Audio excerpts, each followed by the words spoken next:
Hola, everybody. Hey, Vince, thanks so much. Sorry, I had to finish this call. Sorry. But I'm here. Are we waiting on, how many people are we waiting on? One more. I can always zoom in again and I could be a second person, I think. On Please my don't. phone. Wait, somebody. No. No. Oh, there's one, right?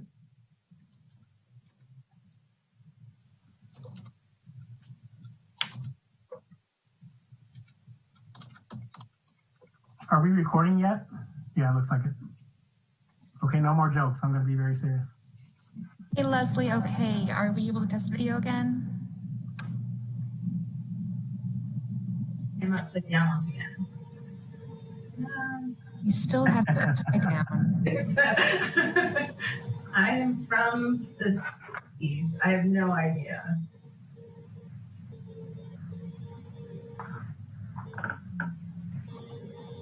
There we go, and upside down. I want to take a picture now. It's very appropriate for 2020.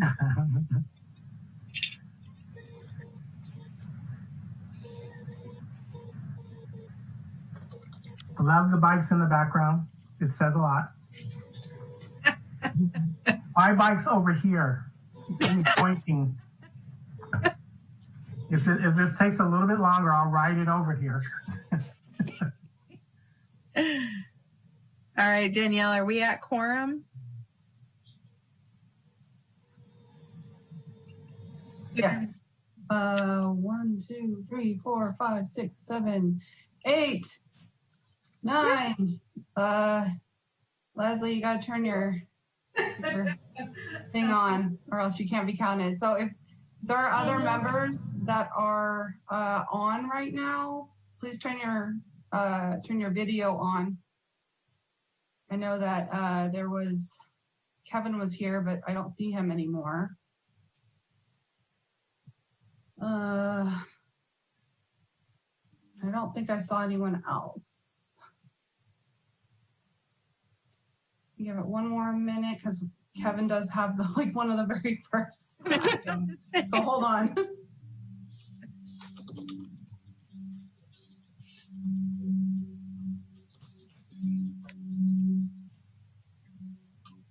Oh, there's Danielle.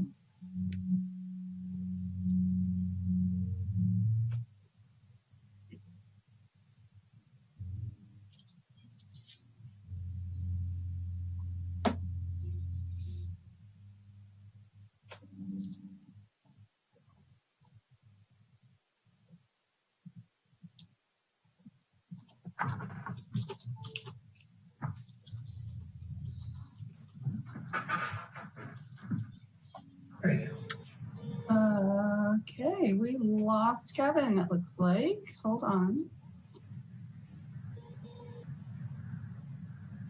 Hang on.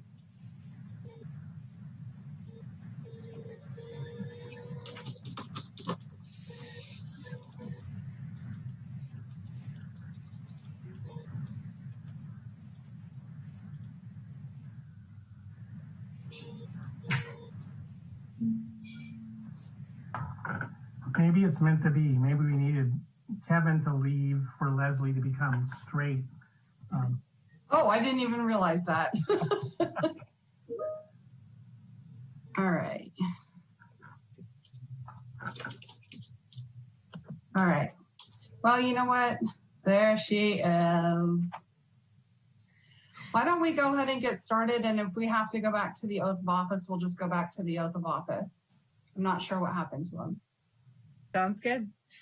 All right, let's call the Community Advisory Board meeting to order.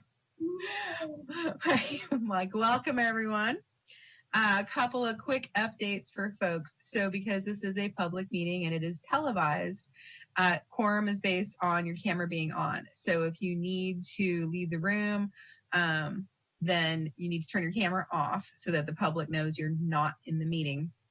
And so It can be a quorum issue, so I'm letting folks know in advance. So if anybody needs to leave early, let us know during the cab member announcements.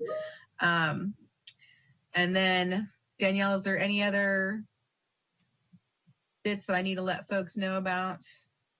Keep yourself on mute. And that's about it. Okay. Yeah. All right. So, fortunately, City Council's been doing these, so the City of Santa Rosa has got a little experience with this. It didn't occur to me until we got into this tonight that I'm like, oh, the agenda on my laptop.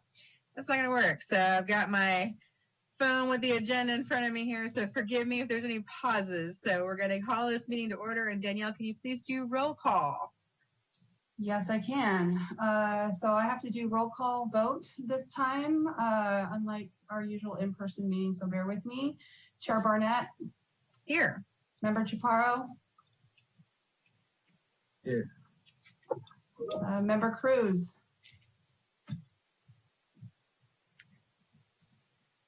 Present. Thank you. Member Devine. Here. Great. Member Foster, have you come back on? All right. Co-Vice Chair Graves. Here. Okay. Member Harper. Here. Member Holmes, are you here? Member McGarry is absent. Co-Vice Chair Moore. Here. Member Okanya. Here. Member Carabin. Here. And Member Roberts. Here. All right, so I have members Foster and Holmes and McGarry absent. And I actually just got an email from member Foster, and his internet went down, so he will join as soon as he can. Okay. So with that, we're going to move down to the next agenda item, which will be agenda item number 3, public comments. Thank you. We do have our first public comment. And this caller is caller 1. Caller 1, I have unmuted. Is this me? Yes, this is caller 1. Hi, my name is Dwayne DeWitt, and I'm from the Roseland area of Santa Rosa. I thank you for serving during this difficult time. And I wanted to make comments about meetings that occurred in January and March. I know that you folks are busy, and that's long ago now. But for the people of Roseland, those meetings were very important. On January 14th at the Santa Rosa City Council, members of the community came forward to stress they were not in agreement with city plans on how they were handling a park that the community had been working on for decades. Specifically, we were able to have Jack Tibbetts and other council members seek to not approve the item that day.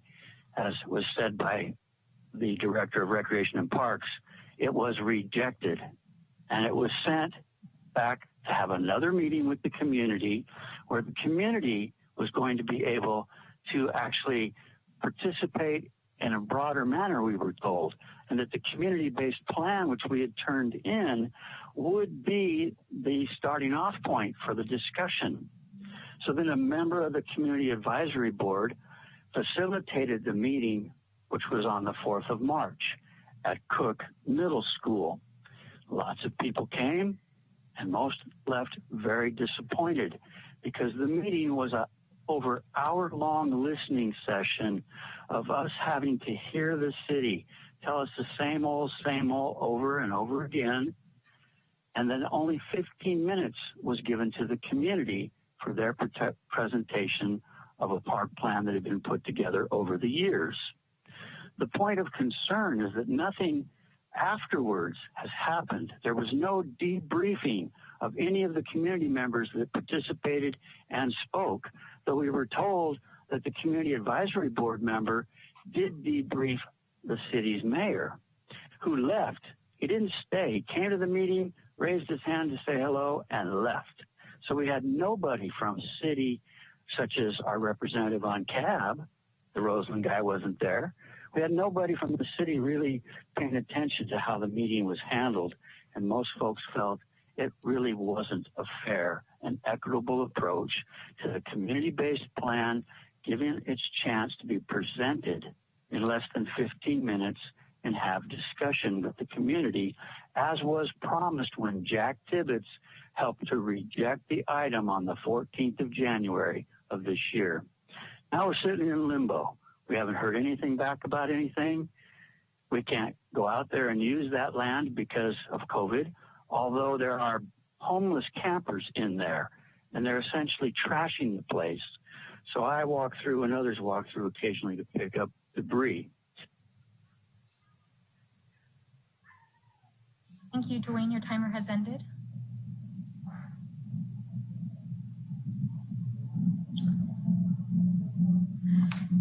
And I currently see no other participants raising their hand.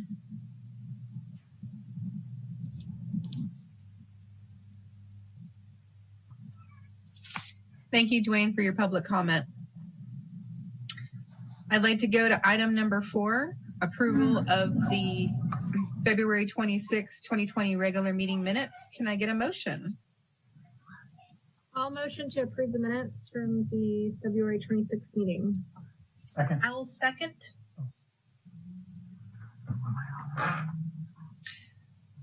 Anyone, any corrections or changes? Danielle, do you have everything you need for the minutes? Yes, I do. So I am going to do a roll call vote. And if you were not at that meeting, you must abstain from voting on that item. So I'll go down my list here. Member Chaparro.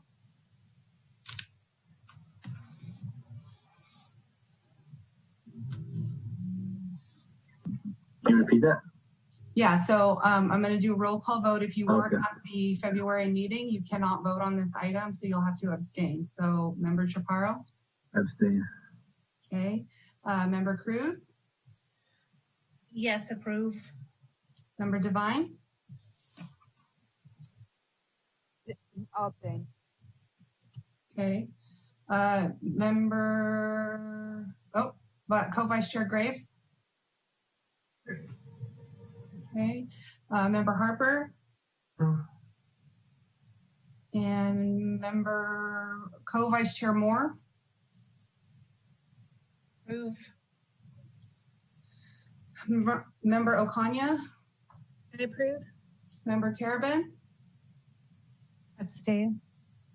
Okay. Member Roberts. Abstain. And Chair Barnett. Approve. All right. Thank you. The motion passes. Thank you. All right, we can now move on to item number 5, which is CAB announcements. Is there any announcements coming from the board? Keith. Yeah, I'm a part of Santa Rosa YPN, the Young Professionals Network. It's a program of the Santa Rosa Metro Chamber. And I just want to tell CAB about an event that's coming up. It's called A Dialogue on Race and Community Action. It's Wednesday, August 5th at noon, and it's going to take place on Zoom. You can get there by going to the YPN website, santarosaYPN.com. Generally, our events are geared toward young professionals, but anyone is welcome to any event. And this one in particular, we're trying to reach a wider audience. Thank you. Any other? Veronica. I just like to clarify the name of your group and how young is young. The name is Santa Rosa Young Professionals Network, and there's no age limit. It's just traditionally our professional development and networking opportunities are geared towards the younger audience, but yeah, there's no set age range. Young at Heart also works. All right. Any other CAB board members with announcements? Member Harper. We've got a census action week coming up for community action, but it's actually geared for the whole community, where we'll be starting off on August 1st with a census caravan. So we'll be running a caravan throughout the city, mostly focusing on Northwest Santa Rosa, West Ninth areas, and looking at hard to count neighborhoods in Santa Rosa. So we're trying to promote the idea of everybody getting their census done, but also encouraging people to use their social media and get the word out about the census. Starting August 1st through the 8th, we have events or activities throughout the week. So encourage CAB members and to let your constituents know and others know within your network that the importance of the census, and get the word out with us and for us. So. Would you mind sending those flyers to Danielle so she can distribute them to us and we can post them on social media? Yes, I will do that.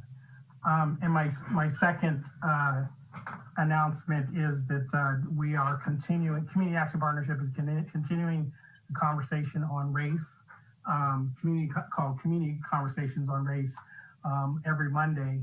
And so this week, this coming Monday, we'll have a panel of Black professionals, women, who will be just engaging the community around themselves and race and their issues in Sonoma County. So looking forward to people participating on that, and will be on our Facebook page, and people can tune in to that at from 5:30 to 6:30 will be the conversation. So invitation. And I could send Danielle the link for that as well. Any other CAB members with announcements? I'm back. You have to be a little bit more sinister about that. Yeah, I tried to sneak back in, but it's pretty impossible. I think that the host controls the video and audio, what you can see and hear. All right, Kevin, we'll get to you in just a second. Leslie. Yeah, so I have 3 items. I know in our future agenda items coming up in August will be the downtown station area specific plan update.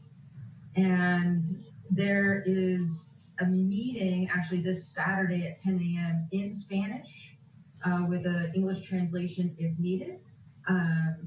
So that is online, and you can find that at the city's Facebook page. I'm sure Danielle has that already, but I wanted to make mention of it. It is a kind of an open house for the general plan, and I went to the version of it last Saturday in English and found it very informative, even being on that committee for the Community Action Committee or Advisory Committee. I found new information, so it was really good, and I hope a lot of people can attend. And then there's 2 events in Courthouse Square this week that I think are worthy to note, not by groups that I'm involved with per se, but I want to make sure that people know about them. On Friday from 4 to 6, there's an event called Occupy Courthouse Square. It's very peaceful. It is all of the leaders of different organizations that are involved with the Black Lives Matter movement will hopefully be attending, coming together and voicing concerns, as well as the community members. And that's from 4 to 6 on Friday. And then on Saturday, there's actually an event that is happening that is more of a response to some of the tragic events and actions that are happening up in Portland. It's called Action Orange. It starts at 1 o'clock in Courthouse Square, and it's the people versus, I don't even like to say the name, but versus Trump. And I believe that it just would be a lot of kind of picketing and protesting in that way. And I find these events, although I want to remind everybody, if you do go to wear your mask to these in-person events, but I find them helpful to listen to what the community is reacting to and what they really want and need. So I encourage folks, if you feel up to it. Thank you, Leslie. Any other announcements from CAB members? Real quick, we had the monthly meeting of the board commission chairs with the mayor, and I did want to give you guys a brief update. The mayor checked in with us, wanted me to make sure that everyone is signed up for the City Connections newsletter. If you go on the city website for just about anything, there's a prompt. So it's kind of hard to miss. But if you are having any technical difficulties getting the City Connections email, let Danielle know, because I believe she's behind the scenes on that. But the mayor is also making it a goal to get more residents signed up. So if you already are signed up, please share with your networks, let people know. And then I also wanted to let you know about some upcoming dates. Okay, there's going to be in August, it's either going to be the 3rd or the 4th, we're going to be having a revisit meeting. The city's going to be having a revisit meeting to talk about the goal session. So January 2019, the city of Santa Rosa put together their strategic goals, and that is going to be revisited. In September, there's going to be a budget update. There's going to be some discussions around that. Also, you're going to be hearing more about this from council, but we received a $95 million settlement from PG&E from the Tubbs fires. And that's also going to be up for discussion, and how that settlement is going to be dispersed and what the future planning around that's going to look like.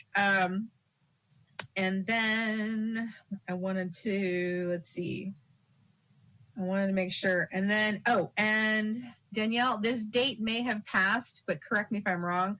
The city of Santa Rosa was going to partner with the Redwood Empire Food Bank. And I didn't get a chance to write the date down on it, but I wasn't sure if it was going to be this Saturday or if it already happened. It was going to be at a place to play. That's a good question. Okay. Let me pull it up, and then I'll get back to you. Okay, that's fine. So yeah, I just want to give you guys the updates from that meeting. It was today. That's it what was I thought. today. Yeah, it was today. Yeah. So, I was taking notes quickly, and I didn't get the full date on that. I was thinking it was Saturday, but no, it was today at a place to play. So my apologies, folks. I should have got that out to you earlier.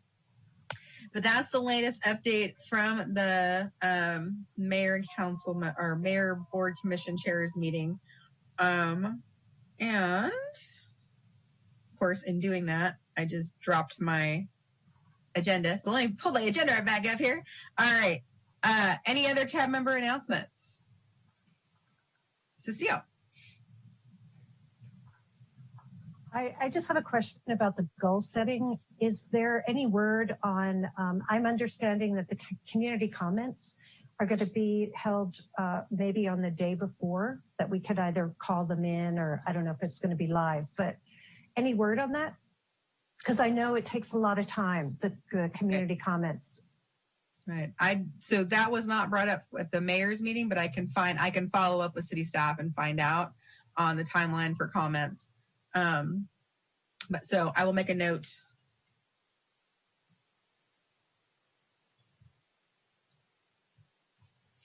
Okay. Public comment to item number 5.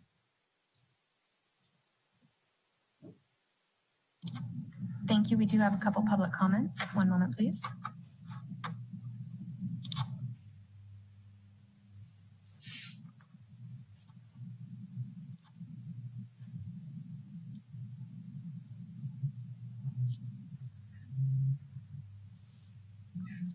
Our first public comment will go to Lucinda,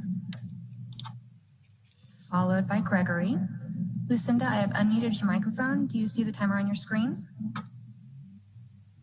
No, but that's okay. I just wanted to thank everybody for CAB for all the years of working together. It's been a pleasure, and thank you for all your work. I'll have to step away from the meeting, but hopefully I can come back in a few minutes, and thank you for all your work, and I will miss you guys on CAB and your member report outs and all the things that you did for CAB, and we worked on it together. I hope all is well with you and your endeavors in the future, and good luck. Thank you. I heard you. I'm coming.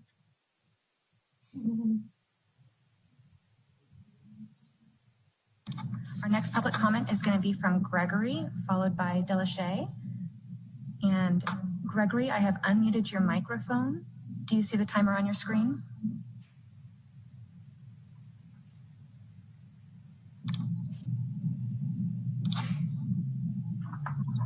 Gregory? Now I've unmuted. Yeah, thank you. Okay, thank you. Your timer begins now. Please identify yourself for the record if you so choose. My name is Gregory Farron. It's been a while since I was at a meeting, and actually I'm getting used to these Zoom meetings. My only question was following up on Cecile's comment about community presentations to the goal setting. In the past, groups that I've been a part of and CAB have made presentations.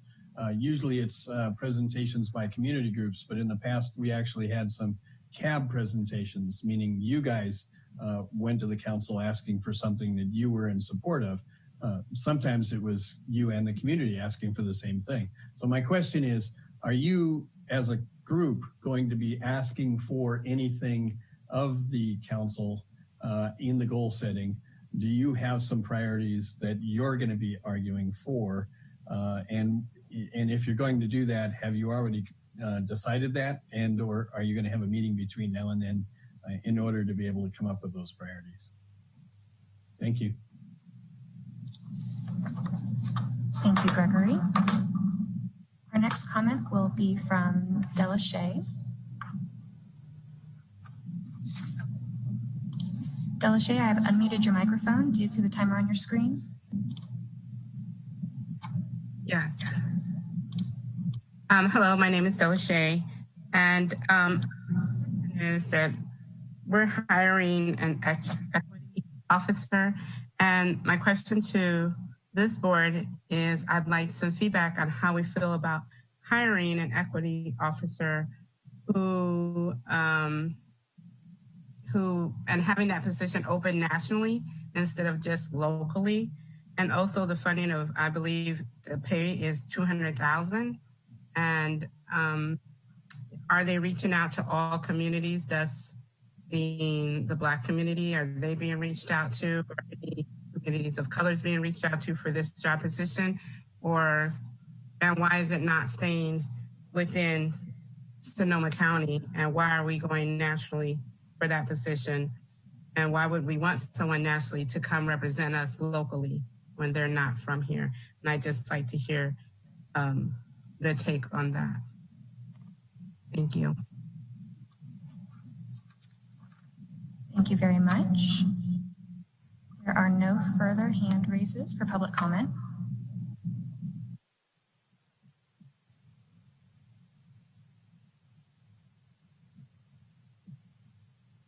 Thank you for the public comment. Okay, I would like to go to item number 6, staff updates.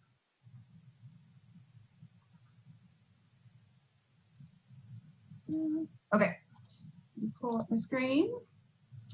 All right, so first and foremost, I would like to welcome Magali Tejas, our new Community Engagement Division Director, who is on our screen with us today.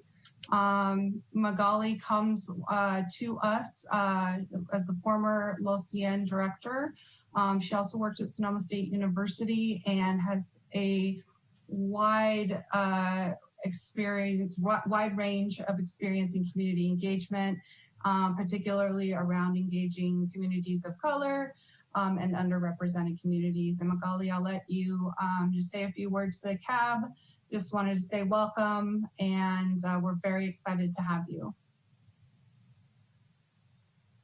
Thank you so much. And I'm so very excited to be working with all of you. I'm very fortunate to know a lot of you already and to know how passionate you are about your community. So that means everything. So we're already starting off great. And I don't want to forget to answer one of the questions that came up about public comment for the goal setting session. And there's going to be an opportunity for public comment on Monday, August 3rd at 5 p.m. And then reconvene at 10 a.m.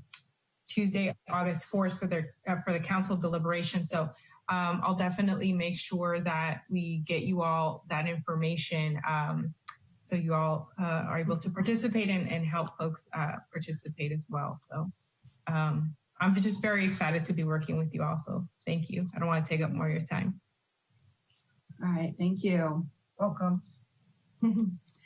All right, next update is the COVID-19 update. So I was asked to provide some updates. I really wasn't sure what exactly the board wanted to hear. So in a future agenda, we could potentially put this on the agenda, but we need to know more specifics. But for right now, as of today, the county currently has 2,241 cases, of which 990 are active.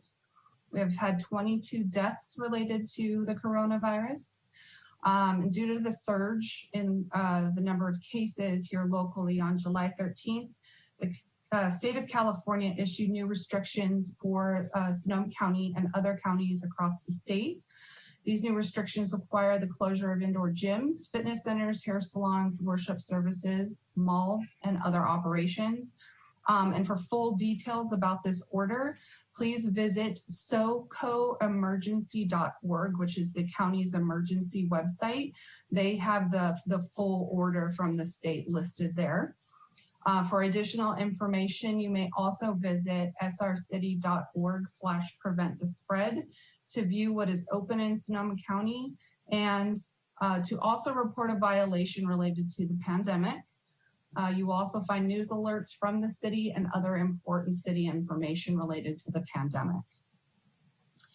The third staff update is on wildfire season preparedness. And again, this is what I have available. So if the CAB would like to have a full presentation, we can definitely put that on a future agenda.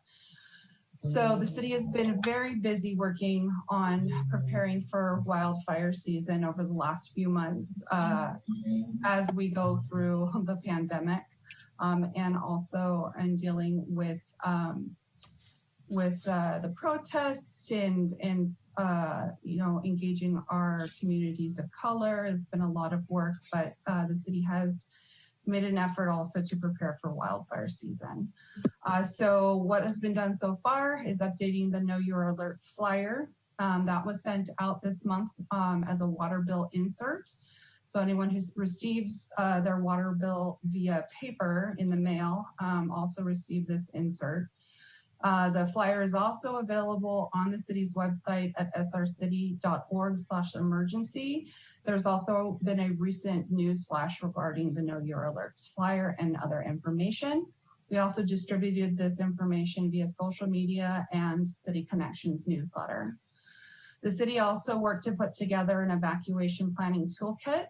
Again, this information is also available on the srcity.org/emergency website. As well as available as a recent news flash and also distributed via social media and the City Connections newsletter. Weed abatement has been a big push, so our public information team has done a couple of pushes to get information out about weed abatement for both private properties as well as what the city is doing on public properties. You can get more information about weed abatement at srcity.org/weed abatement. And if you have an issue or a question concerning weed abatement, you can email weeds@srcity.org. And finally, the Community Wildfire Protection Plan is a plan that the city has actually been working on since last year. It is being developed for the city's wildland-urban interface areas. It is a community-based plan focused on identifying and addressing local hazards and risks from wildfires. They did have a recent public comment period or public input period on this plan. It closed on June 2nd, and so now they are working on, and when I say they, it's the fire department's emergency preparedness staff. They are working on finalizing the plan and it will be available to the public soon. And as soon as that becomes available, we will push it out far and wide. And finally, let's see, final update is on the Finley Safe Social Distancing site. As all I have as of right now is that there are currently, as of June 24th, so it's been about a month, 52 participants living in the site at Finley, with 51 tents currently occupied. And for those of you who may have forgotten, the safe social distancing site is a site at Finley that we set up in a parking lot area that has tents for those experiencing homelessness, to have a safe space to stay and socially distance during the pandemic. And those are my updates for today's meeting. Thank you, Danielle. Any questions from the board? Jacqueline. I would just like to put out that I would love to see a wildfire presentation come to CAB, and I'm wondering if among the updates that we do have now, if we have any information about evacuation centers and progress towards the COVID protocols within evacuation centers, should that be necessary this year. Yeah, I will definitely check with staff on that who are working on that. I have been so far removed from that work lately. So let me get back to you on that, and I will arrange with staff to come do a presentation soon. Any other members? Member Harper. Oh, you're on mute. You need to unmute. Sorry about that. That was a test for all of you, and you did well. Same subject. I wanted to in case I did miss it. Are there going to be any like Zoom presentations about what the plan is to go out to the public? So not just for us, which I concur, it's a good thing. But is there anything else that is in the schedule for getting the word out? Again, I'll have to check with staff on that. It would be great. I do know that they will definitely utilize, obviously, social media, but also that City Connections newsletter to push out any updated information that comes up. But as far as a presentation to the community through like a virtual town hall, I am not aware of any presentations at this time, but I will check with staff and let the CAB know. And then if there are plans for that, once those details become available, then there will be outreach to the public. Thank you. Yeah. Any other questions for Danielle? All right, public comment. We do have one public comment from Roman Campos.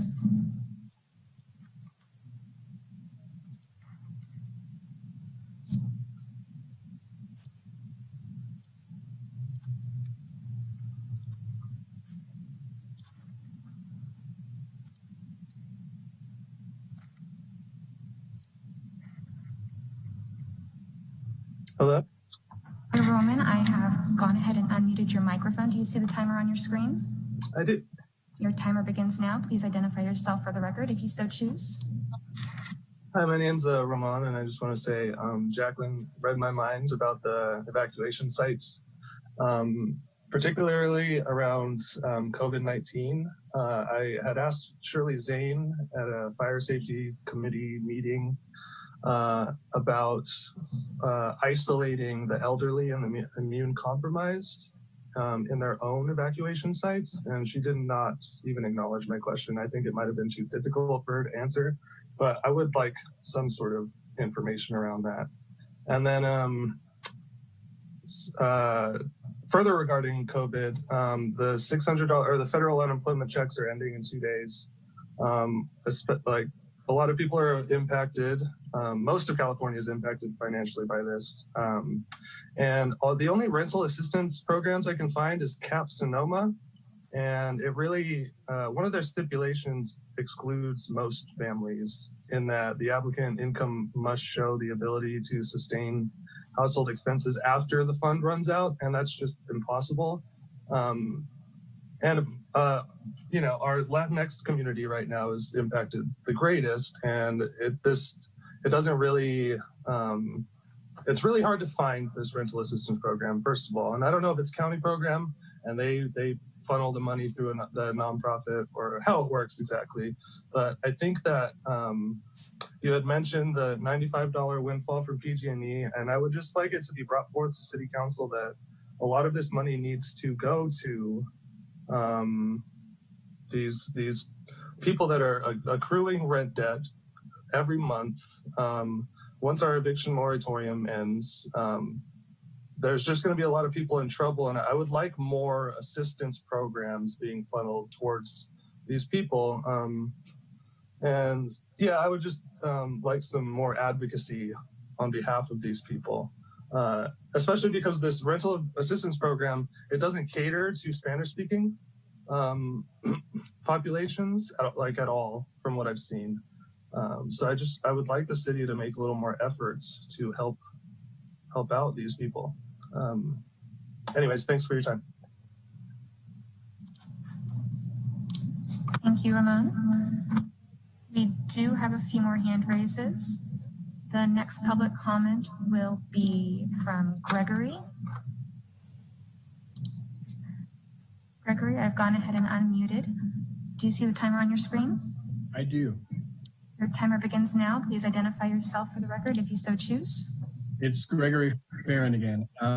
This topic I brought up before, but it's important in light of what Danielle and others were saying about trying to get more information out to the public. And in particular, I'm interested in the public talking to the public. The issue is the city's channel on Comcast. For those of you who don't remember, the city has a contract with Comcast that requires Comcast to provide television stations. And there are two of them that are kind of unused. They were canceled because of some scandal with the previous nonprofit that ran them.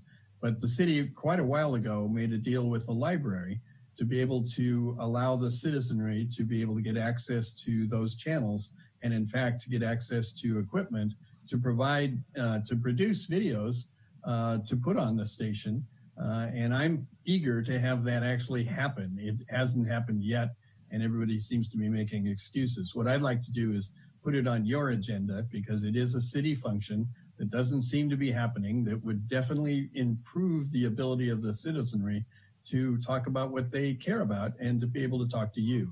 So please, do whatever you can to light a fire on the city to get the library, and I know they're closed, but there are ways that they can get access, let people who produce little videos on their iPhones or on equipment that they can loan out, and get some conversation going in the city about what they care about.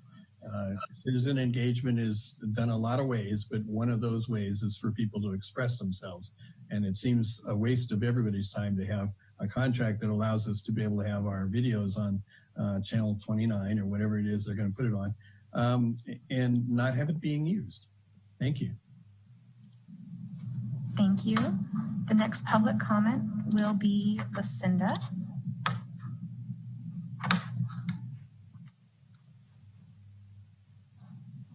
Actually, it looks like Lucinda rescinded her hand at this. Oh, but she raised it again.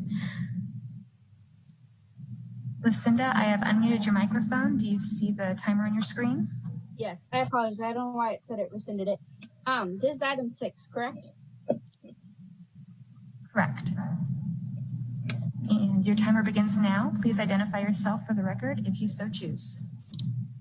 My name is Lucinda Moore. I apologize. I had to step out in between my last comment, but I just wanted to say thank you to staff for updating the Community Advisor Board on issues like this.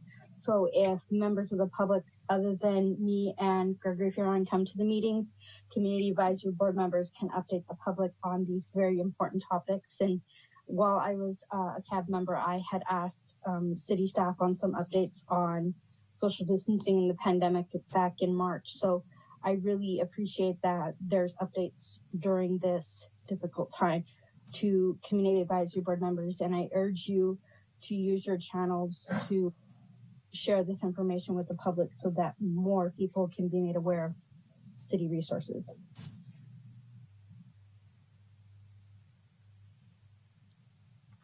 Thank you. There are no other hand raises for public comment.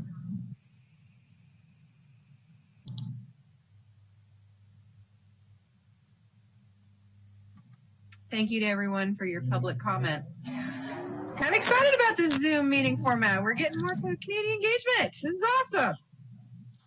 I do want to go back up to the top of the agenda because it occurred to me that Kevin is here in the board meeting and we haven't officially done your oath. I haven't been listening. So I'm going to turn the microphone over to Danielle for you to give the oath, and we can officially welcome member Kevin Foster.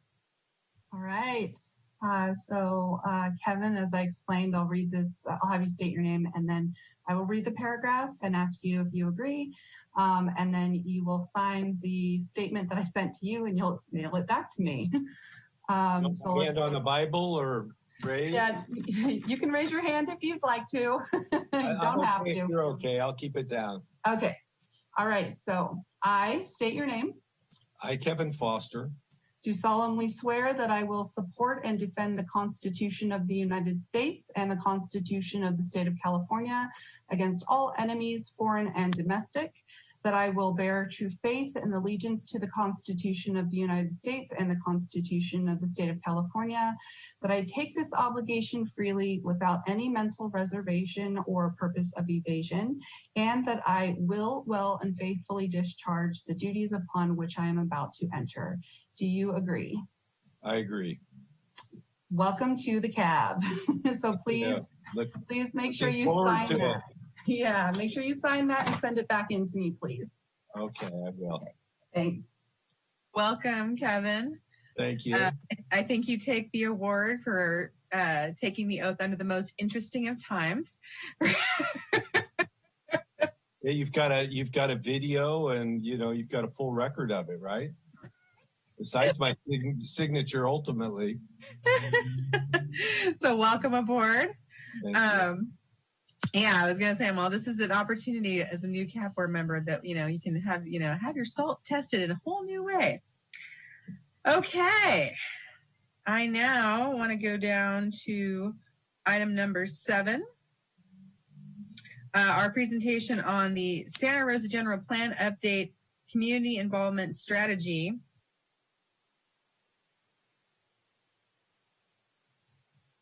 Okay. So we're gonna get this set up here, so just bear with us real quick. I see Amy. So Amy, why don't you go ahead and get this started, please, and then we'll set up the presentation on our end. Sure thing. Good evening. This is Amy Lyle, supervising planner with the advanced planning team. And just wanted to say thank you for having us tonight, Chair Barnett and Vice Chair Moore, and members of the board. Tonight's item is on our general plan update, and this is one of the biggest opportunities we have in the city as far as long-range planning documents, and we just kicked off this effort. It will be going on for 3 years, and it really does touch every part of our community, neighborhood, as well as city government.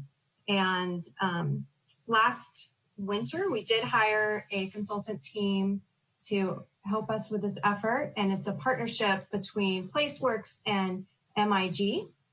And so our first step in the general plan update is to create an outreach strategy. So tonight's item is actually on the community involvement strategy. And we've been doing outreach on this and wanted to present this to you tonight. It is going to the City Council August 18th for their review and acceptance. I do appreciate Board Member Graves for her comments and attendance last Saturday. We are having another community conversation this Saturday, which will be held in Spanish. So we're very excited for that. Despite our virtual environment, we are trying to do the most robust outreach process we can. So I will go ahead and turn this over to our consultant team. I will note that at the end of the presentation, we all will be available for questions and would love to hear your thoughts and additions on our outreach plan. We do also have Andy Gustafson here, who is the project manager on our team from the city perspective. And the consultant team tonight, we do have Jamila Jordan and Dan Amston, both from MIG. So they should be able to unmute themselves and provide this presentation to you tonight. Great, thank you so much. Uh-oh. Can you all hear me okay? Yes, but you're echoing there, Jamila.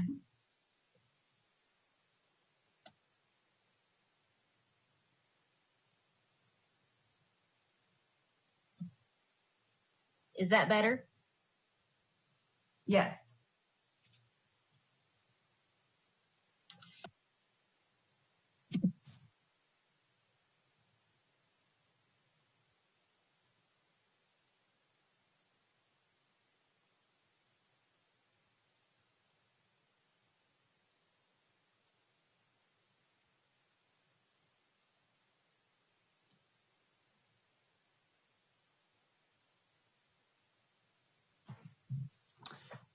And this is Dan Amson with MIG. I think Jamila may try to be reconnecting right now or have some audio issues.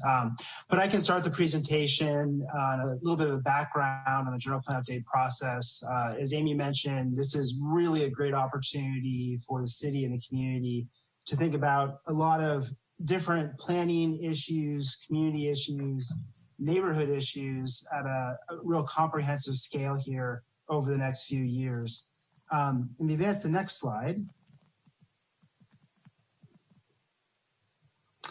We have the two of us, Jamila and myself, Dan Amson, on with you tonight, but we do have a much bigger team, various consultants involved in this project, and also a lot of city staff. And our consultant team, as Amy mentioned, is being led by PlaceWorks and MIG, but we also have civil engineers, environmental planners, traffic engineers, transportation planners, a whole slew of folks, economists as well, because we know we're going to touch on a lot of different topics and a lot of different issues for the city, and really want to get this great team of experts to dive into a lot of these issues and really understand from the community what some of the opportunities are going forward for the city. So next slide, please. So tonight we're going to talk about really the community involvement strategy, as Amy mentioned, but I'm going to give a little overview on really what the general plan update is and what the project involves, and a little more detail on the schedule. Then we'll get into the community involvement strategy, and Jamila is going to give a presentation of the overview and components it includes, and then we'll talk a little bit about next steps as well. So next slide. For those of you in the community who are watching, we do have a web page that's built right now on the city's website. We also have this email address. You can send comments at any time. The consultant team is working with staff to develop a very interactive standalone website that's going to be a great engagement portal for this whole project over the next 3 years. But if there are additional comments, please feel free to send those to gpcomment@srcity.org. Next slide.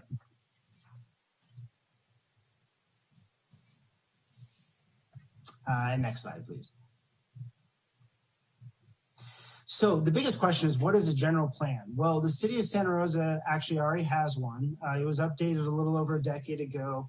Every city and county in the state is required to have a general plan.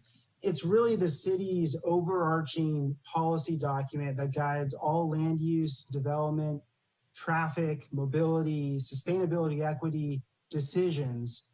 And what's really important about a general plan as a document, it needs to be comprehensive. What that means is it needs to address all the range of topics and issues that the city would like to create policy or solutions or alternatives around. And it also has to be, the jargon as planners use, internally consistent, which means it can't contradict itself, is probably the easiest answer. So as policy is created in the housing element, other chapters of the plan need to be consistent as well. Next slide.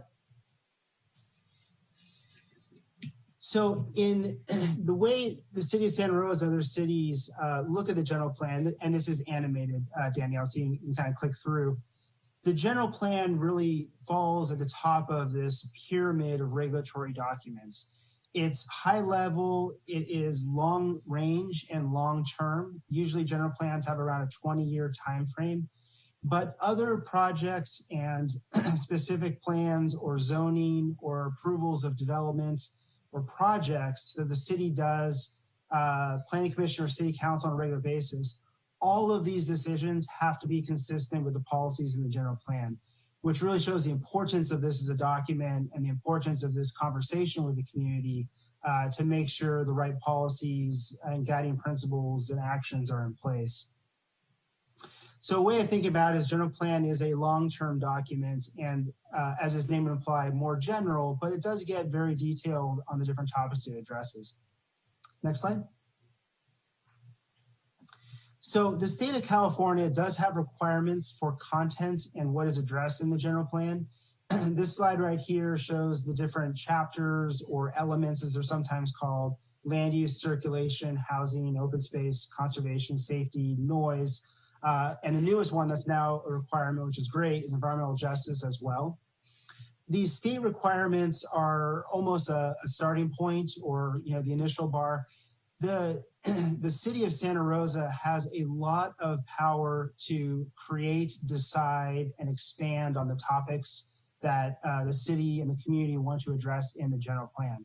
So oftentimes, a lot of things, even things that are so maybe as obvious as economic development, that's actually not a chapter required in general plan. Most cities address that within their policies and other actions. But the key takeaway is there's a lot of discretion by the city and community for what topics get addressed in the general plan. Next slide. So hinting on, or just summarizing here, a few key topics we already know are big interests of the community: land uses, areas of change or areas of growth, whether it's housing, commercial, changes in downtown. These are all at the core of a general plan. So right now, many of you know the city is doing an update to the downtown specific plan. The general plan is this larger encompassing document of the whole city. And it's really an opportunity to think about land uses, but also think about mobility options and how we move around the city, access jobs, access schools, access entertainment districts. So there's a lot of spatial or mapping pieces to this project and how all this works together. Next slide. Importantly, we know there are a lot of key issues facing the community right now that it's really a great time to have this robust discussion through the general plan process. One big issue is around housing and trying to find opportunities to create housing for all, which includes a range of densities or types, but also a range of affordability from new market rate housing, but also affordable housing or subsidized housing. And importantly, in a policy document like this, thinking creatively about how to reduce barriers to home ownership or rental, and also strategies around homelessness as well. Next slide. Fostering economic development is going to be important. We know we're sliding into a recession and things are going to change, and the way we work and the types of jobs in the future may change as well. So as part of this process, thinking about how we can support existing businesses or attract new businesses, but also thinking about the people in the workforce in Santa Rosa as well, and what type of jobs are currently available or need to be available in the future, and really making sure all communities and all people have access to employment or training programs for new jobs. Next slide. Healthy communities is a huge component of this project. I think most of you know Kaiser Permanente has provided the city of Santa Rosa with a grant to prepare some more detailed analysis on healthy community strategies, healthy policy, and reaching out to all communities as part of this process. Healthy community strategies affect all aspects of our daily life, how safe our communities are, how walkable they are, access to food, parks, recreation, healthcare, wellness as well. Next slide.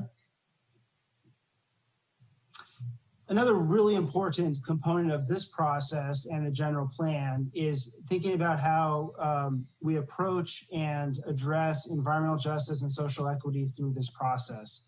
And again, this is the start of a big citywide policy discussion affecting all people and communities in the city. And this is really important to make sure that this process and the policies that result from this process apply a fair treatment to all people within the community, and also include specific requirements around disadvantaged communities as well, and really taking a a holistic look at the whole community, even on a neighborhood level, to understand the needs that the city can help address through policy and other actions.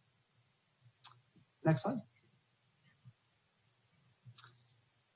So what this chart shows is the overall process for the general plan update. As Amy mentioned, it is around a 3-year process. We're just starting the first big task of it, which is the community involvement strategy that Jamil is going to discuss here shortly.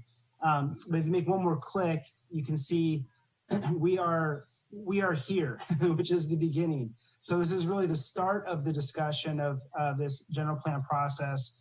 But as we move through this process, there will be community events around visioning, around options and alternatives, around environmental analysis, ultimately leading to a draft general plan that will have many opportunities for community input and interaction as well.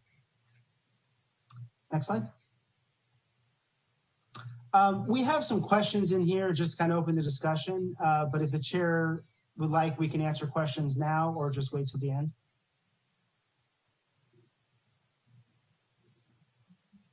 As a point of procedure, the way we do items is that we have the organization present.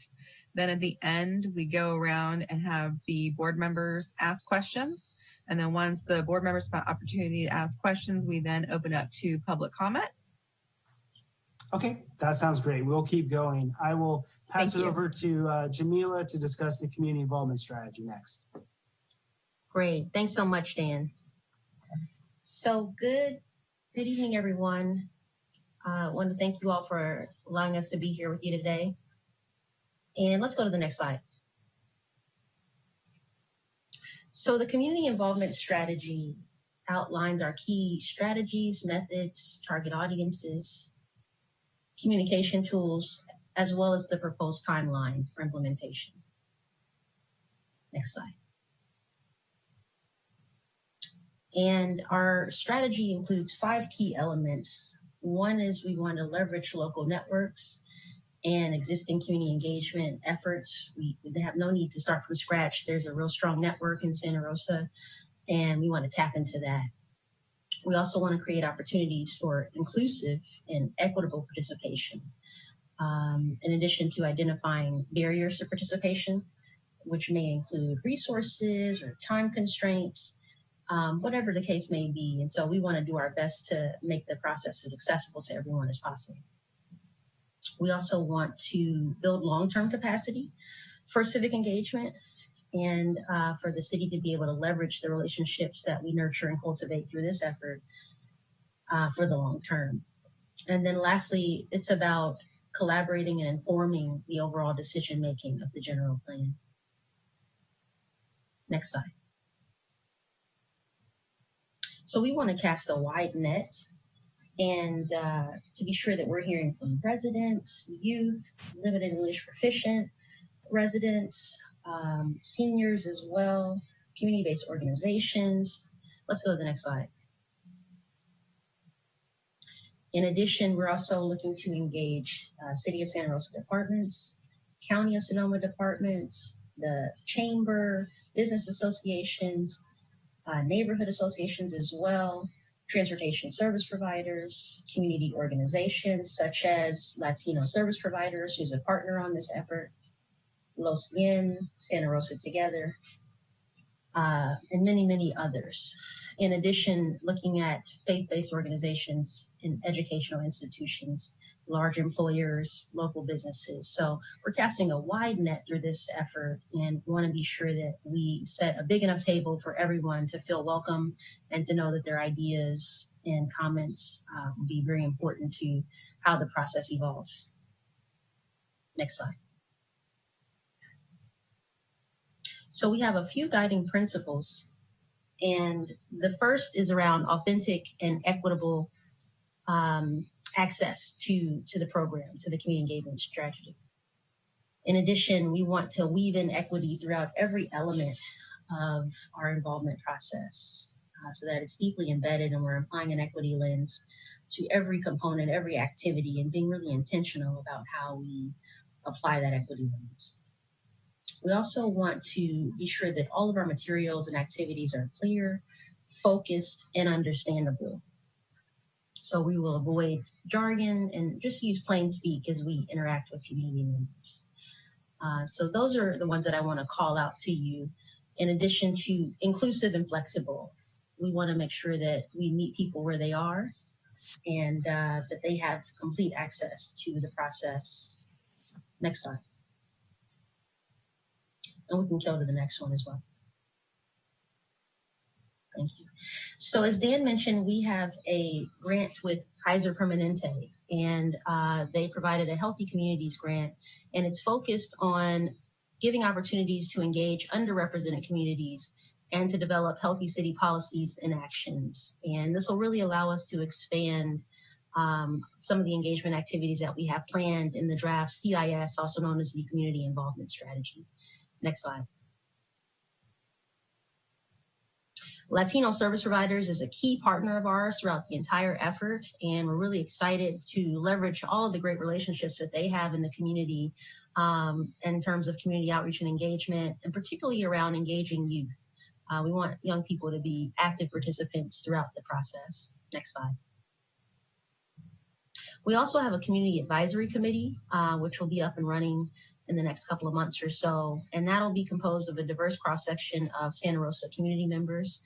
And we see these individuals as ambassadors to the engagement program and really helping to broaden and deepen our outreach efforts. And so the CAC, or the Community Advisory Committee, will meet at key points in the project and give feedback on key work products such as the city profile, the existing conditions analysis, land use and circulation alternatives, and most definitely the draft general plan. Next slide.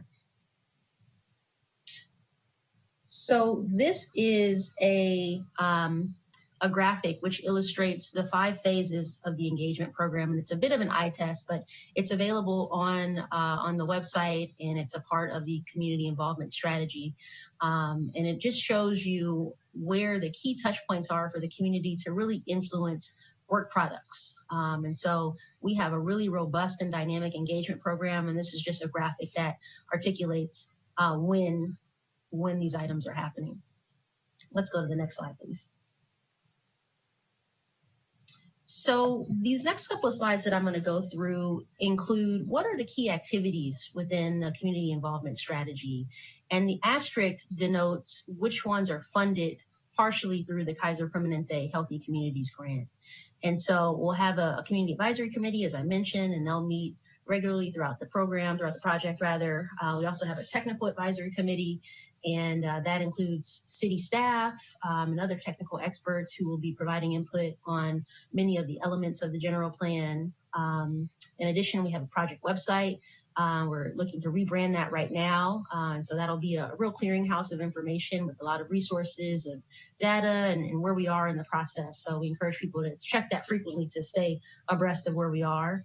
In addition, we'll have online surveys and a general plan video series, and we're excited about this. We feel that people really are connecting to short snapshots of projects and plans, and so we want to use video and multimedia to connect, and that people could share out through social media and learn about the project in really a matter of minutes. So we're excited to kick that off as well. In addition, we'll have a general plan studio and an open house space, and this was pre-COVID, but we have outlined, and you can see in this graphic here that we have both in-person, a column for in-person activities, a column for virtual engagement, and then a hybrid of both of those. And you can see where each of these fall. And so for the community general plan studio, we see this as a hybrid. And ideally over the 3-year life of the project, we'll be able to have an in-person studio, but it can also be done virtually as well. And we also have a Growing Better Places board game. We feel that civic engagement doesn't have to be boring, but instead it can be fun, it can be engaging, it can be hands-on, and we've used this approach of civic gaming to help people understand some of the trade-offs associated with what are their priorities and where should the city be directing investments. And so that's one game there that we are excited to pioneer with the city. And then youth engagement, as I mentioned, is really crucial. We want to make sure young people are engaged throughout every phase of the planning process. So these are all of our ongoing activities. Let's go to the next slide, please. And in phase one, which is really where we are right now, one of the big tasks was to develop the community involvement strategy, which is going to the council soon. We also have in each phase a set of community discussions or events, and that might include workshops, it might include pop-up events, for example, other ways for us to connect and engage with the broader community. In addition, we'll have some focus groups as well, and in each phase we will meet and present with the council and commissions. Next slide, please. So as you can see here, we have another set of community discussions and events here where we'll be discussing land use and circulation alternatives. We also are planning a number of pop-up events, and that is all about meeting people where they are. We imagine going to farmers markets, to soccer games, to libraries, community centers, outside of grocery stores. And all of this will be contingent on the social distancing mandates. But we feel that this is another really great way to connect with people at their leisure and when they're ready, when it's convenient for them. We also have planned a plan van when this is all about mobile outreach in addition to a double-decker bus tour. And these are other ways for people to engage and connect with the planning process during times that are convenient for them. Let's go to the next slide, please. So in phase three, we'll have a similar set of discussions, and we'll be exploring what the community's preferred alternative is for the general plan. In addition, we'll be sharing that information with city council and commissions as well. Next slide. And in phase four, which is really where we'll be sharing the draft plan, this is about getting input on the draft general plan. What are we missing? What are some ways that we can strengthen it further? Hearing from the community about the state of that draft document and getting your input on how we can further refine it together. And we'll also be going out to council again and then having some planning commission and council meetings to review the environmental impact review. Let's go to the next slide.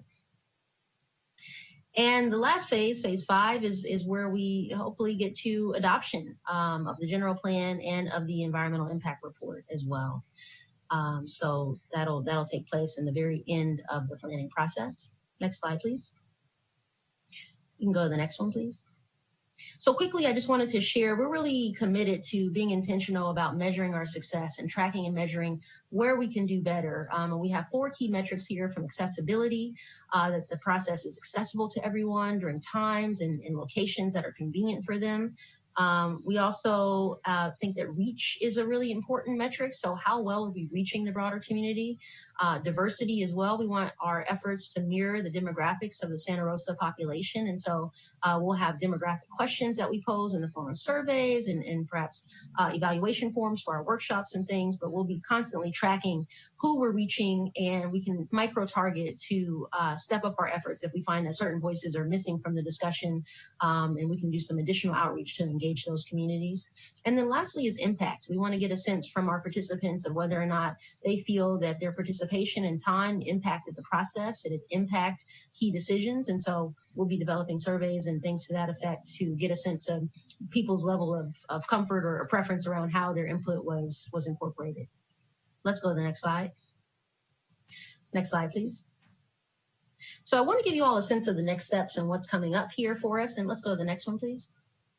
So as was mentioned, we had our first community conversation last Saturday and had a good turnout, and we're going to have a similar conversation this coming Saturday from 10 to 11:30, and this will be a monolingual Spanish conversation, and we're really excited to engage our Spanish-speaking community members in this particular venue. People can also share additional ideas and comments on the draft community involvement strategy and send emails to that effect if they have ideas, additions, suggestions. We just ask that you please be sure to submit your comments by July 25th. You can send it to gpcomment@srcity.org, and that's a great way to connect with the project team. Next slide, please. And in addition, we're preparing an online survey for the community, and that'll give the community an opportunity to share what are some of the challenges, what are some of the opportunities, what are some priorities facing Santa Rosa. The survey will also include a mapping tool so that they can define their own neighborhood. We really want to be neighborhood centric through this planning effort, and it's looking citywide, but we also want to drill down at the neighborhood level to get a better sense of what are some of the opportunities and challenges at that neighborhood level, and hearing how we can address that together. And then we'll have a first round of community virtual meetings. We'll have some surveys, some other online events, and that'll get kicked off in September. So we really are at the very beginning of our process and appreciate the opportunity to come and talk with all of you about our approach to community engagement. Let's go to the next one. So with that, everyone, I want to thank you all so much for your time. And Dan and I are happy to answer any questions that you may have.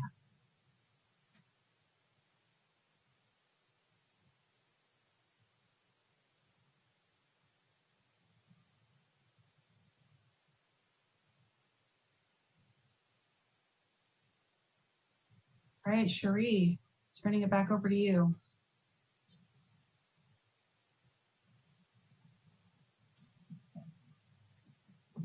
All right. Well, first and foremost, thank you.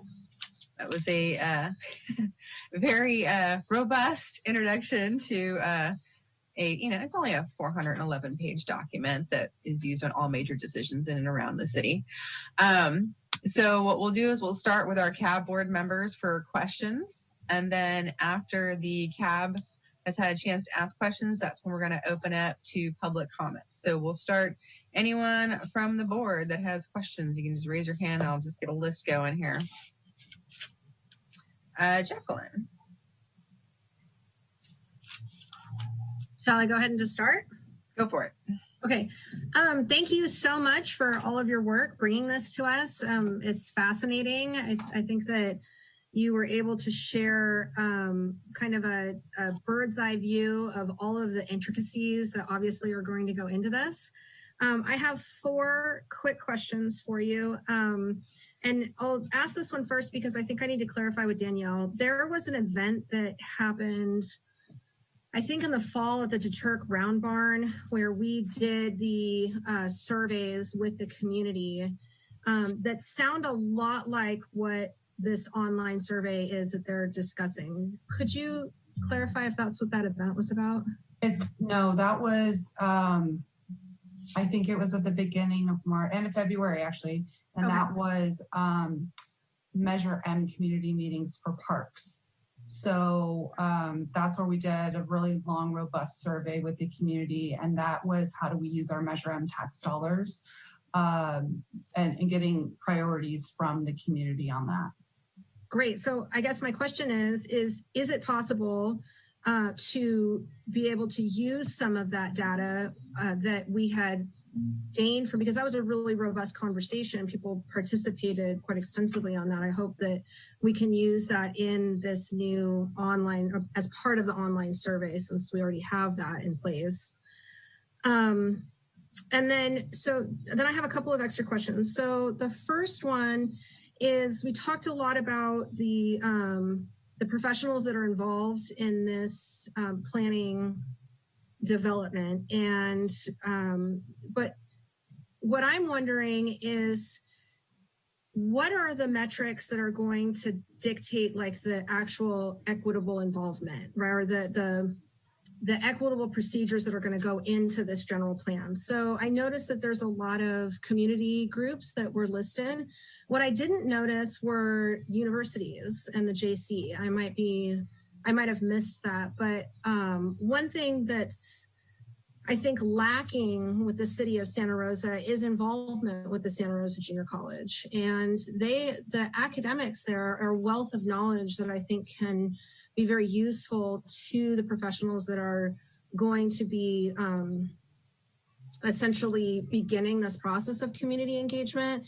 There are student groups like the Black Student Union, MECHA, the different LGBTQ groups, the disabled and altered able groups. A lot of these students are very involved in not only the college system, but in the community at large. And I would hope that this planning group would utilize the connections of the junior college and of the professors there and of the students to get a greater academic sense of what an equitable outreach could mean to the community. I'm not really asking a question there, that's more of a comment. My question then of that is, who analyzes the metrics that you had posted about just a few slides ago? You mentioned that there are these different metrics. are these going to be analyzed within the kind of the MIG? Is it going to be just within the city? Are you going to reach out to community groups to analyze whether these metrics are really satisfactory? So that's my question. And then if I could just ask one more. I'm really excited about getting the community involved in all these different involvement activities that you listed. What I'm wondering is there any plan to get restaurants and small local businesses to participate in that? For example, passing out these board games that you mentioned.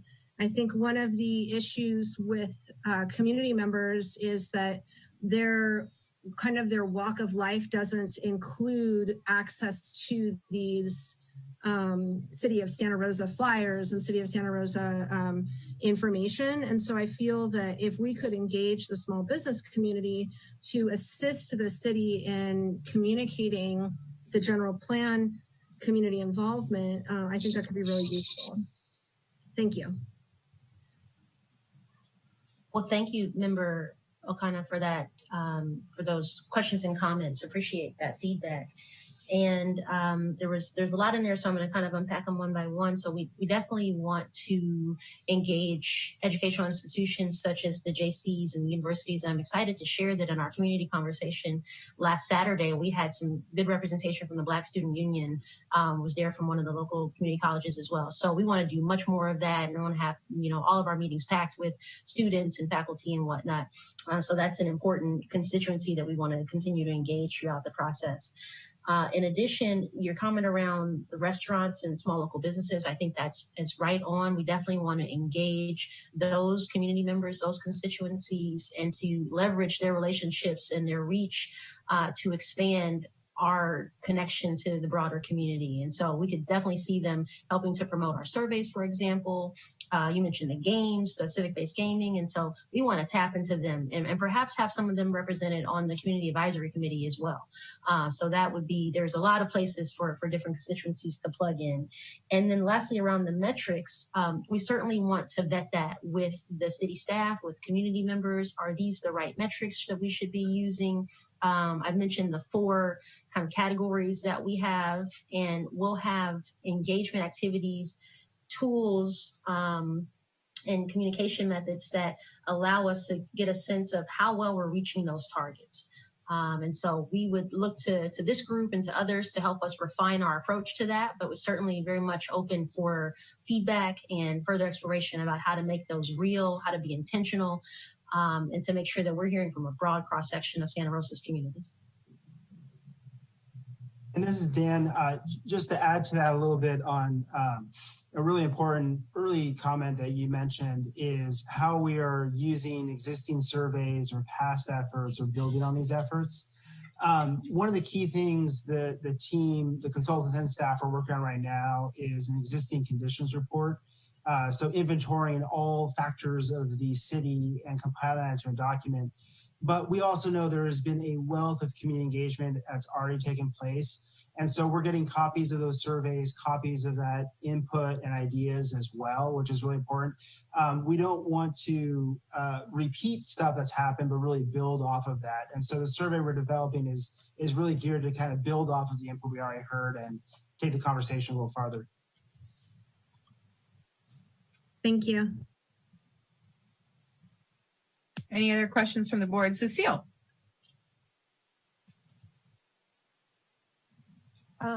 I'll just ask one of my questions. So I like to see sort of like tables and ways to look at like how you're putting things together that you hear. But in particular, how are you planning to track the demographic of who you're hearing from, where you're going? Because we really want to get to the underserved population, the people that we don't normally hear from. And so I'm curious about how you're going to track that and then identify gaps. And will that be transparent? Because we can help you also.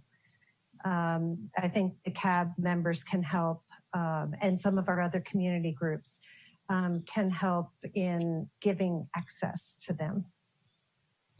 Yes, great question. Thank you for that. So we will have participants complete surveys and evaluation forms, both in person and online, that indicate not only their overall satisfaction with the accessibility of the planning process, with the reach of the planning process, but also telling us about themselves in the form of their demographics. Who are they representing?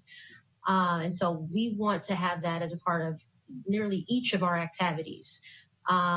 And so looking at the demographic and geographic composition of Santa Rosa, we can have that and try our best to mirror that representation in all of our engagement activities. And so we also will be tracking this in real time. And if we find that we are not hearing from certain communities, not hearing certain voices, we can course correct in real time and ramp up our efforts to make sure that we're hearing from those communities. And so we would look to you all to help us do that. But those are some of the ideas that we have around how we'll evaluate the success of reaching the broader community. So can I just ask, it's also the reporting of that I'm curious about, like how transparent, or is it, can we see that? Like you said, we might be able to see it real time, but gathering all that data and reporting it back. Yeah, so we have some standard reporting throughout each of our engagement activities. And for example, for workshops, we'll be able to document who was present, how many people were present, who they represented. And so we plan to include that information in our summary documentation. So that'll be public record. Thank you. Any other questions? Veronica, and then I'll get to you, Vince. I have one question. So when you speak about the broader community, are we talking outside of Santa Rosa? I mean, I understand the institutions like the universities and stuff, but I noticed that there were some of the organizations you listed were in a completely different city. So I was just curious about that. Sure, thank you for the question. So we are looking to engage stakeholders within Santa Rosa, but we also recognize that Santa Rosa is a really important part of the regional community, the regional hub. And so to the extent that it makes sense, we certainly plan to invite other entities who may not be directly related to the city to come and participate in the engagement activities. That being said, we really are focusing on Santa Rosa residents, Santa Rosa businesses, Santa Rosa community members.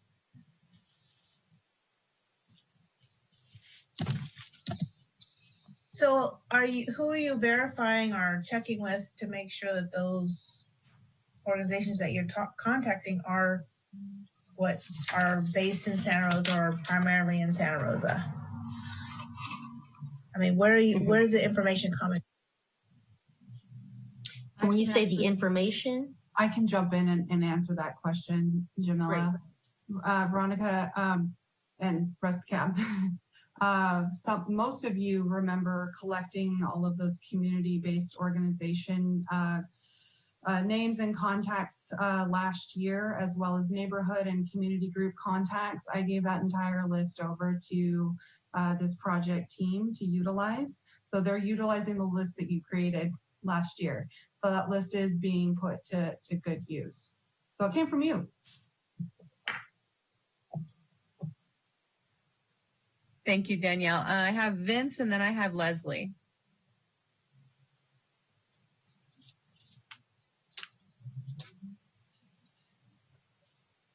Okay. So thank you for the presentation. Very well done. I'm very excited about this whole process. And way back when you, it was great to see, particularly I'm excited about hands-on engagement and seeing that you had that game that you were going to use. And so just excited about this whole process. But my question pertains to the Community Advisory Committee. So can you talk a little bit about kind of what the outreach is going to look like in order to form that committee? How many members are you going to have, and how are you going to ensure, how do you do the diversity part or inclusive part? Sure. That's Thank you only for the one question. but that's just one. So that's under development, our approach to the Community Advisory Committee in terms of the number and the composition. We plan to release an application that will go out to the broader community. And we'll use some of the city's traditional vehicles to do so. So the website, social media. We also want to leverage our partnership with Latino service providers and make sure that we have some strong representation from the Latino community. So it'll be a variety of different ways that we engage people and let them know that this is an opportunity for them to apply to join this committee, why it's important, and also to make recommendations about other people who they recommend who would be really good candidates to participate in the CAC. So it'll be kind of a multi-pronged approach to letting people know that this opportunity exists, the timing for when the application will be due, and the overall process. And I wonder, Andy or Amy, if you all have any comments, feel free to chime in on this. This is Andy Gustafson. Jamila said that really well. It's going to be a body formed for so that it really does represent geographic, social, economic, age diversity in the community. What's important also is its composition might change over time as we move through the 3-year program. And so when we go to the council on the 18th, we are asking that the council endorse that this committee be formed and operated in the same way that the CAC was created for the downtown plan. We found that was a pretty successful and responsive model.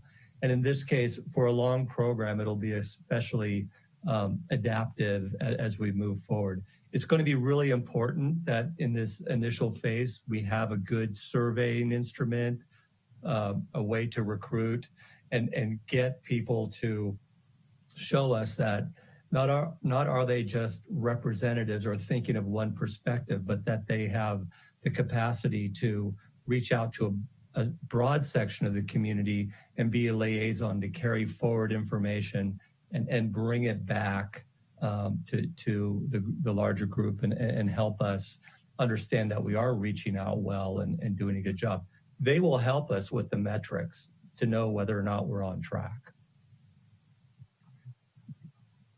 And then another question. There's been one, was that an English speaking outreach meeting on July 25th and then a Spanish one coming up this weekend? Yes, that's correct. And so what's the difference between what you're doing now in July and August in July and what's going to happen in September? Are they similar or is there a kickoff meeting that you're doing right now? Just want to understand. So yeah, thank you for the question, Member Harper. One of the things that we're doing with these community conversations is sharing an overview of what the general plan update process is all about, why it is important to community members to improving the quality of life.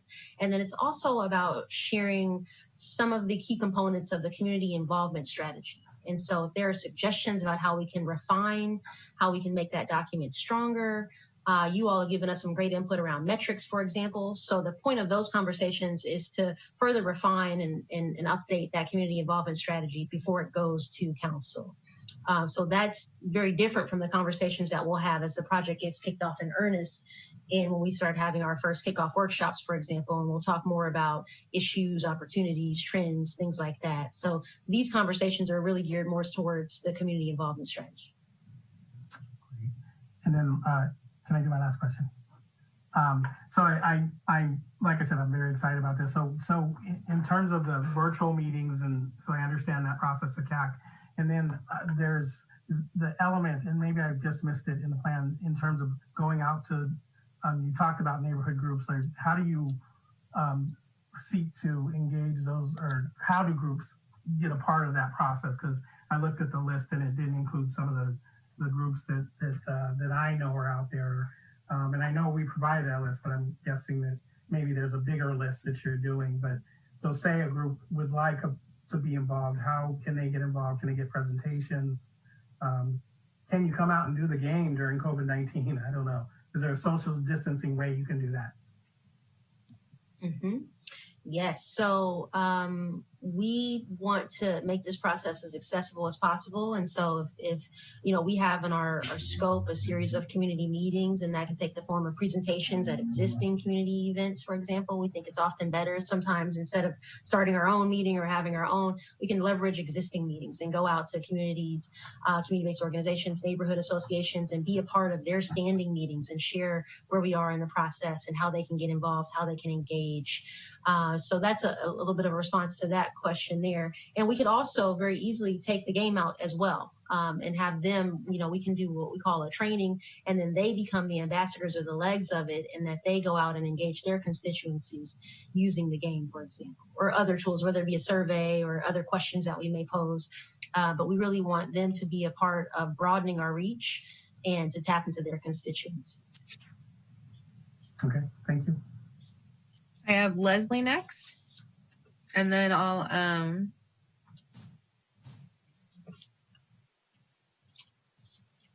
So thank you, and thanks for the energetic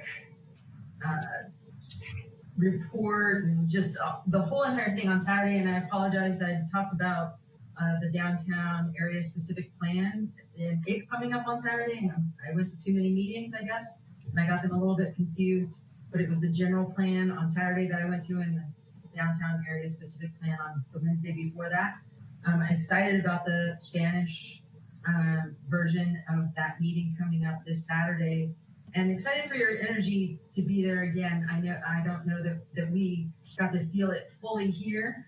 I think on Saturday you were on fire, and I really appreciated the surveys that happened intermittently, and that there was a lot of engagement of the community, and the community was great. They had great questions on Saturday. I took lots of notes, and they asked about the game and how that was going to be done during COVID. And I think you talked about it being online. They talked about asking questions if it was going to go to other language issues, or be in other languages, even including sign language. So I was really impressed by not only the report, but also and the meeting, but also the community involvement in that on last Saturday. I want to echo around what Veronica was saying, city versus county, or even other cities. And this list, I wasn't on the CAB at that time that list was developed, but I can say that looking at what's happening right now in our community and how people have reacted to what is going on with COVID is that there's a lot more groups. There's probably a lot more new groups. I see Danielle shaking her head. Yes, I know that we've talked about a lot of the new groups. So I would love for us to submit another list, whether we do it cooperatively in the whole group, or maybe we do it on our own and we submit more. Maybe we just submit it to Danielle. Maybe there's a way that we just submit to you and then you submit the list. She's giving a thumbs up. And then also with the downtown action, or the downtown specific plan, and there was some mention about how that was set up with the different community advisory members. I was one of those, and a little bit of a stumbling block that I want to just kind of discuss. It was a challenge that I think it was great how it was garnered and all the members came together, but then on the website, the city website, it said all of our names and it said which areas that we represented. And I don't think that we as community members knew that we were going to be identified in that way. So I was identified, I'll just pick on myself. I was identified as a renter, which I am, which is great. But then I had community members coming up to me and asking me what rent group I represented. So there is a group of community members that come together and they talk about rent issues, but I'm not in that group. So I just had put down on my application that I rent and I don't own. So that was a little bit of a misstep. And then there was another situation where a community member said that she lived in a certain neighborhood, and when she moved and she got off of the community advisory committee for the downtown area specific plan, then that left that area or that neighborhood empty. And that neighborhood was upset, that there were members of that neighborhood that were upset that they were not being represented. And I think it was just a miscommunication and a misrepresentation that I would love to have the general plan avoid going forward. And then also talking about how to share demographics, and the community was asking about that as well. I would love to see even questions, whether it be questions from here or when community asks questions, and those answers to be shared online as well as demographics. So not necessarily in real time. I know that there'll be a little bit of a lag, but I think that we learned from other people's questions, and whether that's done in person or it's done online, if those questions can then be reiterated online on the website with the answers, that would be great. Some kind of like frequently asked questions page. And that's all for me. Thanks. Great. Thank you so much, Member Graves, for that feedback on last Saturday's meeting, and for all the comments you just provided around the Community Advisory Committee, and just transparent documentation is what I heard you saying there. So that's certainly a priority for us. Appreciate that feedback.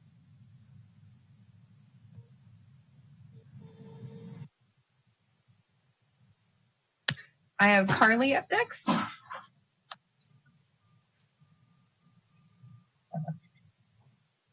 Thank you for your presentation of your community engagement plan outreach.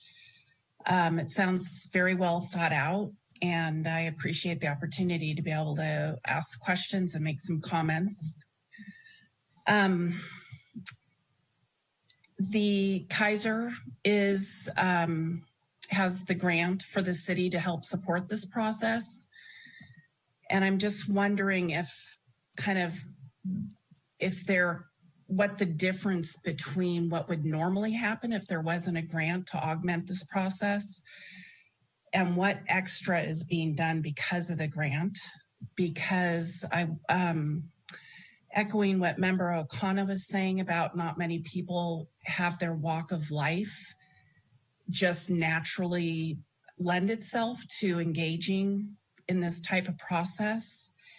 I'm wondering if any of those grant funds are being considered for use to specifically outreach to groups or individuals that don't normally are even aware of these things, so that you don't kind of have the usual characters weighing in, and so that you get that more diverse outreach.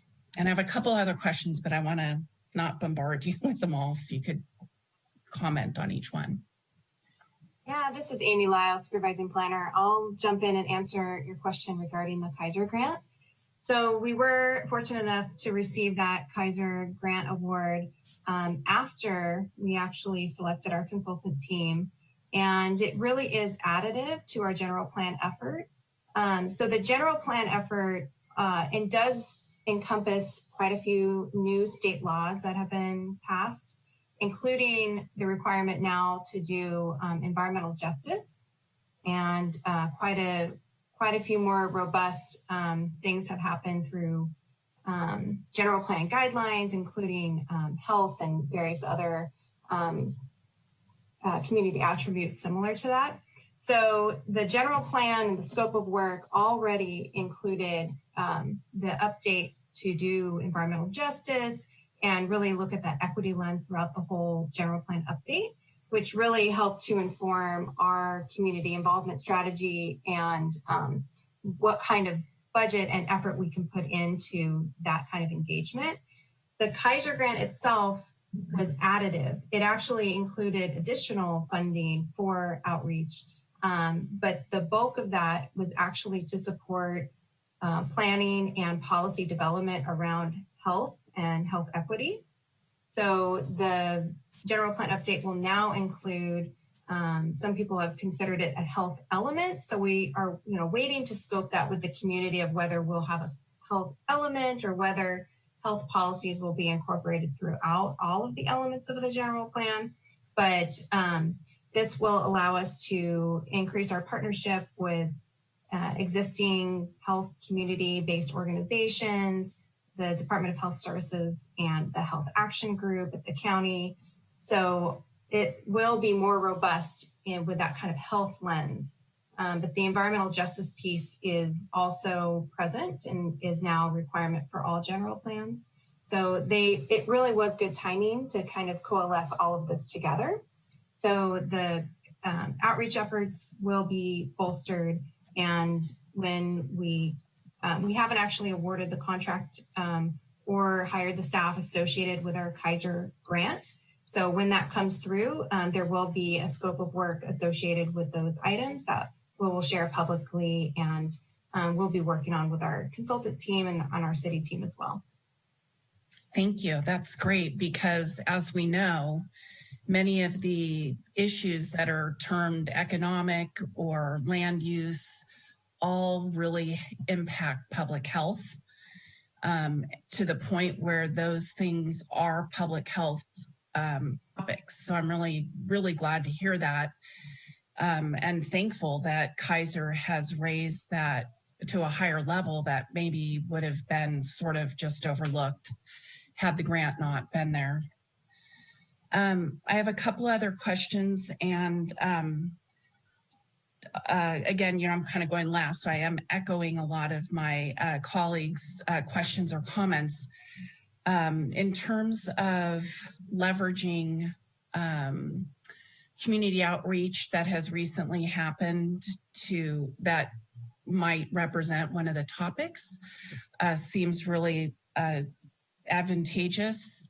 At the same time, as we heard in public comment at the beginning of our CAB meeting, that some of the previous community engagement events have been lacking in robust community comment, often having a lot of education occurring during the public or during the engagement process, and not allowing for enough time for the community to thoughtfully and fully give input. And so as much as we leverage the good things that have already been said, I hope that we can continue to recognize areas of improvement to not misstep and do those same things again. Other things that we've experienced, we've been very rushed on our community engagement, where for various reasons we would lose funding or other things would happen. So community engagement processes have happened like in 3 months and rush. So I'm really glad that this is a 3-year process. And to echo Cecile, that the process of engagement be transparent and reported back, because I'm wondering what the definition of robust is. That was one of the terms that you used at the beginning. And so, what's your goal for community engagement? What in demographics and numbers of people, so that it's not at the end of the 3 years that says we had 20 sessions and only 5 people, being totally facetious, showed up, and oh well. So I'm hoping that as you go, we're able to adjust. And then kind of related to that, what's the threshold of input to a topic that would actually sway a decision, so that people aren't feeling like, hey, I participated, I went out of my way, and I felt, me and X number of other people felt very strongly that this should be a priority, and it never made it into the plan. Or it got so, because I know we have to stay high level, it lost its identity in the plan. So how can we reassure people that they'll be heard? Mm-hmm. Great questions. In terms of how we're defining robustness for this process. We want this to be inclusive, to provide multiple opportunities for people to give input, to share thoughts and ideas. And you can see from the range of activities that I presented that we want them to be engagement activities that are engaging, that are hands-on, that meet people where they are, whether it be from behind their computer screen or at a local grocery store. And so it's about multiple, varied, and inclusive opportunities to give input. And so that's how I would define robust. It's broad and deep outreach engagement. And then in terms of the question around the threshold for what would sway a decision, I'm going to look to Andy or Amy to share some thoughts on that. Yeah, thank you, Jamila, and I'll chime in quickly. So the CAC is going to be, and our reporting out to council and our working with groups, is all of those are events where we could share how well we can demonstrate how well we're taking comments that are coming in and considering them, and how they then in turn shape policy. I think that's a key metric of the category of impact that we're going to be showing. And I think it'll come out of our reporting out after meetings that we're going to be having genuine reaction to things we learn in the community. So we need to demonstrate that that's the basis for the trust we can build with the community, that their engagement matters and that being involved in civic life is going to be relevant to them beyond the general plan. Thank you. And, the Community Advisory Committee so that's going to be brand new. That's not one that's already been developed for another plan. And I'm just wondering, specifically like with our group here, the CAB, there are community engagement groups, and I'm just wondering about how to keep those groups connected through the process so it's not just a one-off. And just maybe posing a question to my CAB members that perhaps we, as a body or an individual from our board, apply to be on that CAC so that we have a real connection and, not feeling like we're doing community engagement just for this topic and to really leverage us, really. And that's all my questions and comments.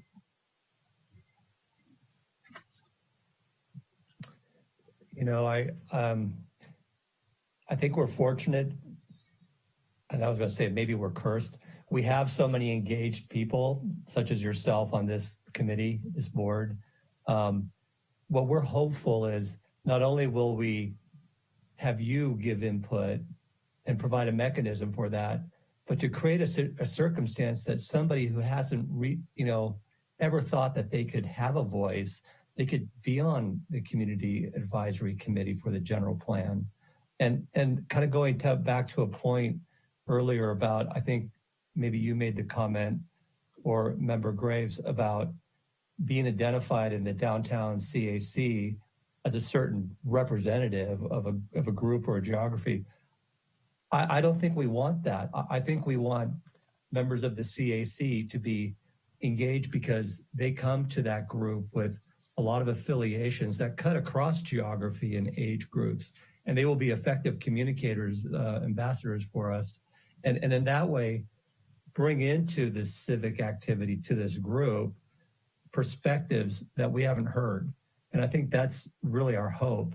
And in many ways, why we wanted to have this CAC formed in this less formal council appointment method that typically they are formed. So my hope is in this process, we're certainly going to have people who are veterans of civic life, but we're going to be bringing into the fold a new generation, hopefully the youth, maybe people who otherwise haven't, because of language barriers, haven't participated, and get that perspective to focus on this broad thing called the general plan.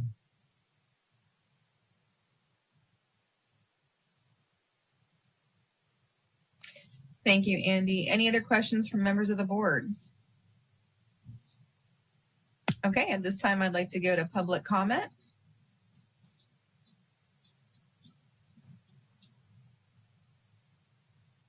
We do have a few public comments. One moment. Thank you.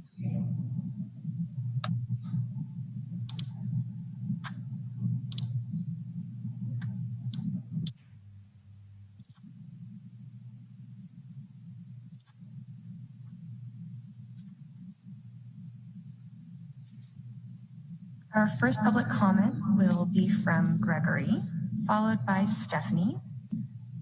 Gregory, I have unmuted your microphone. Do you see the timer on your screen? Yes, I do. All right, your timer begins now. Please identify yourself for the record if you so choose. Gregory Farron, and in this regard, I want to at least let you know that I'm with another group that's called Santa Rosa Together that has been engaging citizens and very much following the general plan and the downtown specific area plan.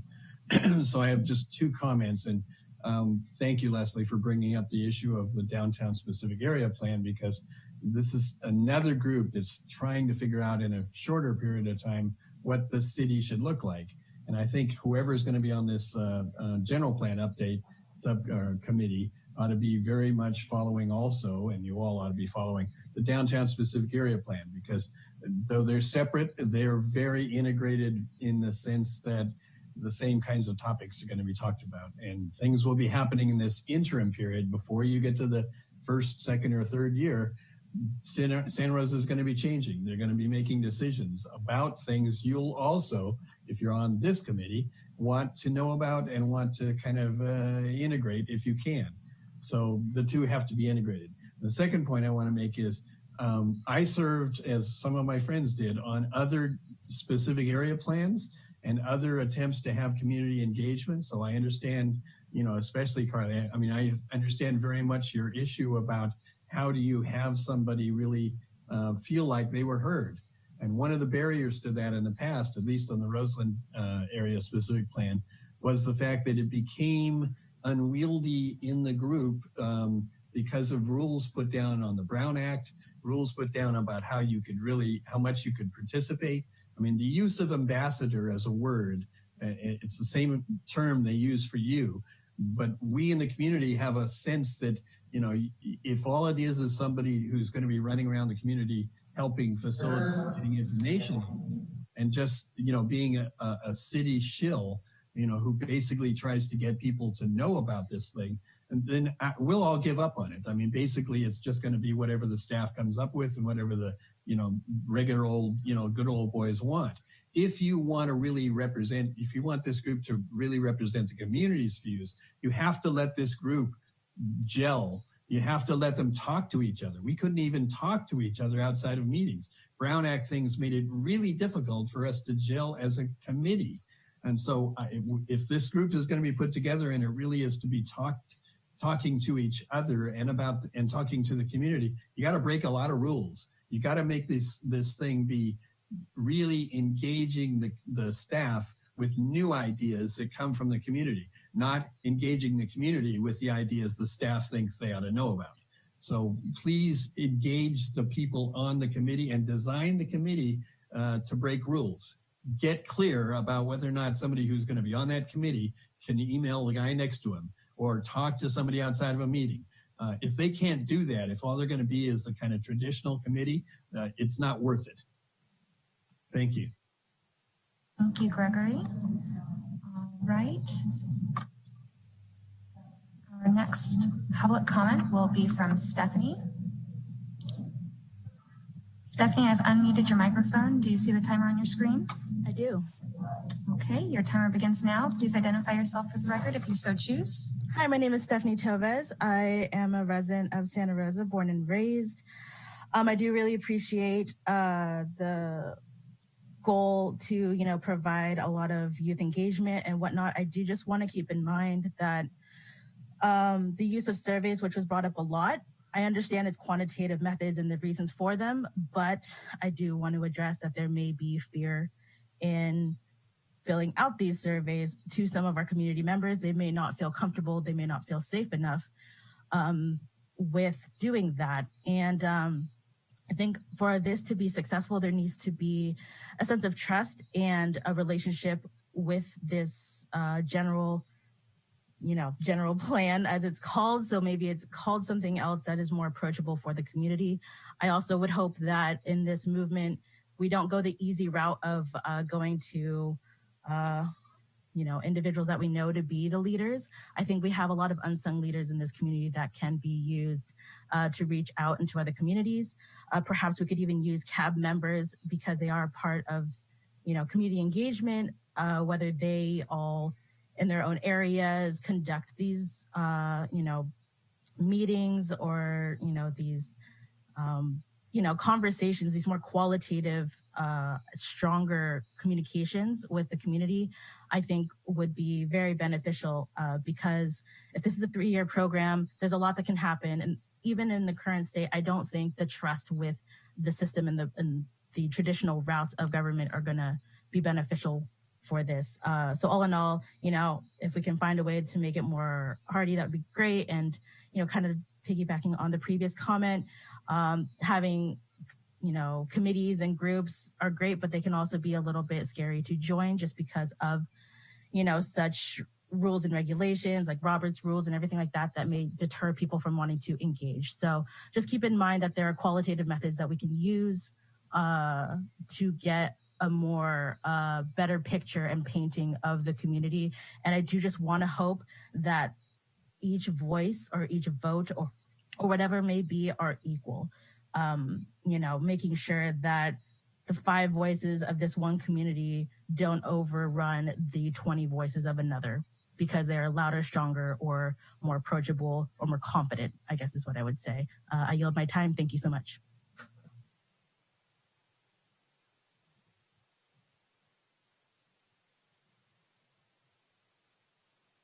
Thank you, Stephanie. At this time, there are no further public comments.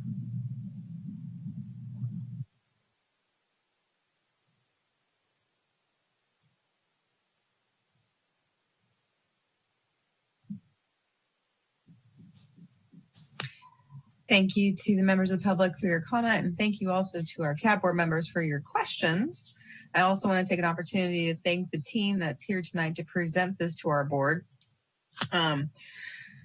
I think that it's a very ambitious goal that you guys are going forward with this outreach plan. And, unfortunately, we're trying to engage in authentic outreach on government speak.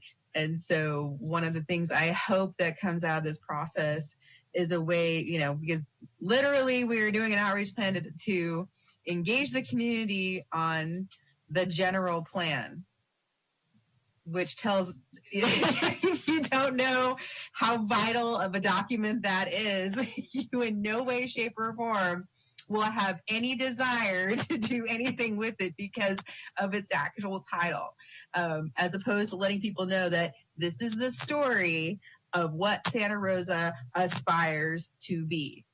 That is actually what a general plan is. It's a very long 411-page document with lots of tables and graphics, but the truth of the matter is, it is the story of what Santa Rosa aspires to be. And if you go in and actually read the text and the content, there is a rich, robust, ambitious set of goals.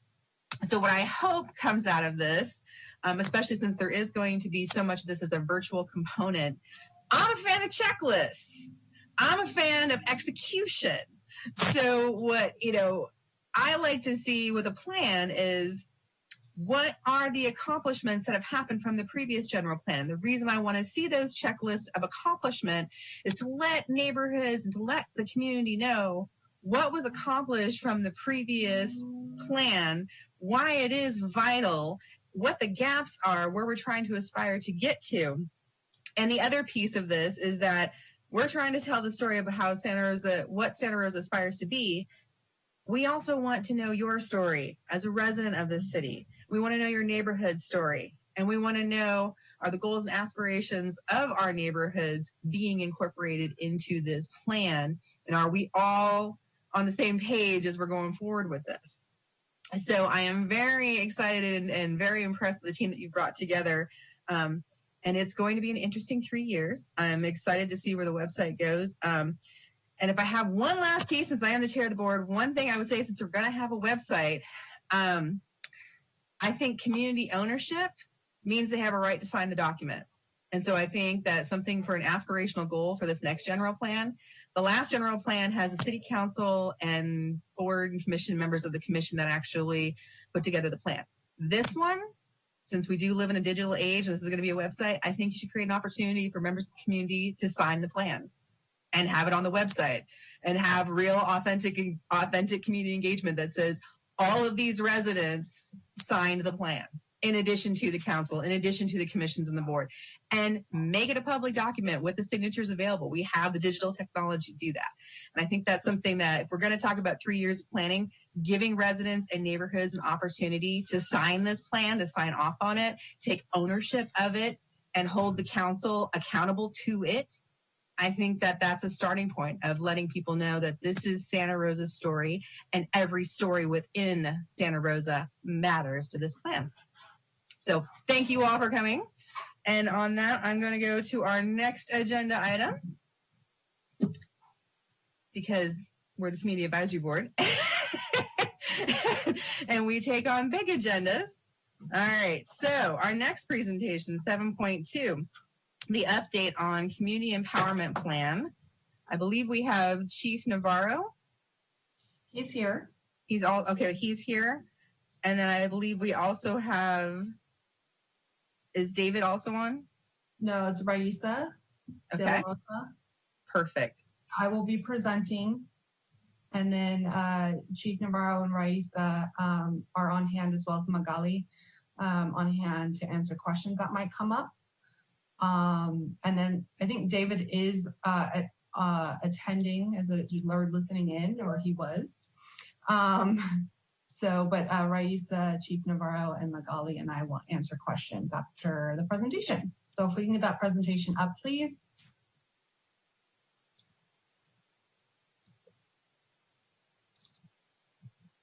All right. Hello, everybody.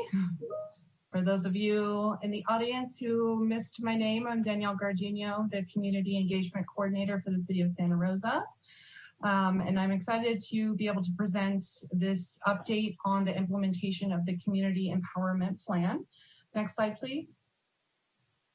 So just a quick overview for the CAB, because I did not get to actually do a presentation last month before we went to council.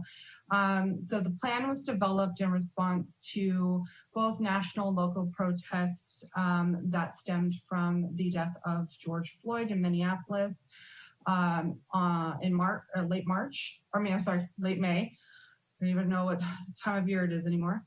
And really, in order to develop this plan, we took a good long look at where the community currently is with community engagement and the recommendations that we've heard from the former Mayor's Open Government Task Force, as well as a body of research that we have done over the last year on community engagement strategies. And so utilizing the principles of community engagement, I'm not going to go through the principles or the spectrum of community engagement tonight. Those items are linked in the agenda for tonight's meeting, as well as on the community empowerment page. So if you can't sleep tonight, take a peruse through those.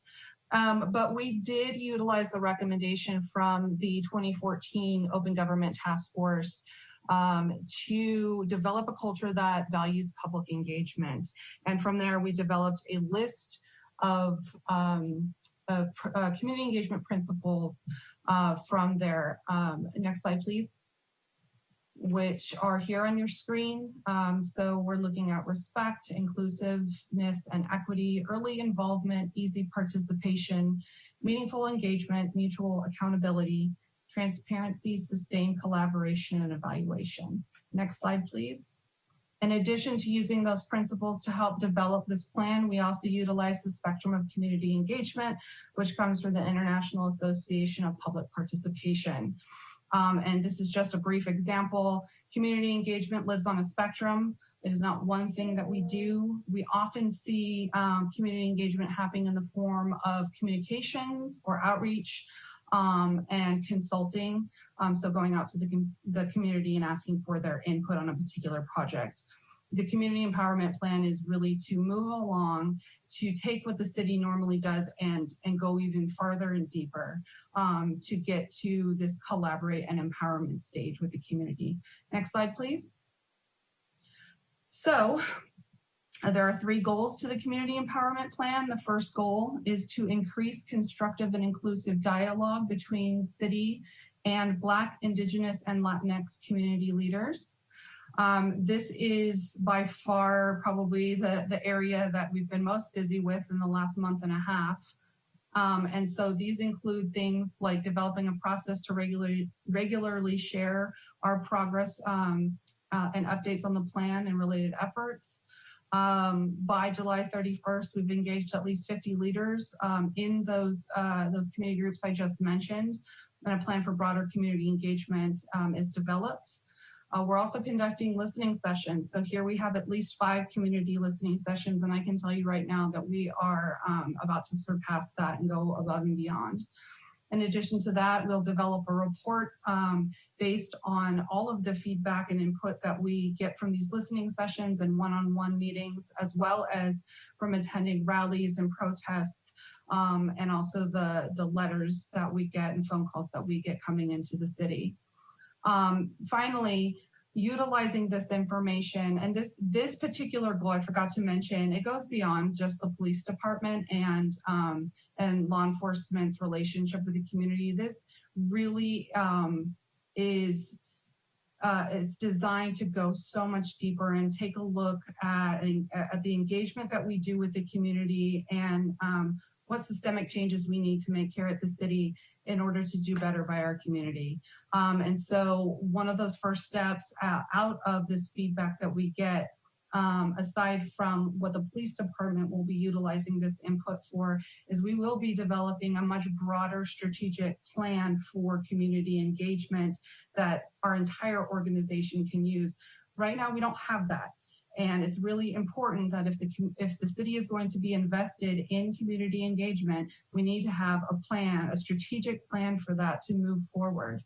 That was developed by and with the community. Next slide, please. Goal 2 is very specific to the Santa Rosa Police Department. It's that community is provided with opportunities to review and provide input on SRPD's use of force and community policing policies. And so this is where our listening sessions come in. We are collecting information on use of force and the relationship with law enforcement here in Santa Rosa. So this goal, we're looking to establish a forum to provide ongoing inputs in community policing practices, community issues, and ideas for improvement. We've already begun that. We have a Council Public Safety Subcommittee meeting where those conversations are happening. I'll get to that in a little bit. We're also utilizing, again, that feedback from the listening sessions, one-on-one dialogues, meetings, and the Council's Public Safety Subcommittee to update SRPD use of force policies. And again, also utilizing that feedback to develop and shape the independent police auditor's scope of work. Next slide, please. Finally, goal 3 really is more of an internal goal for the city, and it's to establish a feedback loop to gauge effectiveness of efforts in the community and among city staff. So this is training our staff on community engagement strategies and tools, including reviewing and adjusting on community dialogue and listening session feedback. Developing resource strategies and working with our departments to support them and optimizing their community engagement strategies and opportunities related to specific programs, projects, and services. So we do this now, but we really want to take this with very specific departments like planning and economic development and the general plan update. We really want to take this organization wide though and help our other departments provide more opportunities for that authentic community engagement. evaluating this process, so not just with the community engagement efforts in this plan specifically, but also developing evaluation processes for the organization to use in other projects. We're looping in educational institutions and local organizations to help us do that. So for example, Sonoma State University has a master's nursing program. Their research class this fall semester is going to help us conduct a variety of different research projects on different topic areas related to law enforcement relationships with the community, use of force, and the impacts that it has on community health and mental health and wellness, as well as systemic racism and segregation within city planning documents, and how that also impacts not only community health and well-being, but how it impacts communities of color and their overall lives within our community. And finally, we will be annually reporting out to the City Council. And actually, we've kind of shifted this a little bit. We have been given a place on the council agenda every week to give a brief update at every meeting on our progress towards this plan. But we will be reporting out these larger evaluation outcomes on an annual basis moving forward to City Council. Next slide, please. So what has been done so far? I think this is really important that we're not just talking about talking to the community and listening to the community, we're actually taking action. So one-on-one meetings, we as in I and some other staff members have been meeting with individual community members and community groups, building those trusting relationships, introducing the community empowerment plan, and then updating those community groups on the progress. And in the listening sessions, we're really, we're asking specific questions, but also asking those community groups to bring their issues and their demands to the table. We want to know what they want to change in our community. And then we work with them to figure out priorities and also to move that forward to taking action. So in those listening sessions, we've held 3 so far. And we actually have one scheduled for tomorrow. They're with very specific audiences. And right now they are not, they're not open to the general public at this point, because when engaging with these groups, we've heard a lot of requests for these listening sessions to be closed with both city staff and the chief, in that there's trust issues, and a lot of people don't want to come forward and share some real deep and sometimes emotional stories and have other community members listen in at that point. We're still working on building that trust and building those relationships. However, we will be posting summaries of each of these listening sessions and the outcomes of those sessions on our Community Empowerment Plan website. There's currently 2 that have been posted. We're working on getting, I'm sorry, I just realized there's actually 4 sessions that have been completed. And we're working on getting 2 more posted, hopefully by the end of this week.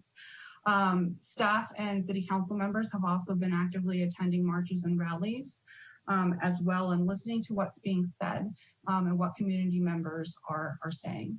Next slide, please.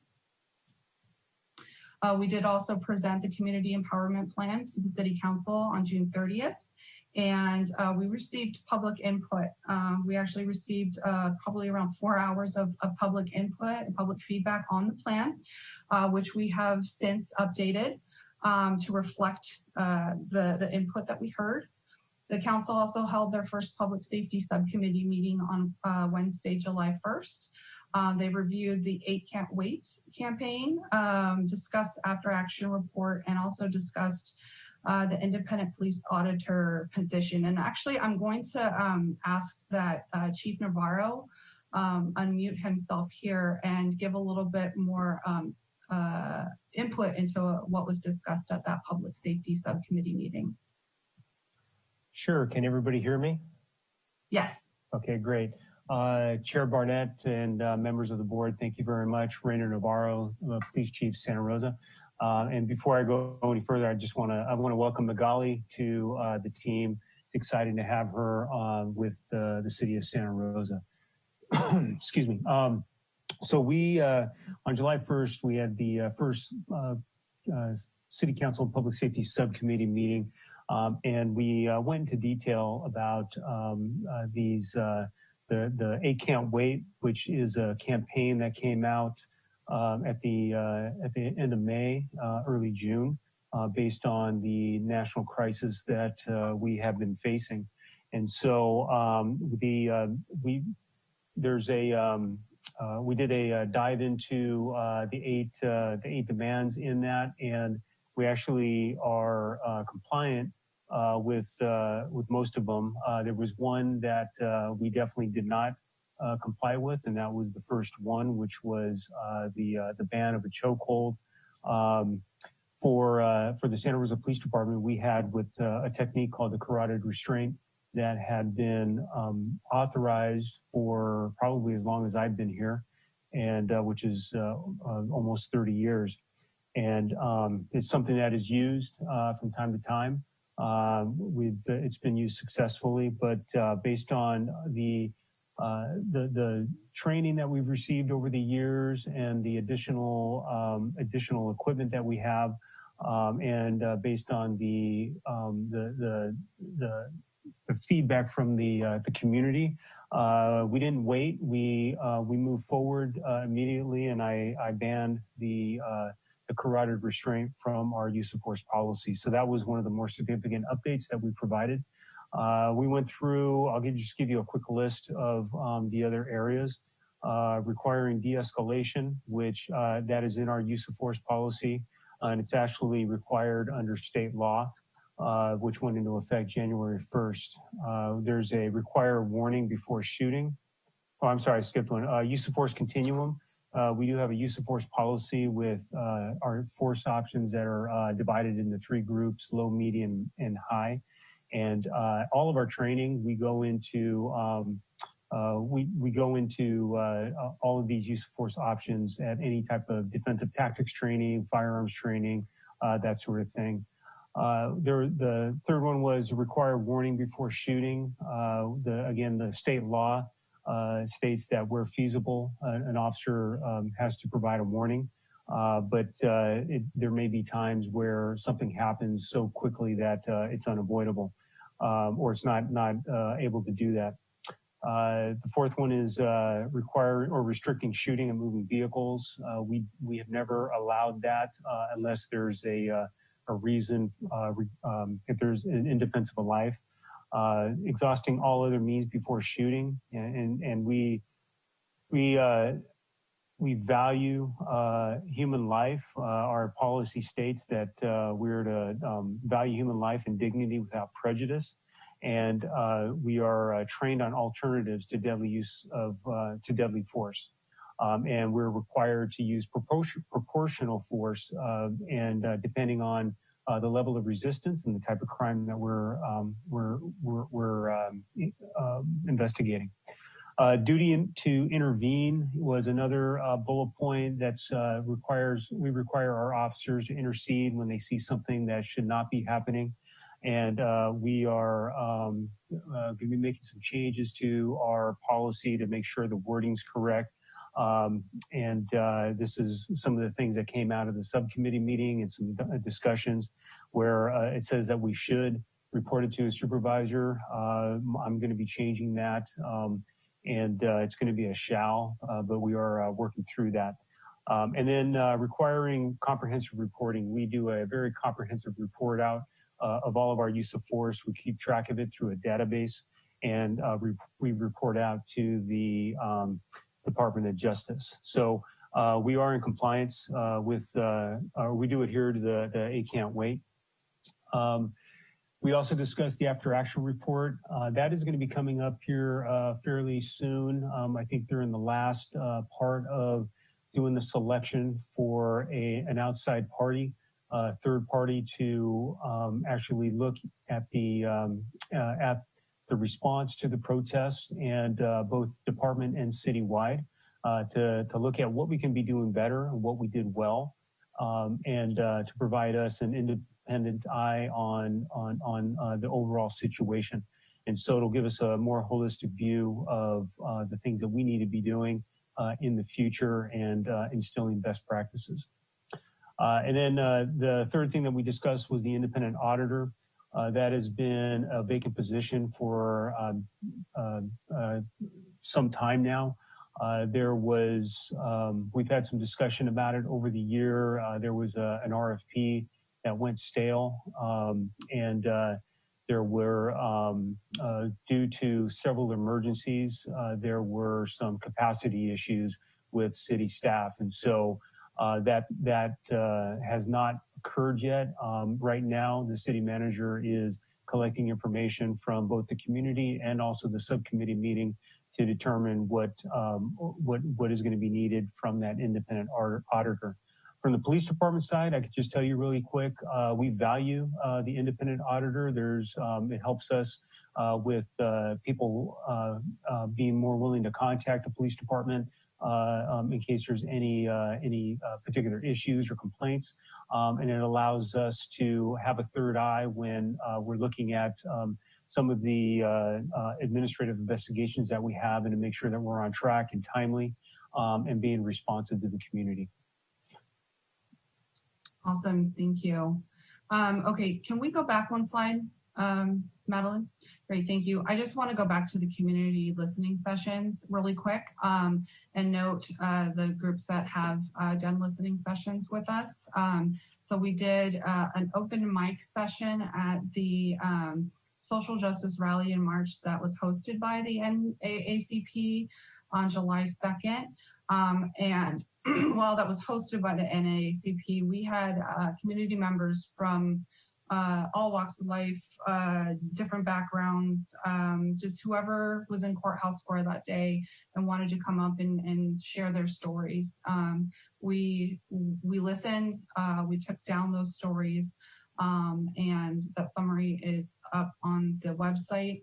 The second one was with the local Santa Rosa, Sonoma County NAACP chapter, and that summary is also up on the website. Last week we held a youth listening session with 3 different youth groups. One was from CAP's Youth Community or Civic Engagement Project, and then Latino Service Providers had some youth participate, as well as the Teen Advisory Group. And then also last week we held a listening session with 100 Black Men of Sonoma County. And so those 2 summaries will be up on the website, hopefully by the end of this week. Next slide, please. And next slide. All right, so what we've heard to date, and this is from all the listening sessions, all of the rallies, marches, emails, phone calls, one-on-one listening sessions that we have been to, public comments at public meetings, including City Council and the Public Safety Subcommittee meeting. These are what the community would like to see happen: demilitarization and defunding and dismantling of the SRPD, to divest funding from SRPD into other safety social nets such as housing, mental health, and economic opportunities, halt SWAT response to protesters, drop charges against protesters, adopt 8 Can't Wait and invest in 8 to Abolition, restructure the SRPD, hold officers who abuse their position and demonstrate gross misconduct accountable for their actions. Next slide, please. Address the hiring practices in the city, particularly with SRPD, but also with other departments. Make law enforcement officers' records available to the public. Incorporate a cultural equity and cultural competency program into the city systems and programs. Create a civilian-controlled, transparent SRPD oversight committee. Fund Black community service projects, events, and providers. Create a platform for submittal of community-generated resolutions. Create a platform to create local governing policies. Next slide. Implement the remainder of the Open Government Task Force recommendations. Take action. It's the biggest one we've heard is stop talking, stop listening, take action.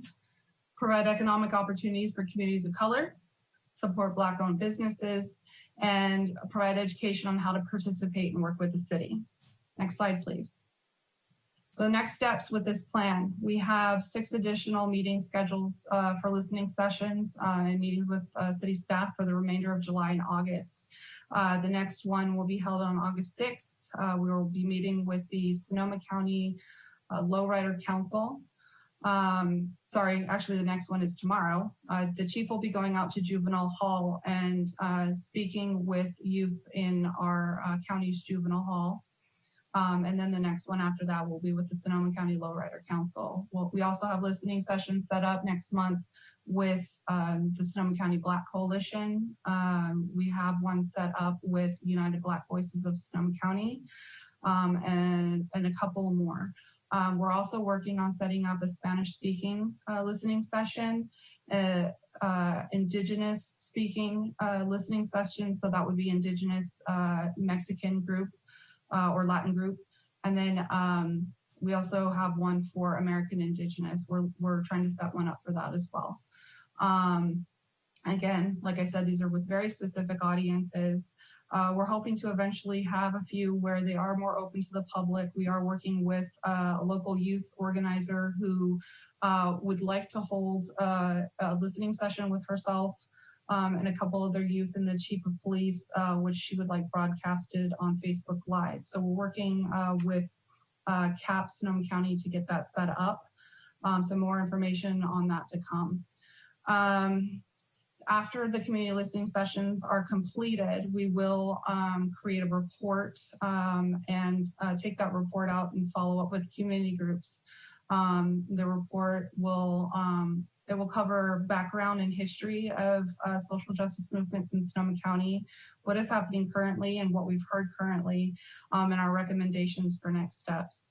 We will take, like I said, we'll take that back out to the community, follow up, ask, did we get this right? If not, we will fix or add what we missed. And then we will share the report with the broader community as well as with the city council and with the community advisory board as well. The next council public safety subcommittee meeting is scheduled for Wednesday, August 5th at 2 p.m. And then, like I mentioned before, we will be working on developing a plan for ongoing engagement at the end of these listening sessions and after we get the report completed. Next slide. That is my presentation. I will turn it back over to Chair Barnett for questions from the CAB. Thank you, Danielle. All right, so I'm gonna start with Jacqueline and then Vince and then Keith. Thank you very much, Danielle, for that presentation and for Chief Navarro. I have 3 questions, 2 for staff and 1 for Chief Navarro. The first one, Danielle, is pertains to Goal 1, Section 1.2. You had mentioned that there are, the goal was to have at least 50 community members identified in order to contribute to the conversation. I'm wondering how those community members were identified.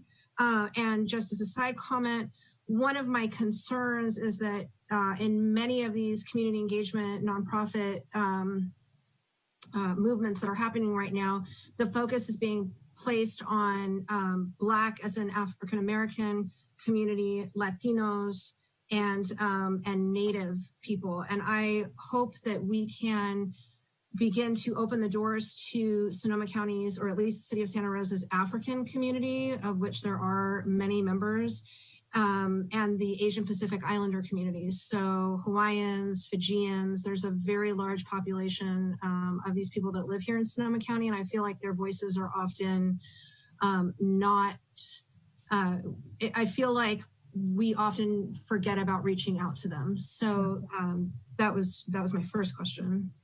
Sure. So to your point about the African community, actually one of our staff is married to someone from Ethiopia and Eritrea. And so we're working on getting that. It's been really difficult, but we're working on engaging with that community or trying to get something started to engage with that community. And sorry, what was your question about 1.2? Oh, how the leaders were identified? Sorry, yeah, how leaders were identified. Yeah, so so that's a good question. I have a lot of contacts through my family, being a member of the Gray family here in Sonoma County. I have to admit, I started with my family members first, went from there, and just started reaching out to community organizations that I knew of. So Sonoma County Black Forum, NAACP, 100 Black Men, and then also the academic institutions. So I've reached out to the SRJC, Black Student Union, SRJC de Mecha, did presentations to them. For those groups, we're working on identifying who the contacts are for Sonoma State.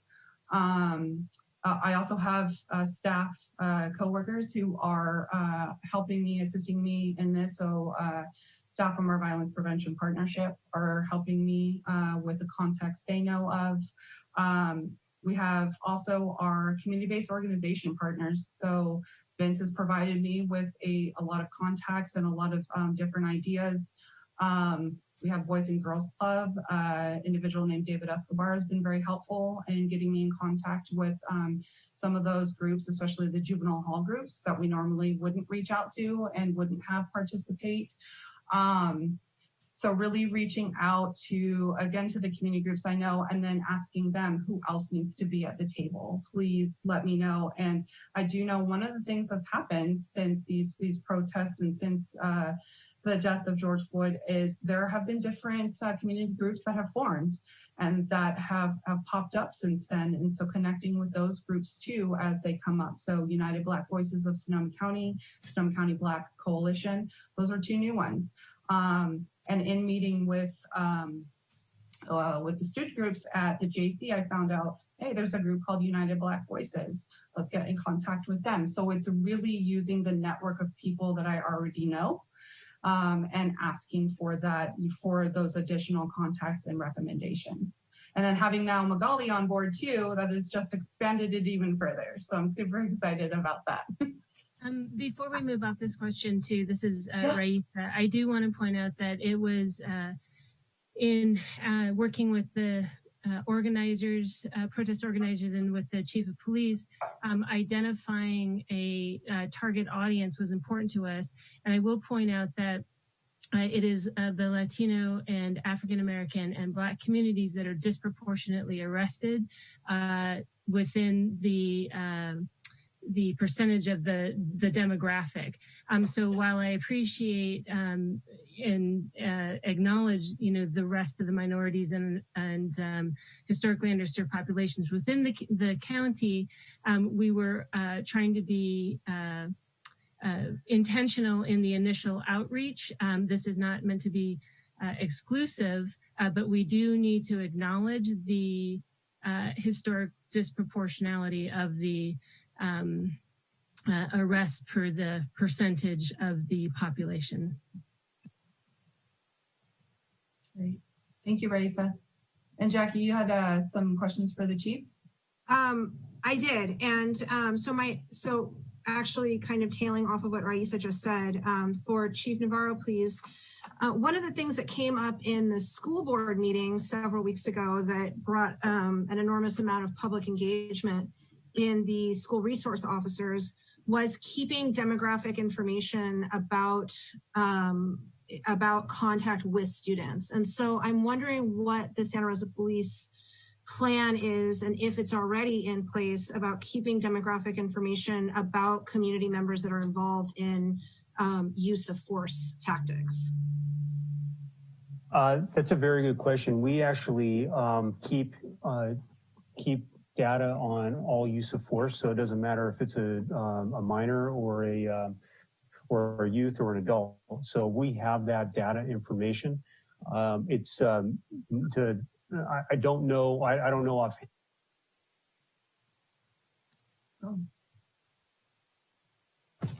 Uses of force at school, and they were minor. They're more what we call control holds, where somebody's trying to get away and they grab them.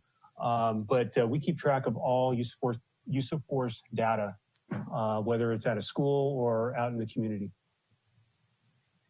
If you wouldn't mind, if I could just clarify, what I'm specifically asking is if you keep ethnicity and racial data on people who are and community members who are involved in these situations. We do keep racial data. I don't know what the breakdown is at the schools. I think that's something that did come up, and we are. I know that is a discussion that we're having on how to better track that. And the use of force, we could drill down on that.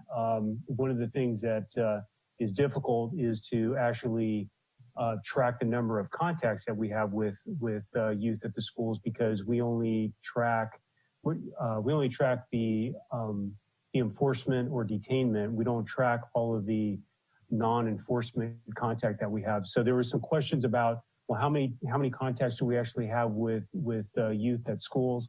And it's a little bit more difficult to track, because our main goal while on campus is not to track and not to we're there for to try to be a positive role model and influence, and to deal with public safety. So when it does come up and we do have to make an arrest, we do track that information, and that includes the use of force.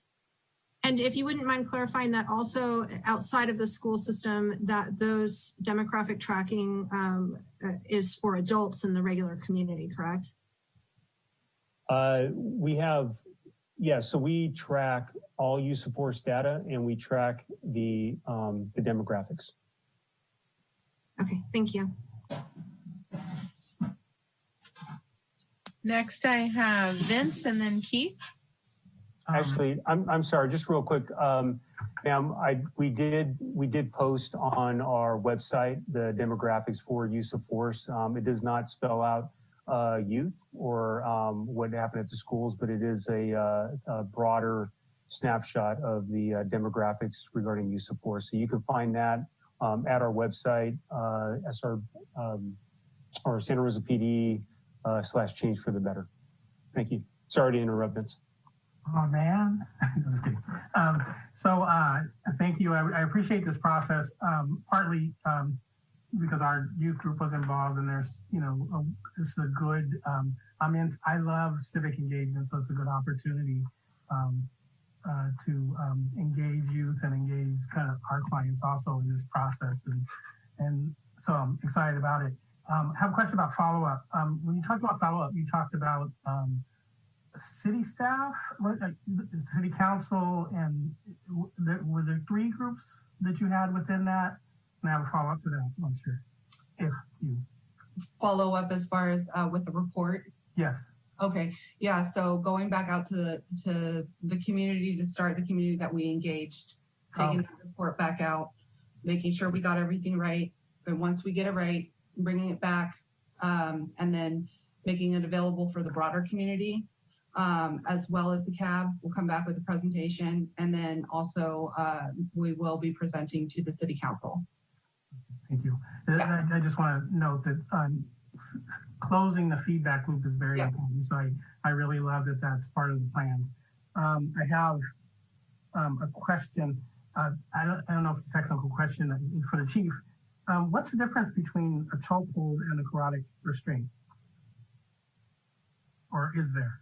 Yeah, so there's a chokehold is it's any type of grab, around that's gonna around the throat. The carotid is it's a technique which actually blocks the blood flow for your carotid arteries. So you put it's pressure against your the vagus nerve in your neck. A chokehold is usually something that is there's no technique. It's just you grab, and there's more of a there's a greater possibility of crushing the windpipe and do more damage.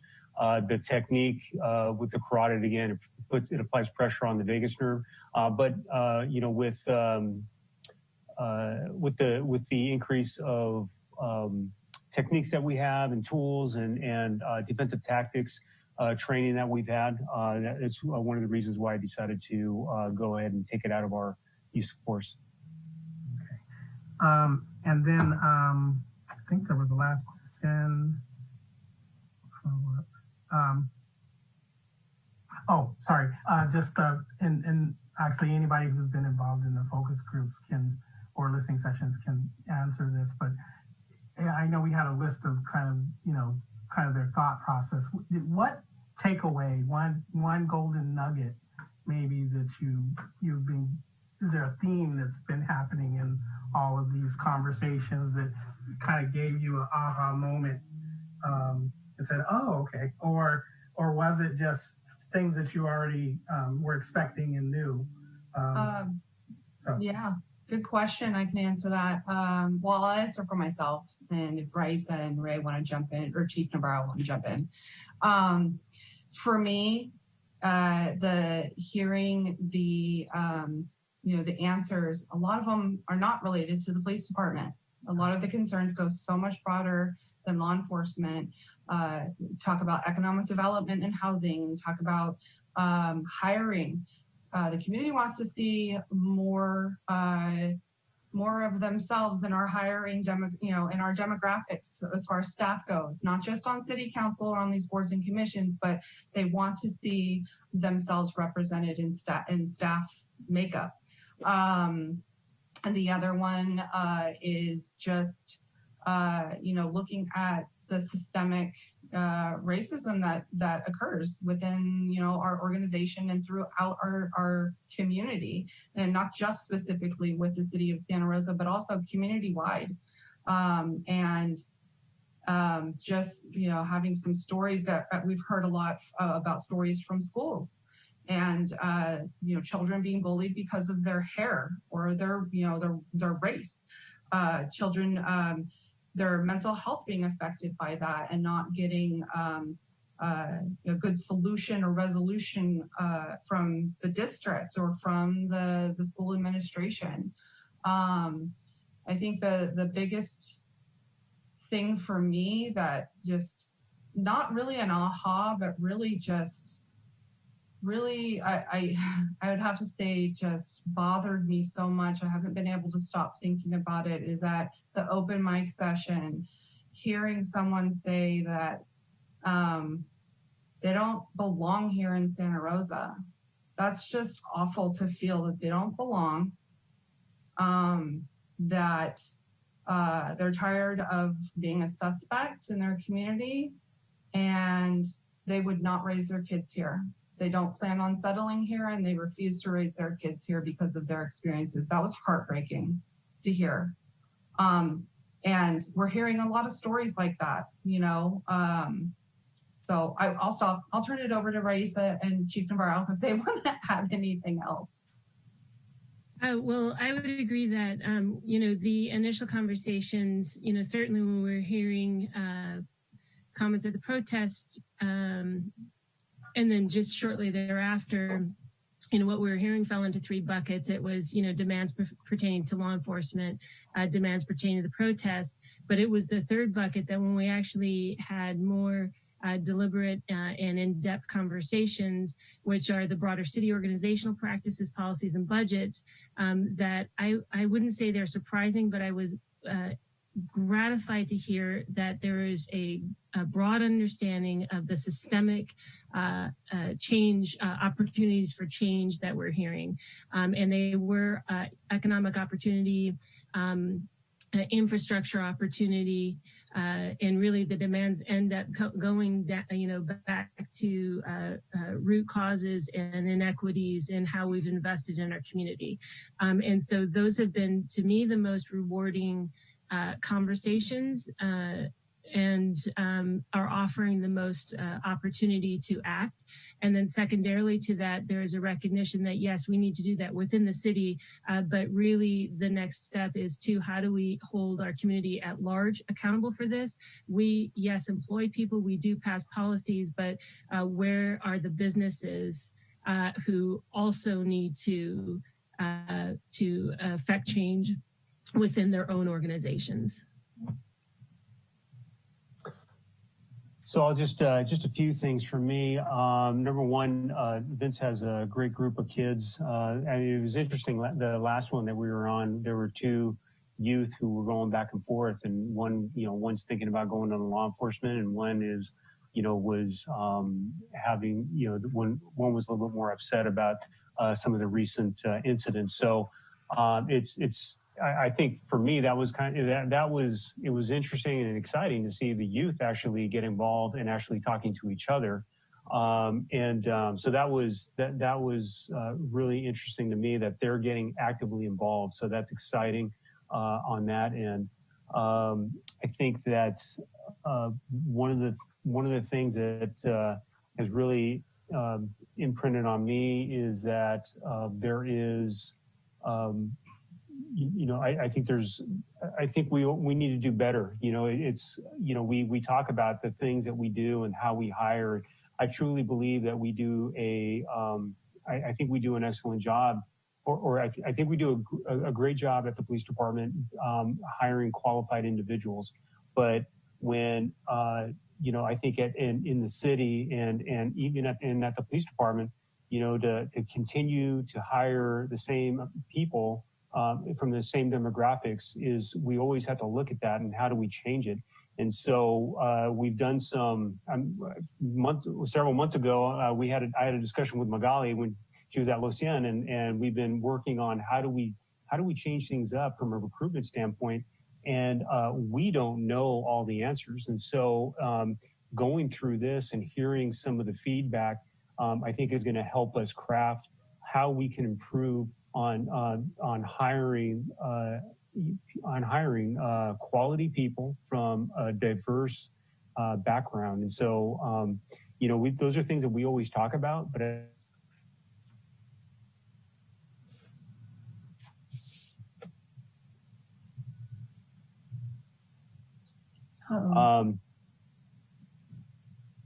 the only last thing I was struck that I had. Hey, Chief, you're cutting out. Yes. You're cutting in and out. We're losing you. All right. Sorry. Can you hear me? Now we can. Okay. So last thing, real quick, I just I met with a friend who's Black, and she shared her experiences in another city, and that and that was really telling for me about this is it's close, it hits close to home. Fortunately, she had nothing negative about Santa Rosa, but that doesn't mean that there's not negative experiences, and I understand that. But it was just very telling to me that to hear a personal story from a friend, hearing about how she goes into a room and nobody introduces her because they expect that everybody knows who she is because she's a Black female. And it was like, I had never even thought about that. So those are some just really interesting things that have come up for me. And I think it's important to have these conversations because it's really opening all of our eyes. Thank you. And I just want to, last comment, I love this process. We got to keep it going, keep listening and keep talking and engaging in dialogue. So thank you. Keith? Thank you. Thanks for the presentation, Danielle and Chief Navarro. Pleased to hear about the changes in the use of force and other policing policies. My question is about one of the messages that's being passed around on social media as well as elsewhere is about police being expected to handle too much, that they aren't and shouldn't be mental health experts, social workers, animal control, lawyers, drivers. So my question is, has there been any discussion about potential changes on how either dispatch calls for who they call or how backup is called, anything in that nature? Like we've heard about people having mental health crises, getting shot.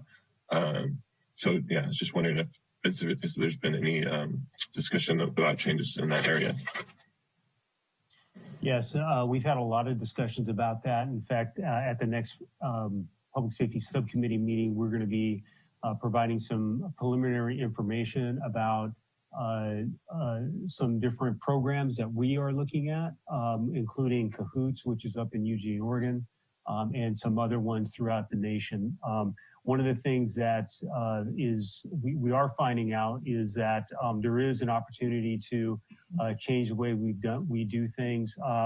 And again, a year ago, I started talking with other, with some other people about, well, how do we start working better with mental health professionals? And then we go into all these emergencies. But we will be talking about it more. One of the things that is coming up that we're finding is that it's never really cut and dry. There's a lot of these programs where they still send an officer to make sure the scene is clear before they can release it to a social worker, and that includes what's happening up in Oregon with Cahoots. And so we're trying to really drill down to find out what the impact would be. But we're looking to see how we can better utilize the funding that we're turning back to the city to minimize the times that we have to go out and to better serve the public, the community with, maybe a social worker or a homeless advocate. Thank you. Any other questions from the board? Leslie and then Cecile. Thanks everybody for really great information, and I have been listening into the city council meetings and that subcommittee meeting, as well as at that event that was in Courthouse Square, and the community members got to speak, and it really was eye-opening, definitely, and in many ways, and these city council sessions as well, and the community input that's happening there through questions and public input. I want to ask my first question, and respectfully, I want to ask this question to the chief about the fact that I know that protests are still coming up, and that this isn't something to where we've had protests and we now have these discussions, and it's a little bit of smooth sailing, because I don't believe that's the case.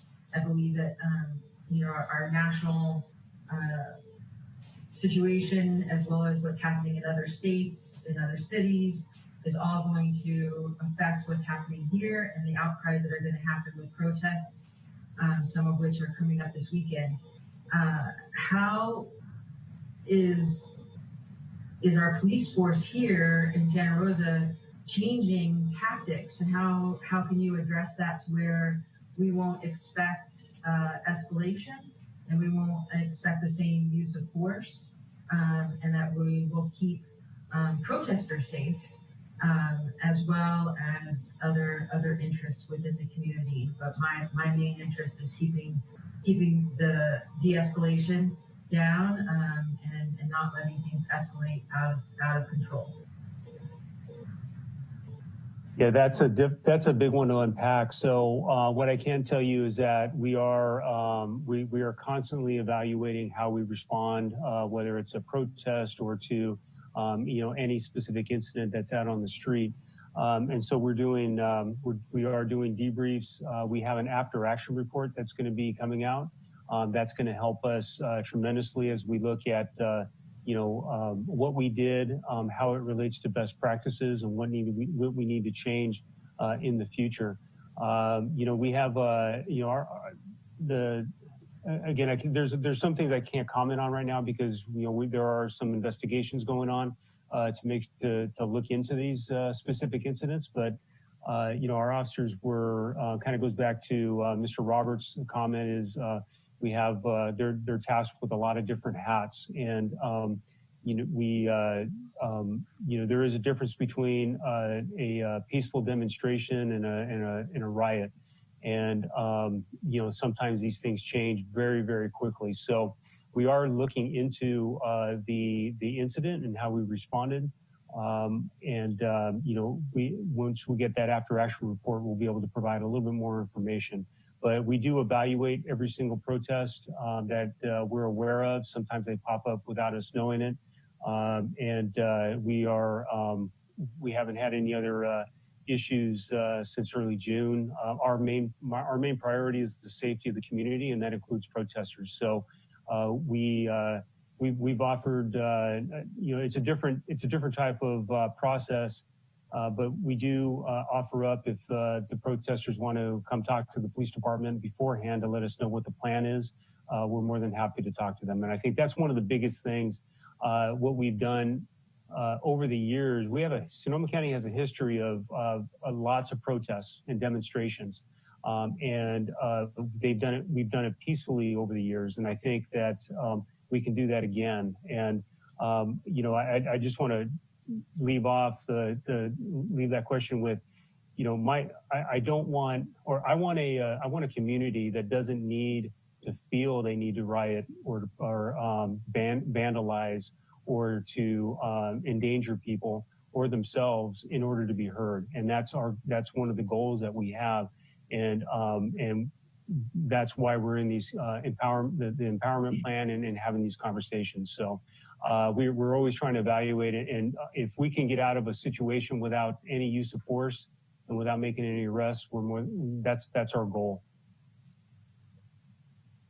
Thank you for that. And I want to make a follow-up question to that, and that how do protesters know? And I appreciate, I know that you're aware that I put on a number of events and worked cooperatively with the police department and had many discussions and had the police at the events that I have organized. But I have not really done a organized or been in charge of a protest that has gotten to such an emotionally engaged level, I believe. So, and I do believe that there's going to be protests that are coming up that are going to be emotionally engaged, whether that emotion stems from what happens here in Sonoma County and in Santa Rosa, or if it stems from what happens elsewhere. I want to see if there might be a possibility that you could answer, maybe not here, maybe this would be in another forum. What constitutes a riot? What is that definition? What can protesters do as community members to not escalate to that level that would be considered a riot by the police department? I have heard from protesters that said that they really tried very hard to keep it de-escalated, to keep everybody from showing any type of escalation toward police officers, but then a water bottle is thrown by someone that they are not in control of. And I know that I've even seen footage of fireworks that were dispersed. And I realize that this might not be a forum or a question that you can answer right here. Maybe that's something to be answered later on. But I think that would be really helpful for the community and for protesters to know what is that threshold. Yeah, so the threshold basically is when people start committing crimes, so vandalism, violence, that sort of thing, and the processes and the commander out there, who is a lieutenant, will make an announcement that it's an unlawful assembly and tell people that they have to leave, and so that order is given, and it is difficult. That's the problem. It's hard to control, people that you don't know, who might be showing up and doesn't have either the same mindset as you do. And so those are the things that make it difficult. And so that's why a dispersal order is given to tell people that they need to leave because it's an unlawful assembly. I think the biggest, again, it's important to have discussions beforehand.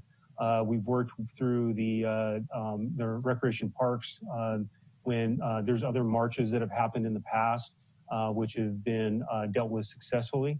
And I think that's a process that would be important. And, I think it's always important to have those conversations beforehand and let people know what's happening. Thank you. Appreciate that. And one last question, although I want to ask more, but I don't want to take up everybody's time, is that realizing that just like COVID-19, that social inequity and protests and emotions don't stay within borders, that how is our community engagement plan and the process that we're going through and potential commitments to actions as well as progress made, how is that going to be something that other cities throughout Sonoma County can benefit from, and Sonoma County in general benefit from? Because I can remember that there was that press conference where all the police chiefs throughout Sonoma County in different cities, as well as the sheriff and the mayors and board of supervisors, and I believe even Congressman Thompson was there and talking about working together. But how is that actually achieved? Because I can see us working in our silo right now, and I think that it's really great. I'm excited, like Vince is excited that progress is going to be made. But then, there isn't a wall, there isn't a border that's tangible between Santa Rosa and Rohnert Park, or between Santa Rosa and unincorporated Sonoma County. And it's not so much just like the chief was talking about, talking to his friend and having that story that didn't happen in Santa Rosa. It doesn't really matter that that story didn't happen in Santa Rosa, because every single story that someone of color and situation that they experience of bias and prejudice then colors and frames what they are going to perceive here in Santa Rosa and in everyday life interactions. And I feel like that is so important. So I really want, that somewhere within our plan, that we think about that and we talk and we discuss, and we are very open and transparent about how we're going to also benefit the other cities and how we're going to work with them and how we're benefiting and working with the county and its jurisdiction as well. Thank you. Next, I have Cecile. Thank you for the report. It's really helpful to hear. So I'm also really glad to hear the feedback, and feedback can always be anonymous and we learn from it. I work with an organization, a lot of you know, Santa Rosa Together, and we are dedicated to investing in community and organizing community engagement. And we brought a consultant, Jim Deers, to Santa Rosa February 1st. And he is writing all the time now about how now is the time to make this investment. And I hear that you're doing that. So I really appreciate it. And so my question actually for Chief Navarro is, I grew up a few towns away from Camden, New Jersey, and it's now back in the news because of the way that they moved to guardians, the police. I think what they did was they actually took all of the police off the rolls and then they rehired them based on becoming more community-based police or guardians. I don't know exactly what they called them. And I know, Chief, that you are a person that believes in community-based policing. So my question is, how much are you considering moving to a community, stronger community-based or guardian? I mean, in Camden, when they first started, they had to go door to door and meet everybody on their beat and develop a relationship. So I don't know, that might be an extreme, but I'm curious about your thoughts on that. And then just quickly, can you talk about just a little bit around de-escalation? Because I looked it up, I went on YouTube and looked it up, and of course that's not a really deep research, but what kept coming up was the use of tasers. And to me, that doesn't sound like a great de-escalation process. I guess in really dire circumstances it may be, but when you put those two things together, like community policing and tasers, that sounds pretty nasty too. But I would love to hear your thoughts, Chief. Sure, good question. So there's, a few years ago, there was a term that was used, guardian versus warrior mindset. And so we actually train our officers, or every officer that comes on, actually every employee that comes on, retrained in what we call procedural justice. And that really is giving respect, providing a voice, listening, and to build trust with the community. And so those are some of the core areas around procedural justice. In 2015, President Obama commissioned a 21st century task force on policing, and they issued a report. And part of that was to really focus on the guardian mindset rather than the warrior mindset. And so that's something that we continue to do. I actually just, during this, we're always trying to learn. And I went on to a webinar and I was listening to somebody, and they said, it's actually not even, their advice was, don't look at it as a guardian versus warrior. It should be, family member, because we're part of this community. And so I thought that was an interesting way of putting it. So we are based in community policing. We have been for some time, since the 90s. We focus on beat projects. We have officers in specific beats. It does get, we go to almost 140, we went to almost 140,000 calls for service last year alone. So and we have 177,000 people in the city. So it's a little bit more difficult to get out and hit every single, to contact every single person in a 40 plus square mile city. We have, so those are things that we continue to work on, and we can always get better, but we do focus on community policing.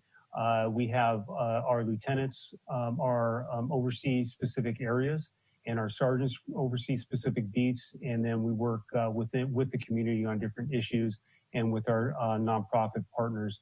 We're actively involved in the Violence Prevention Partnership and several other areas, and all of us are encouraged to be part of the community, whether it's through coaching or on boards or within our churches. That sort of thing. So it's actively practiced, but we need to continue to get better and always encourage our staff to get more involved. The second question was the use of force or de-escalation. Is that correct? So de-escalation basically means if you address this, you're at a, just give you a quick example. You're talking to somebody. They take a fighting stance and they start throwing punches or try to get away.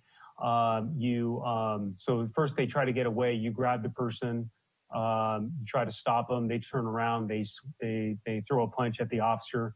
The officer escalates the use of force by doing whatever whether it's trying to control hold or a punch or a kick, or if at some point they have to go to a taser.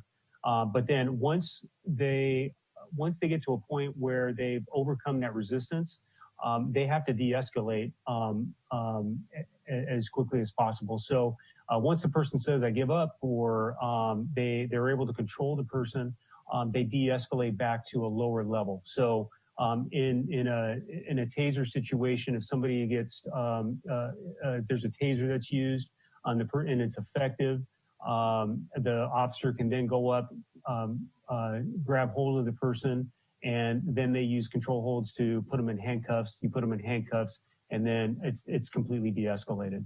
So that's what the de-escalation is. And so you can go to different levels if you whether it's using firearms, a taser, a baton, or less lethal. Once you get to a point where you can control the situation, you de-escalate. Or if you can't control the situation and you have to change tactics, you can do that too.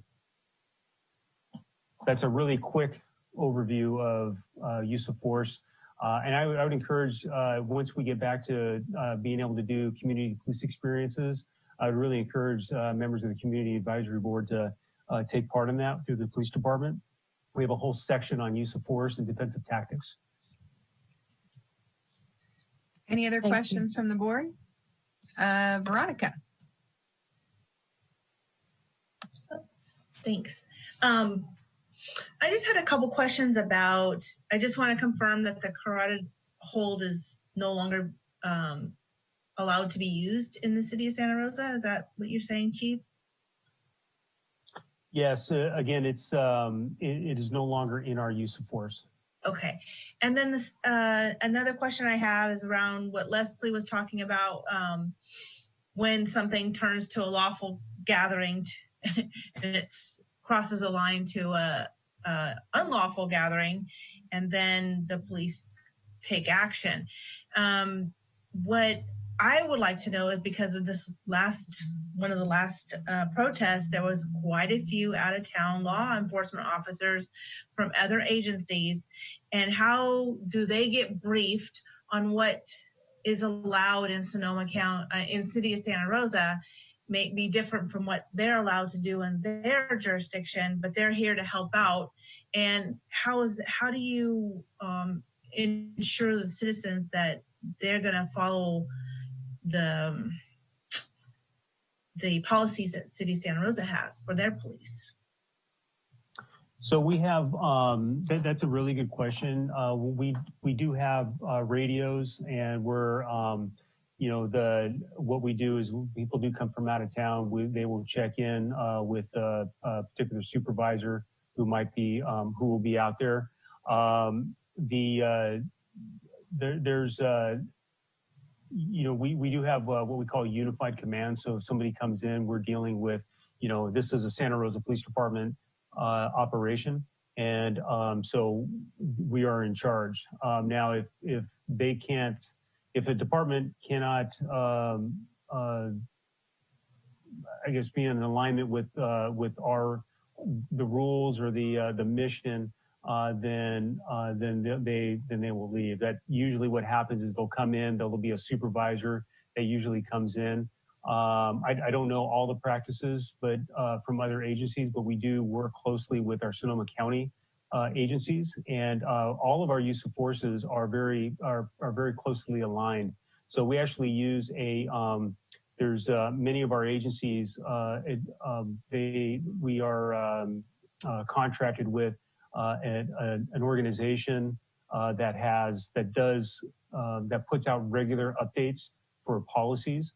And they provide that information to law enforcement agencies, and most of us are on that same policy. It's called Lexipol. And so we're very consistent.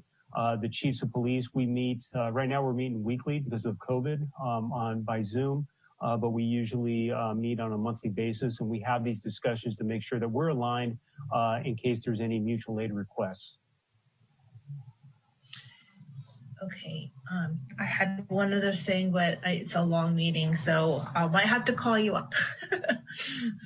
I think you have my number, so you can go ahead. Okay. I wanted to say it was about hiring, and I'm glad to know that those discussions are being held or beginning to have conversations around the area, because I really feel that if we had this mindset of training as warriors, and that we want to change it over back to maybe serve and protect or as guardians, it starts when you start training those new officers at the academy, and that's the mindset. And I would prefer to have an officer with a guardian mindset than a warrior one, like he's going to war, because when that mindset is like, it's a more, I don't know, in my mind, it's more violent. And if somebody's a guardian, I feel like they're there to help solve a problem and to do the job of serving and protecting, which I see that's how I would like my police officers to have that mindset. So thank you for having those discussions. Any other questions from the board?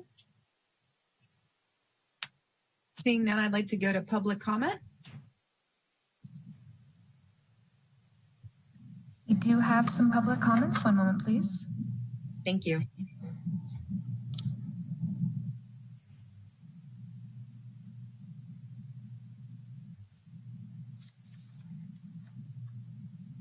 Our first public comment will be from Ramon, followed by, at this moment, it's just Ramon, I have unmuted your microphone. Do you see the timer on your screen? I do. Your timer begins now. Please identify yourself for the record if you so choose. Thanks. I have a lot to say, so I just want to get the important stuff out of the way. So I want to talk about the request for proposal for an independent investigation, the after action report he's been touting. I'm going to quote it first.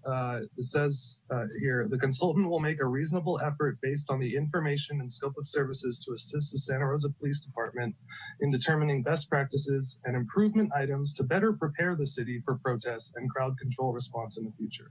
Nowhere in this after action report will the investigator investigate officers involved violating policy, law, or the Constitution. So there's really no accountability measure in this whole proposal or expected from this investigator. It also says that it's going to require a confidentiality agreement with the consultant, and the consultant is required to have conducted multiple after action reports in the past 3 years. And this guarantees that the consultant will have a background working in law enforcement. So none of this screams transparency to me.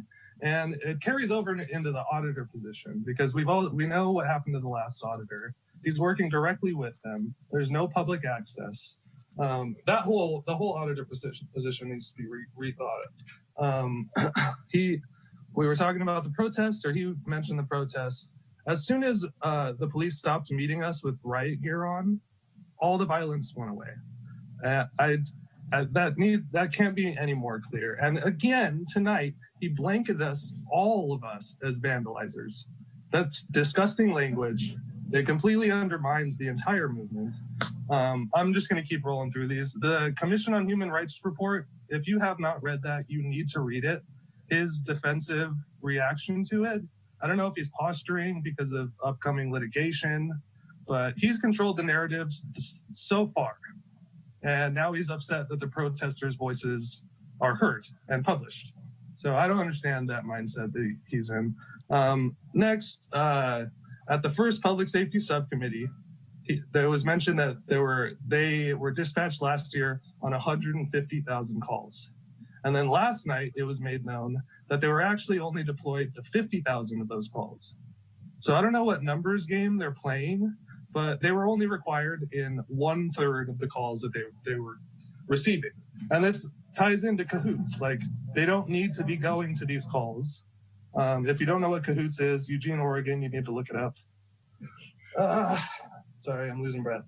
De-escalation, great question. De-escalation really only applies after compliance is reached. So they're really just topping whatever violence they perceive and just playing this game of using more force than the other person. And that will always escalate a situation until... Thank you, Ramon. Your timer has ended. Our next public comment will be from caller 3, followed by Charlotte. Caller 3, I have unmuted your microphone. Do you see the timer on your screen? I do. All right. Your timer begins now. Please identify yourself for the record if you so choose. Hi, my name is Melissa. I'm a lifelong resident of Santa Rosa. I just want to comment that after all this, having the police chief answer questions from the board, I really find none of it comforting. If the SRPD cannot guarantee that officers will follow policies, what are the consequences for violating these rules? I mean, it doesn't really seem like there's much. We saw the police chief won't even take responsibility for possible human rights violations, which we saw in the response to the Commission on Human Rights report. We really need transparency and public statements stating that the SRPD condemns police brutality and will do better. Like, I'm seeing a lot of talk of it, but nothing is guaranteed. None of it makes me feel better as a citizen that police brutality will stop in our city.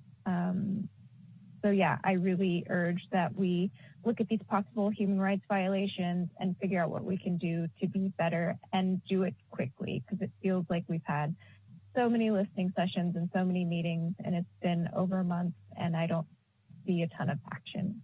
Thank you. I yield the rest of my time. Thank you. The next public comment will be from Charlotte, followed by Danielle. I have unmuted your microphone. Do you see the timer on your screen? I do. Your timer begins now. Please identify yourself for the record if you so choose. Thank you. My name is Charlotte. I'm a member.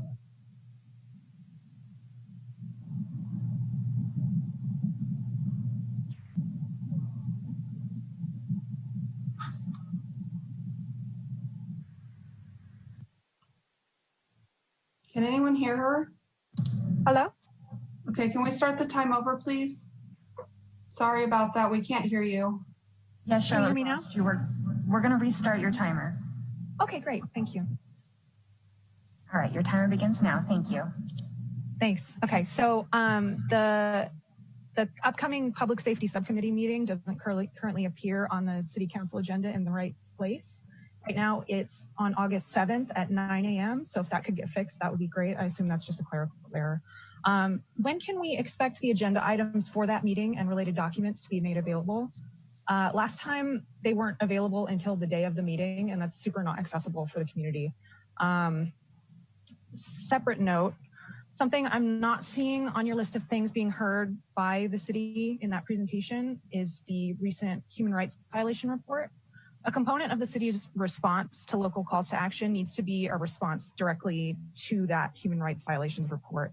And for any listening who may be unaware, this report covers the violence committed by SRPD against Black Lives Matter protesters, as well as the white supremacist history of Sonoma County.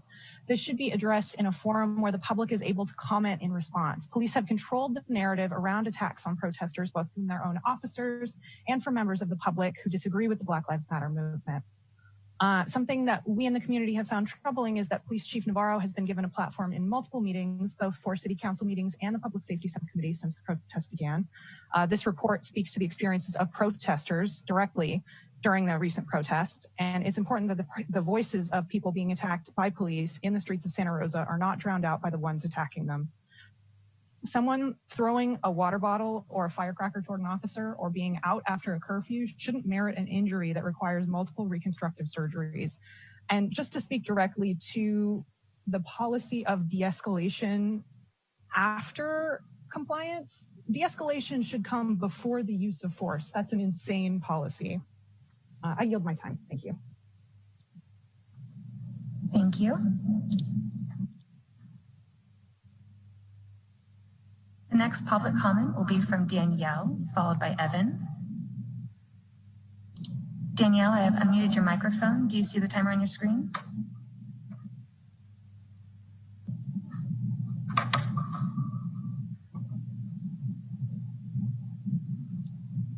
Hi, can you hear me now?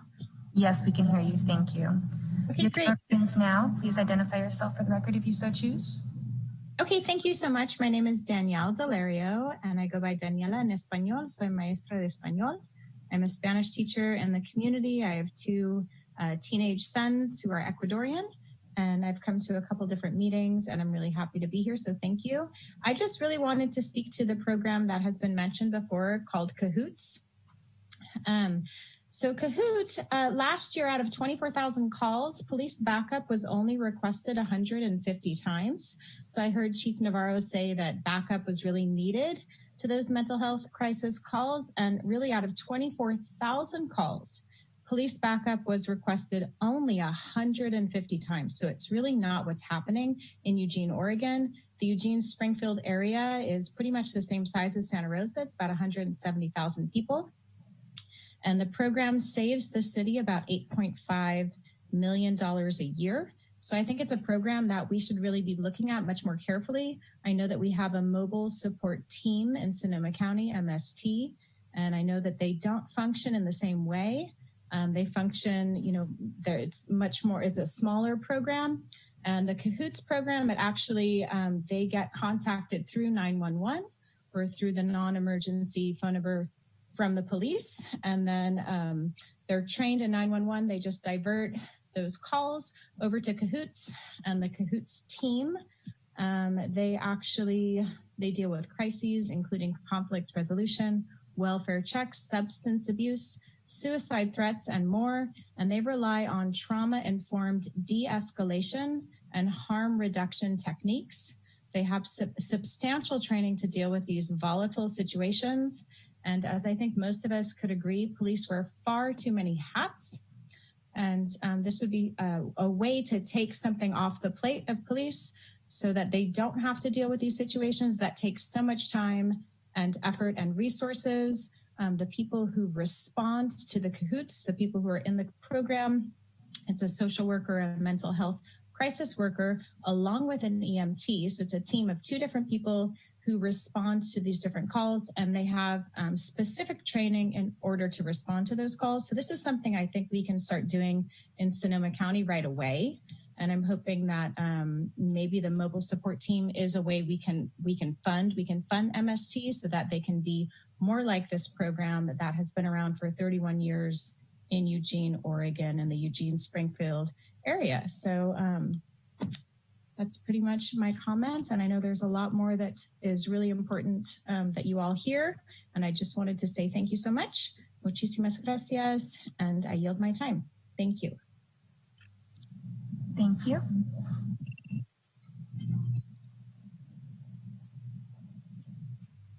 The next public comment will be from Danielle. I'm sorry. The next public comment will be from Evan, followed by Kimmy. I have unmuted your microphone. Do you see the timer on your screen? I do. Your timer begins now. Please identify yourself for the record if you so choose.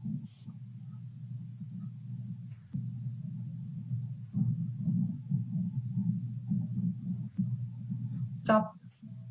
He's not unmuted. Can you stop that? Stop the timer, please. Can you hear me? Hello? Now we can hear you. Hold on, we're resetting the timer. Okay. Thank you. Sorry about that. Your timer begins now. My name is Evan Phillips. I'm born and raised Santa Rosa, currently residing in Santa Rosa. I've owned businesses, I worked in community development. I'm an activist, etc. There's a few things I'd like to echo sentiments of various people. I cannot stress enough how vital it is that all members of this advisory board, as well as city council, as well as unelected people, read the Sonoma County Commission of Human Rights report. I know that Chief Navarro issued a response to it. Some of it seemed a little bit off kilter in the sense that the purpose of the report was not to include the inputs of SRPD. That kind of defeats the whole purpose of an independent review. And Sonoma County Commission of Human Rights is not just some random group of people. This is an actually government-sanctioned board.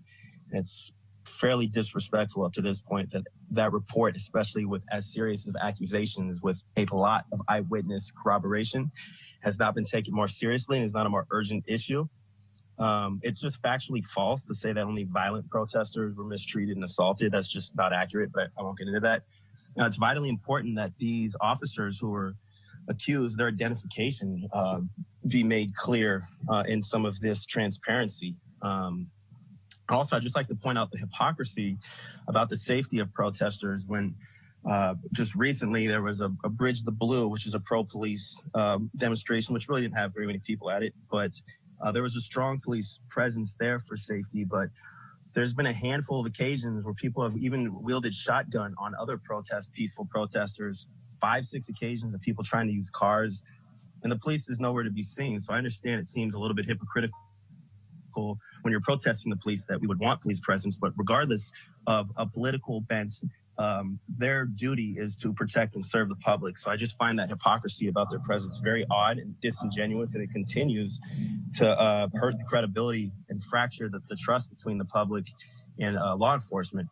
They also recently had an Instagram post kind of touting their lack of physicality in events, and people have pointed out how those numbers have been distorted with 150,000 calls, where only 50,000 calls actually involved police. I'm not sure if they realized that what they actually did was made a case for defunding. That is the exact premise for defunding and other programs like Cahoots that work more effectively, because all they did was use their own data to prove that most cases do not require armed uniformed officers. And I know that's a further discussion to have. And then I would like the board to follow up about what happened with Officer Kenny Ferrigno and if he's been held accountable for violations of ethics code violations, about using social media and online platforms to advocate for police policy. And I've heard very little about that. And to me, it's a big deal. Thank you for the time. Thank you. The next public comment will be from Kimmy, followed by Colin. Kimmy, I have unmuted your microphone. Do you see the timer on your screen? I do. Your timer begins now. Please identify yourself for the record if you so choose. Hi, I'm Kimmy Barbosa, Soweto. Wow, where to even start? First off, I was tear gassed 3 times in your city while peacefully protesting. I washed tear gas out of the eyes of minors, and I evacuated 14-year-olds from police kettling and use of force. Chief Navarro's way that he paints protesters is really concerning to me.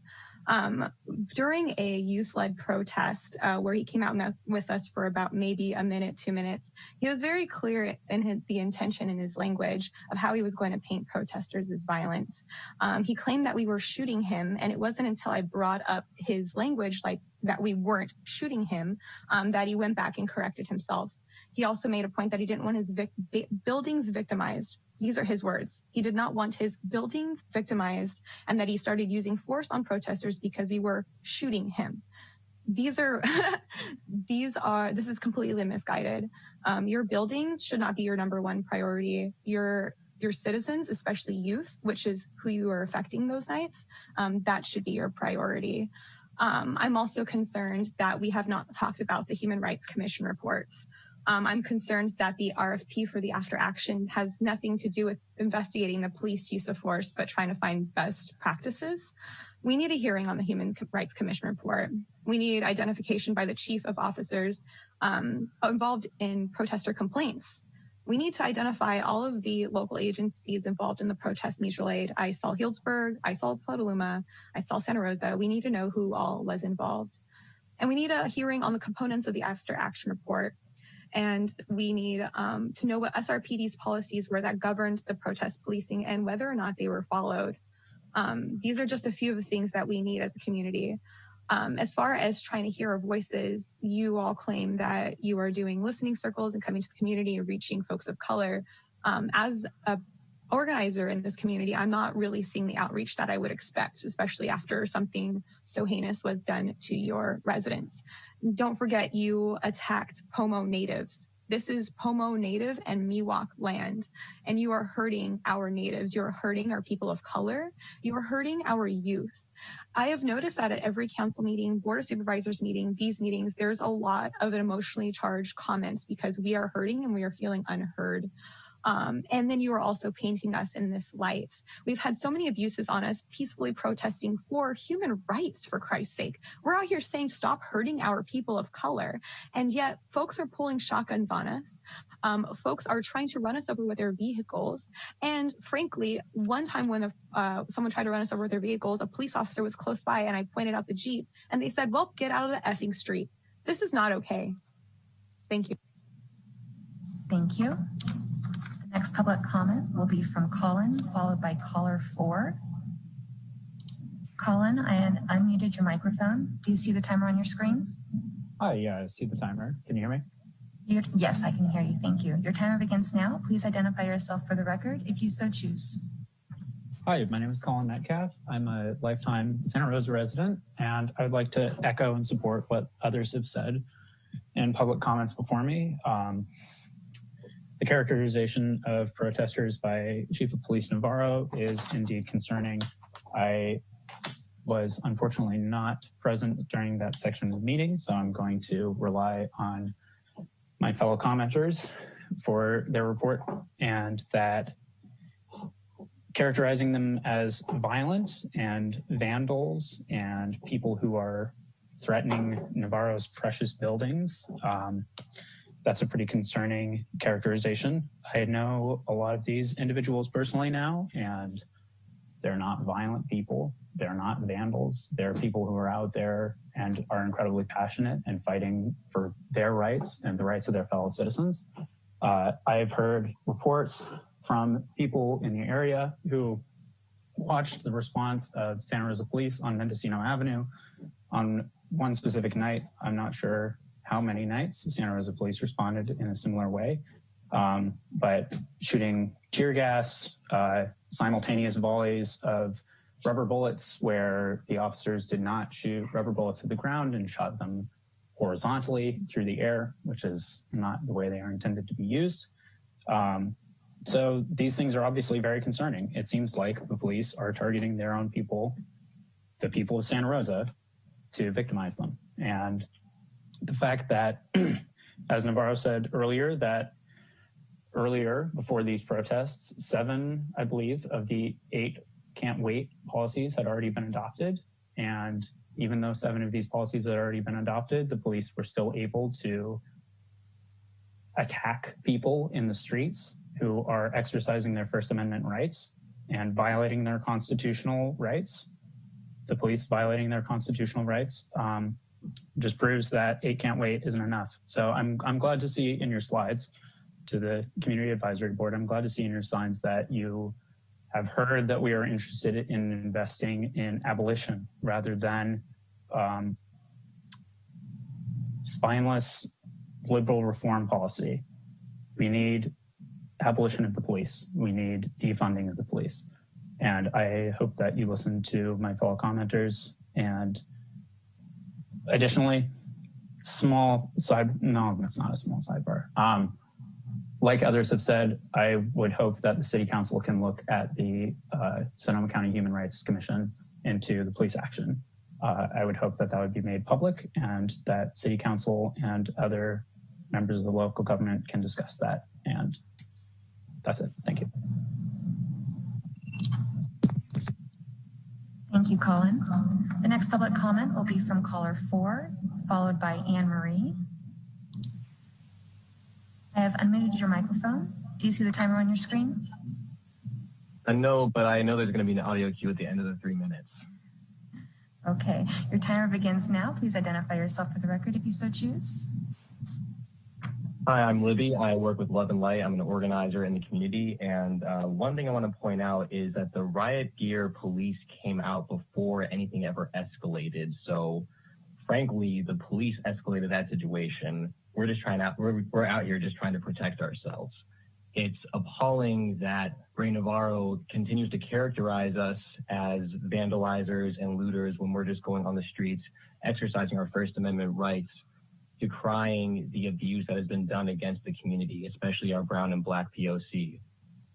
It's unforgivable. It's also really terrible that none of you have really looked at the Human Rights Commission report. It's a 40-page report that has good research. It's been put in, it has a year's worth of research put into it. There's so many abuses that have been listed from 2013, and none of them have actually been addressed. Like $9.5 million has been spent in litigation fees. All of that money could be put towards programs like Kahoot, or it could just go back to the community in some other kind of more helpful way. We are in a pandemic currently. People are dying in the streets. People are being brutalized by the police. We don't need more money for the police. We need you to listen to us. Look at that report. I end my time.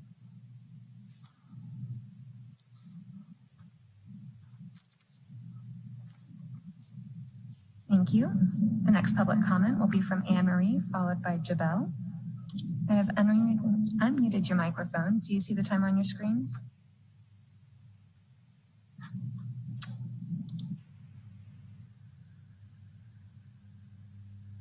Madeline, it looks like she's still muted. You hear me now? There we go. Yes, we can hear you now. Do you see the timer on your screen? Yes, I do. Your timer begins now. Please identify yourself for the record if you so choose. Hi, I'm Ann Daniels. I'm a member of the Sonoma County Black Coalition, and I hadn't intended to comment tonight, but I wanted to chime in and lend more voices to some main points that many of the commenters tonight have said. 8 can't wait policies mean nothing if there's no accountability. And so therefore, if you say de-escalation is in effect within your police force, but when you describe de-escalation, you describe escalation, that is not, we're clearly talking about 2 different things here. So when I ask for de-escalation, I ask for community police officers not to show up in riot gear. And I ask for when someone throws a water bottle at you, for them not to be tear gassed. We're talking about two different things. We're talking about black and white, orange and black, whatever. It sounds like when you hear de-escalation, you're saying escalation. That's what you describe.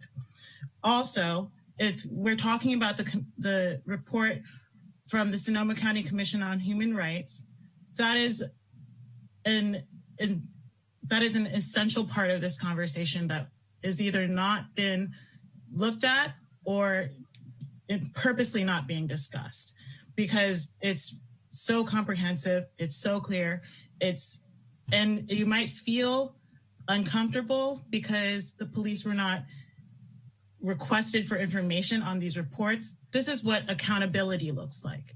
When policies are broken, when human rights are violated, people are held accountable.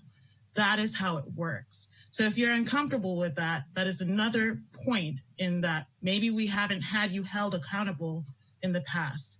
Again, 8 can't wait means nothing if you put it in writing and you don't put it in action. I yield the rest of my time. Thank you.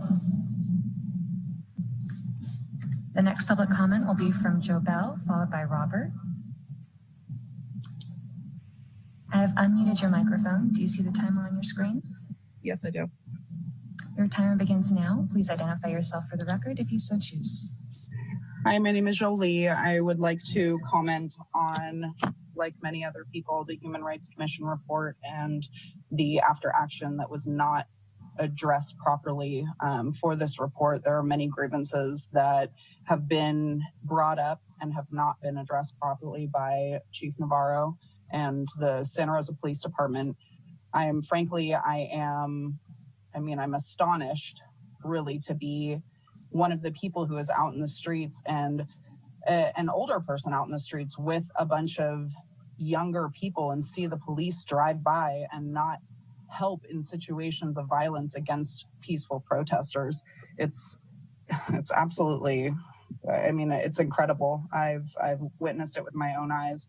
The white Porsche incident that has not been dealt with, which there is many videotapes and footage that clearly shows what was intended by the driver of this car.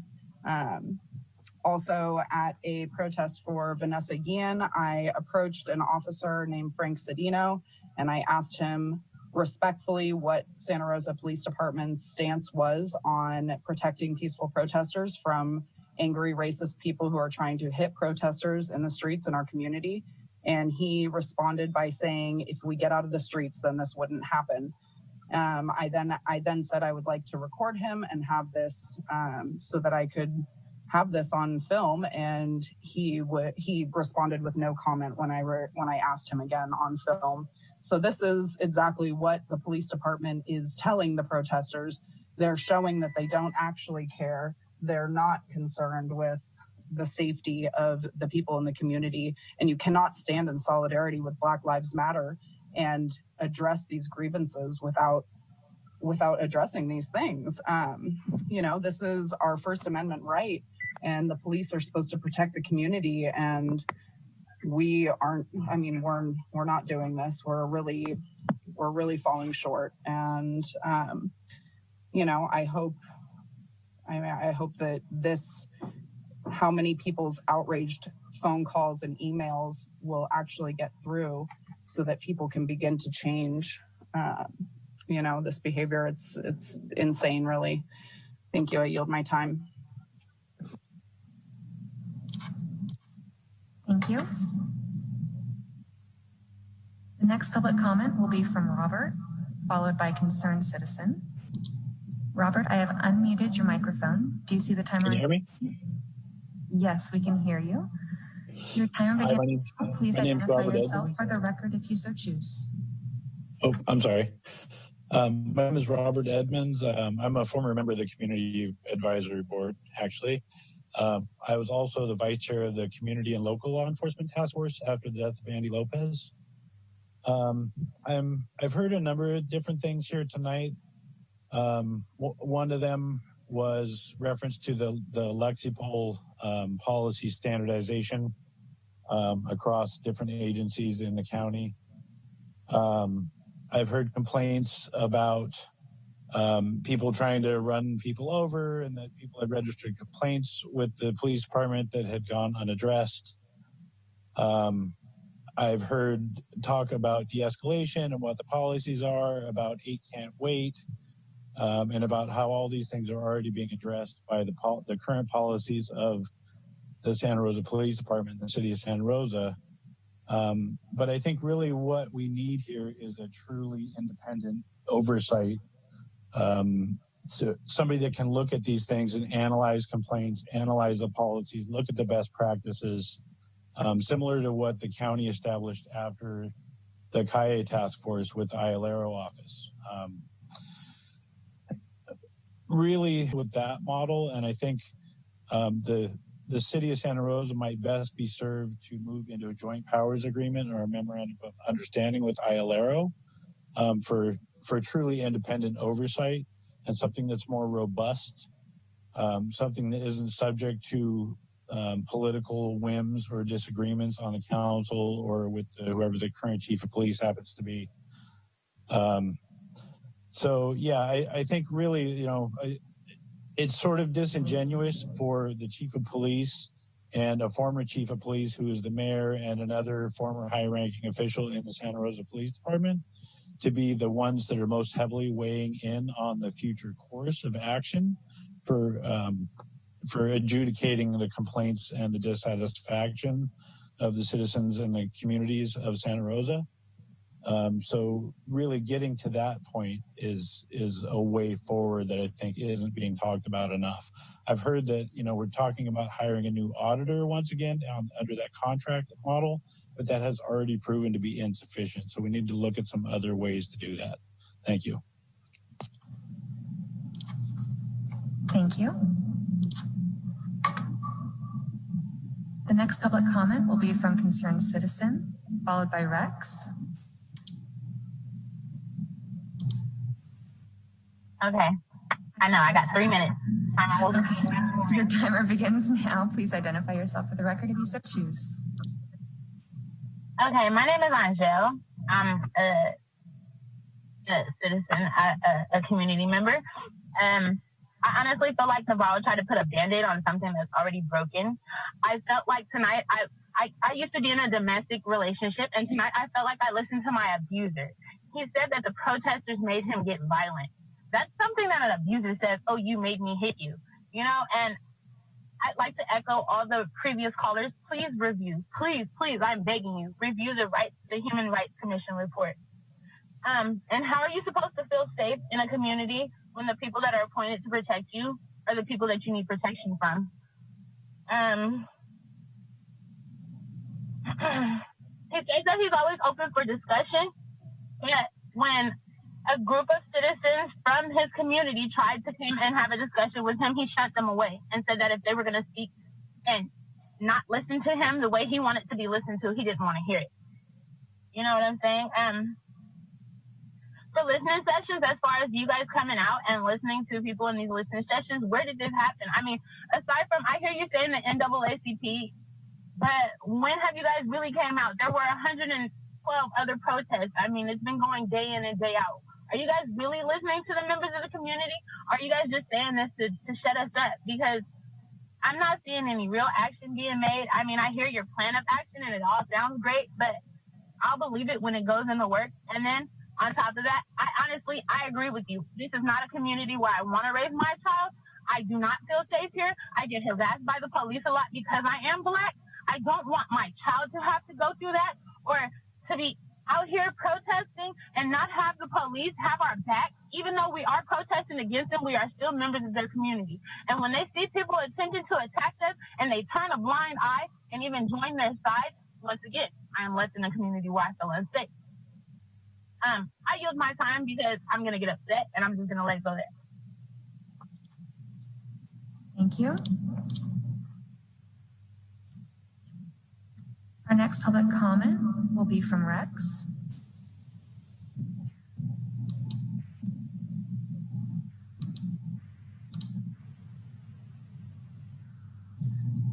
Rex, do you see the timer on your screen?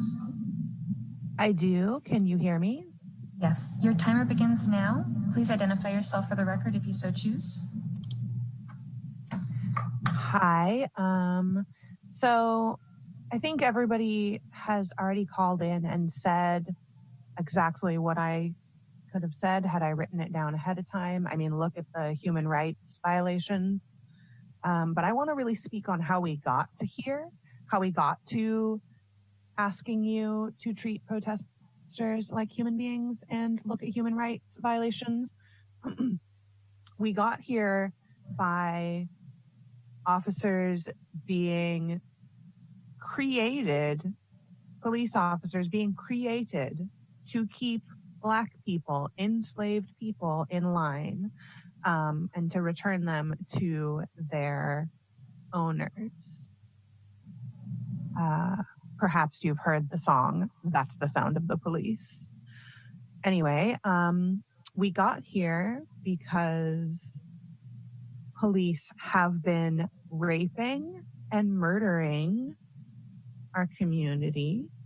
I cannot tell you the amount of sex workers and trans women who are just living their goddamn lives who have been attacked by police. You know, you've heard many callers talking about how they don't feel safe, their children don't feel safe, how they for the first time are seeing the violence that the police are enacting. So the human rights isn't just violations aren't just from this last protest. They have been ongoing and happening since police were created. So yeah, hate can't wait doesn't do anything. Abolition, defunding, education for police before abolition, but abolition first. Teach these officers empathy. Teach them to see human beings in their community. I'll say something else that someone else said. Whenever we had a meeting with Navarro, he said that he wouldn't talk to us unless the leader of the protest could control her people. So he doesn't see us as people. And like the other caller said, that's something a fucking abuser would say. I yield my time. Thank you. At this time, there are no more requests for public comment.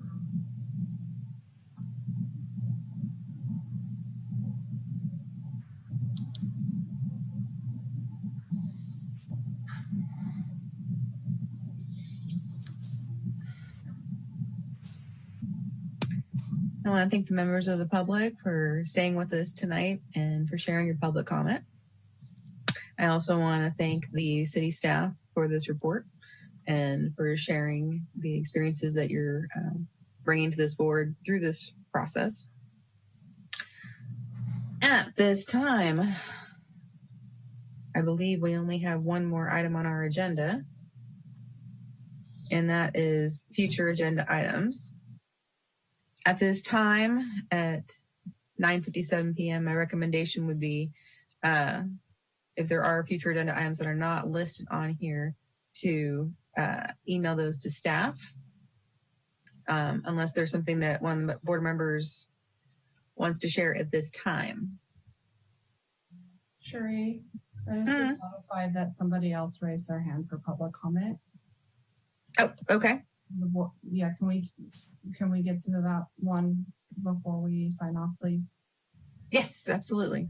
Thank you. Yes, thank you. Give me one moment while I get that prepared for public comment. Thank you.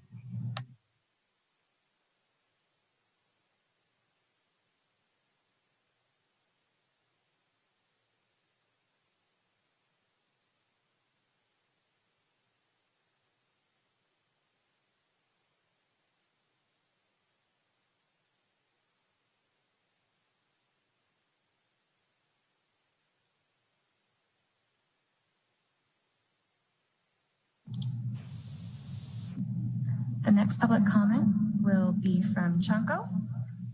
Chanko, I have unmuted your microphone. Do you see the do you see the timer on your screen? Yes, I do. It's Chancho. Sorry, I'm so sorry. Your timer begins now. Please identify yourself for the record if you so choose. My name is Chancho. I just want to start by saying accountability is key. The abuse of power by Sonoma County Sheriff, Santa Rosa PD, and the probation department is full of racist people and it's a racist system. Me and multiple people have almost lost our lives during these protesting while peacefully protesting. The police do not care. They show no respect. Your officials in high power need to be dealt with. This should be a justice system for all, not a system that picks and chooses minorities left and right. You need to look into the human rights violation. These people, this city needs to be looked over by others who care about the people, not just an old fart who gives no fucks while he's on his phone. We are tired of talking to walls. We have the wrecking ball. We are more. Y'all don't want us united, and we are. Defund the police. Yesterday, there was this lady commenting about how she was commenting about how the homelessness is a problem in the city, but at the end of the day, you're only giving us 1% for housing and 35 to the police to fix up their new cruisers. You need to defund the police, and Tom, you need to step down. And also, something that you should add to the future agenda items is the human rights violation report, because obviously we know you're not blind. Thank you.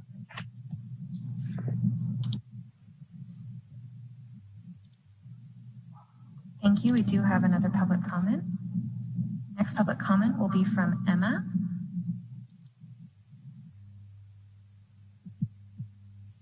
Emma, I have unmuted your microphone. Do you see the timer on your screen? Yes. Your timer begins now. Please identify yourself for the record if you so choose. Hi, thank you. My name is Emma. I am 18. I am a worker and a voter in Santa Rosa, and I've lived here my whole life. I've gone to school here, and what's disturbing to me is how often in these conversations on the sides of government officials and police representatives, they often ignore the context of these situations. Our country, state, and city benefit from systematic racism every day within every single portion of everyday life. We know that racism did not end after the civil rights movement, so to ignore the ripple effects of this legacy is ignorant and hurtful. When a largely white police force tear gas your civilians, your youth, your future, they are reinforcing the stronghold of subjugation. People have lost their lives, their freedoms, and dignities due to SRPD. This issue is not new, but it sure as hell is not getting better. Please review the human rights violations report sanctioned by the ACLU. The toxic pride within police is evident in Chief Navarro's tone and content. I have been at most of the protests, especially the early actions, where cars ran through groups of peaceful marchers regularly. This is an energized community who is not giving up. We are talked down to by government officials who are all benefiting directly from the status quo. Kenny Ferrigno, an officer who violated his code of conduct to encourage retaliation against protesters, is not a lone wolf.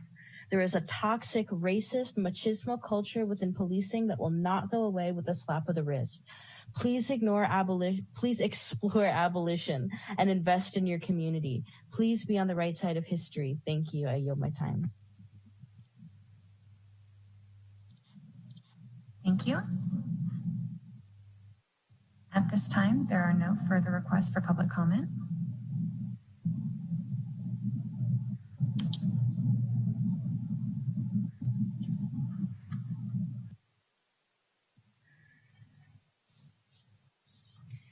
Thank you, and thank you to the members of the public for staying with us tonight and providing public comment on this issue. I also want to thank the city staff for bringing this item to our board. To go back to our agenda, the last item of the night is item number 8, which is future agenda items, and I would recommend, unless there's anything from the board that they'd like to add at this time, that we would submit those requests to Danielle electronically to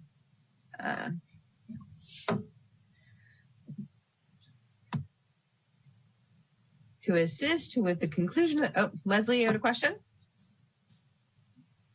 I would imagine that everybody is looking at the clock a little bit. I'll try to make this brief, but it coincides with future agenda items and a comment from the public. I believe it was Gregory that talked about the goal setting by the city council and how in the past there's been a CAB presentation in support of maybe a priority, and if we were actually going to be doing this. And because that city council meeting, if I remember right, is happening at the beginning of August, we wouldn't be meeting as a board before that.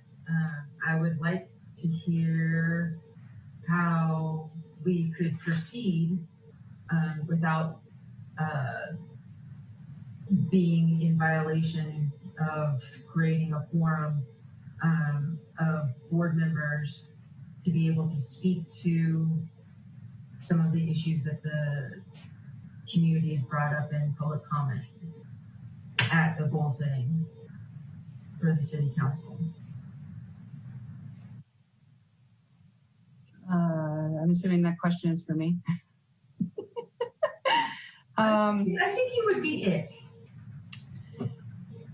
So there's only one option I can think of at this point, without having to schedule a special meeting, and that is each individual CAB member show up at that goal session and give public comment during the public comment time, stating that that you are a CAB member and this is what you would like to see. This is what, and I would make sure that you bring it back to the CAB strategic plan and what you're working on currently, which is not much given the pandemic situation, but, you know, review the strategic plan. You know, we've got Neighbor Fest on there. We've got the Civic Engagement Academy, which I think is very, very crucial at this particular time. Even though that work is stalled, we should pick it back up when we can. And then taking tonight's public comment as well, and taking what you heard and making sure that what you heard is relayed to your appointing council members. I think that's really important for them to know. You know, they get public comment at their meetings, but they need to know that you're hearing it too. So I think that is really your only option at this point. If you don't feel comfortable going to that particular meeting, or you can't, write into the council. I think it's a good idea. That is, you know, that is short of having to schedule a special meeting, which we would have to do next week. And I am taking time off next week. So much needed time off. So please don't call a special meeting. No, but in all seriousness, that would be my recommendation to this board at this time. I appreciate the direction. Thank you so much. Yeah.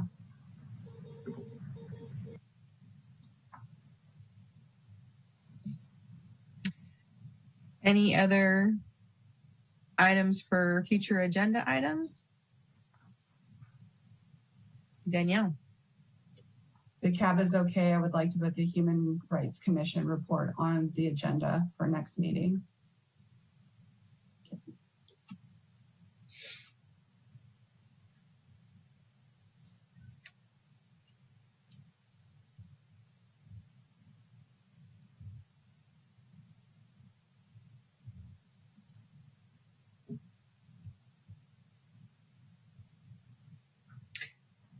Okay. Any other additions from the board? Okay, then public comment to item number 8.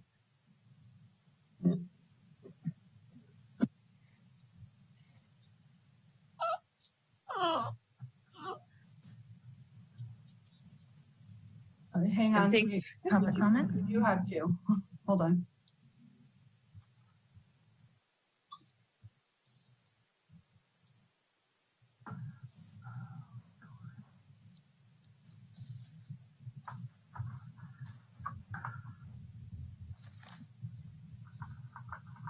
The first public comment will be from Chancho, followed by Evan. Chancho, I have unmuted your microphone. Do you see the timer on your screen? Yes. Your timer begins now. Yourself for the record, if you so choose. Chancho, I wanted to comment and see if we can add. This is about adding to the future agenda, right? Yes. I was calling to see if we can add about defunding the police and adding more of that money to our housing, so we have no problem with homeless and we can get them the help that we need. Thank you. And the commission and the Human Rights Commission report. Thank you. The next public comment will be from Evan, followed by Kimmy. Evan, I have unmuted your microphone. Do you see the timer on your screen? I do. Your timer begins now. Please identify yourself for the record if you so choose. My name is Evan Phillips. I spoke earlier, and I appreciate all the time you put in. I know this is probably a particularly long meeting, and I'm also aware that you are not voting council members and are just a board. That said, there are items that should come of a byproduct of this, not just for future meetings. And I appreciate Ms. Graves pointing out that it would be the 4th Saturday of August. The timing would be strange based on what the city council agenda items are. But there are a few things I'd like to point out. I think it should be strongly encouraged from this board that Mayor Schwedhelm and Council Member Oliveris be requested to recuse themselves from anything regarding any police negotiations, budgetary items, police association. It's an overwhelming conflict of interest, and we have to close that kind of revolving lobbying door that's existed. Additionally, I'd like to encourage the council to do what they can within their power to make 2 ballot opportunities happen for this general election regarding, we would like to become a partisan ballot where local members have to state their party preference. They currently do not have to do that. And historically, that has led to representation that is not accurate of the community demographically, simply because people don't know who they're voting for their overall greater political belief system. And additionally, we'd like to have a direct vote for mayor. And then obviously ending this, I know you've heard a lot of it. And again, I and a lot of people are aware that you don't have purview over this. But if you can tell how important this is to people, if you can stress, even if it's not going to be to the end of August, you meet again, I feel you have an obligation. This is a historical moment. This is a national response that locally applies. And whatever you can do to put the appropriate amount of pressure on council members to make the Human Rights Commission report something that is immediately addressed, it's a huge deal. And if you haven't read it, I know I said it before, you really do need to read it. And it's not just some off the wall radical group. This is a government sanctioned committee that gets no respect.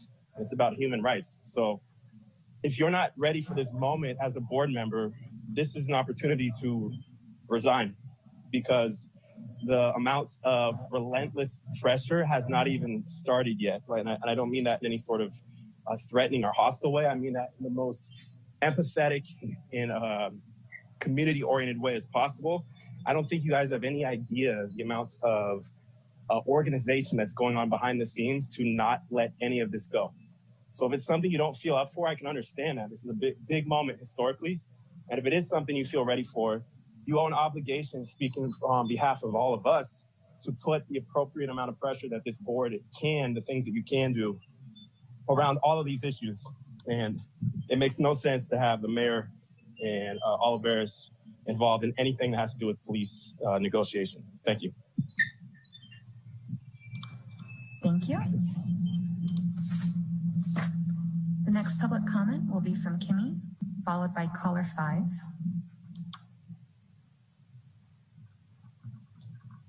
Kimmy, I have unmuted your microphone. Do you see the timer on your screen? I do, thank you. Your timer begins now. Please identify yourself for the record if you so choose. Hi, this is Kimmy Rosa Soweto again. I really want to urge y'all to put the Human Rights Commission report on the agenda for next time. I want to also encourage you to pressure City Council to also put that on their future agenda. We need to talk about this as a community. We can't ignore that. I'd also appreciate options for police oversight within the city. I know the county is working on ILRO, and we've been pressuring them to put the Evelyn Cheatham initiative on the ballot to do some oversight for the sheriffs. I'd like to see oversight with our city as well in a way that is actually effective, as Robert Edmonds had mentioned previously. And I think that is probably all that I want to see for now. I mean, there's plenty I want to see, but that's all I'll say right now. Thank you so much. I yield my time.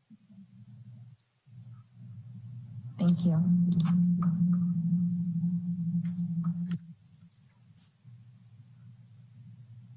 Next public comment will be from caller 5, followed by Jobel.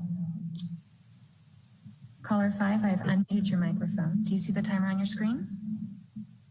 No, but I know there's an audio cue at the end of the 3 minutes. Thank you. Your timer begins now. Please identify yourself for the record if you so choose. My name's Libby. Again, it's nice to be on this call again. I'm here to put the HRC report on the agenda. I think we absolutely have to put pressure on putting that agenda, we have to put pressure on putting that onto the agenda for the next meeting. This human rights report has a lot of information. It's been well researched. The time to look at it was yesterday. Put this on the agenda. This is what the people want. Also, look into Lexipol and look into removing our connection with Lexipol. I think that if we're going to have any kind of policy with the police force, then we should definitely have that be more community oriented versus written by somebody who's from Southern California. I yield my time. Thank you. Next public comment will be from Jobel. I have unmuted your microphone. Do you see the timer on your screen? Yes, thank you. Your timer begins now. Please identify yourself for the record if you so choose. Hi, my name is Jolie. I also just want to reiterate adding the Human Rights Commission report onto the agenda for next time. This is something that absolutely needs to be addressed, as many people have said. And, you know, what Kimmy said about police oversight options, the Evelyn Cheatham order is trying to be put on. We'd like to see it put on the ballot. Also, we would like to discuss it being effective at the city council meeting, and them just approving it, plus other options. We don't believe that the police should be the ones dealing with police oversight. That doesn't make any sense, and we need some real options for this. Please add as many of these items to the agenda as you can. Thank you. Thank you. The next public comment will be from Colin, followed by Charlotte.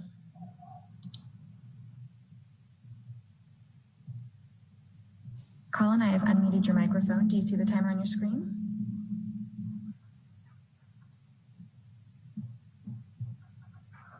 Colin?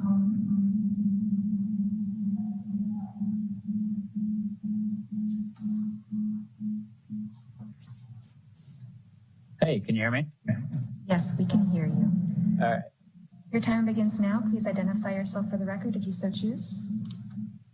Hi, my name is Colin Metcalf. I'm a lifetime resident of Santa Rosa. I want to echo what some other people have said, and I'll keep it quick because I know it's getting late. I think that oversight of the police department through an independent office, either through something like ILERO or the Cheatham, I'm not sure if that's a potential future ballot item. I think that would be great for that to be on your future agenda. Some other things that would be excellent. I want to back up what Evan said earlier about potentially discussing with Tom Schwedhelm and Ernesto Oliveras that they should consider recusing themselves from matters that are involving the police department because they were formerly employed by the police department. They are currently collecting pensions from the police department in the same way that what is his name? Jack Tibbetts recuses himself from homelessness issues because he works with the Catholic Charities of Santa Rosa. I would also like to see Schwedhelm and Oliveras recuse themselves from police matters. It seems only fair. I can't think of anything else. Thanks for being patient and listening to us. I hope you have a good rest of your night. Thanks. Thank you. Next public comment will be from Charlotte, followed by Danielle. Charlotte, I have unmuted your microphone. Do you see the timer on your screen? I do see it. Thank you. Your timer begins now. Please identify yourself for the record if you so choose. Okay, so Charlotte again, longtime resident of Santa Rosa, and I think I heard just now that you're looking at adding the human rights violation report to your future agenda. So if that's correct, thank you for that. Thank you so much for listening. I'd appreciate it if you could do what's in your power to also put pressure on City Council to address the human rights violation report in their regular meeting, as well as the Public Safety Subcommittee's agenda. Everyone should be addressing this extremely important report about what is and has been going on in our city. I'd also like to emphasize the earlier sentiment from Evan, I believe, of putting pressure on Mayor Schwedhelm and Councilmember Oliveras to recuse themselves from votes that relate to the police force. I think that makes a lot of sense due to their close ties to SRPD and general, history of being cops. Also, pressuring the County Board of Supervisors to add the Evelyn Cheatham ordinance to the ballot. I think we really need to give IOLERO the teeth that it needs to really influence the police and their activity. Thank you so much for your time tonight. Get some sleep soon. I yield my time. Thank you. The next public comment will be from Danielle. Danielle, I have unmuted your microphone. Do you see the timer on your screen? I do. Can you hear me? Yes, thank you. Your timer begins now. Please identify yourself for the record if you so choose. Okay, great. Thank you so much. It's Danielle Delario. Again, soy Daniela en español. And I just very quickly wanted to ask that you put the human rights report on the next meeting's agenda. It sounds like that's already going to happen. So thank you so much. And thank you for listening. And I just wanted to encourage again that money be diverted from the police budget toward mental health, housing, and social services, especially towards something such as Cahoots. Like I mentioned, I know we already have a mobile support team, which is just a tiny little fraction of what Cahoots does. So I'm hoping that the MST could get more funding so that they could answer calls that are taking so much of the police officers' time. And again, those calls do not have to have police backup. Most of the time, they don't need police backup. If you have someone who is equipped to deal with mental health situations and de-escalate those situations, they generally will not need police backup. So I'm hoping this is something that will help the community as a whole.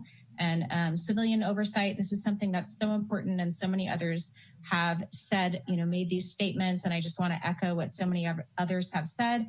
IOLERO, it's so important that we have an independent office, and the police, they should not be policing themselves. We really need true civilian oversight of the police. And that's pretty much it. I know that looking into Lexapol is also very important. And I know it's late, so thank you so much again for listening. I yield my time.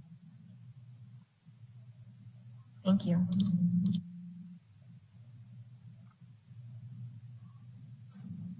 At this time, there is no further, we have one more hand raised, one moment.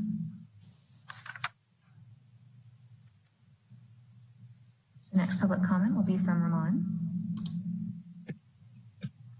Ramon, I have unmuted your microphone. Do you see the timer on your screen? I do. Your timer begins now. Please identify yourself for the record if you so choose. Hey, I just want to say I'm sorry for keeping you up so late. But I don't really want to be here either, having to demand these things. I sat through the entire Santa Rosa City Council meeting yesterday, and then I jumped on the set to sit in on the Sebastopol City Council meeting. Then I worked all day today, and now I'm here listening into this. But this is really important, so we're all making sacrifices. I really urge you to look at the RFP put forward by the city, looking for an independent investigation to conduct the after action report. It's absolutely ridiculous. I need you guys to read that, to understand what we're talking about when we talk about internal bias. And yeah, I just want to echo everything that everyone else said, especially Robert Edmonds about the memorandum of understanding with IOLERO. I suggest you look into that. And of course, put the human rights report on the next agenda. Thank you. Thank you.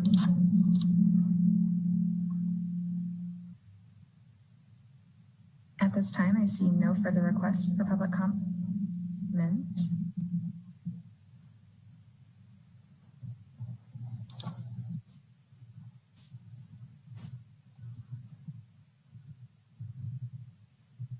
Just as a reminder, if you've already made public comment on this item, you cannot make public comment again. Thank you.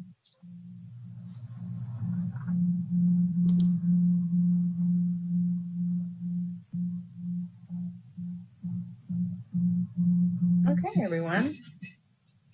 Well, thank you all for your patience this evening. And thank you to everyone who provided public comment on this item. And my apologies for my 17-year-old Chihuahua Zoom bombing our meeting tonight, but I can let my husband, I can let my child know that I've got a meeting going on tonight, but Doodad here just doesn't adhere to that because he's used to being at home with mommy all the time now. So thank you for bearing with me in this codependent Chihuahua that I love. Okay. Item number 9, adjournment. Can I get a motion to adjourn? Motion to adjourn. Second.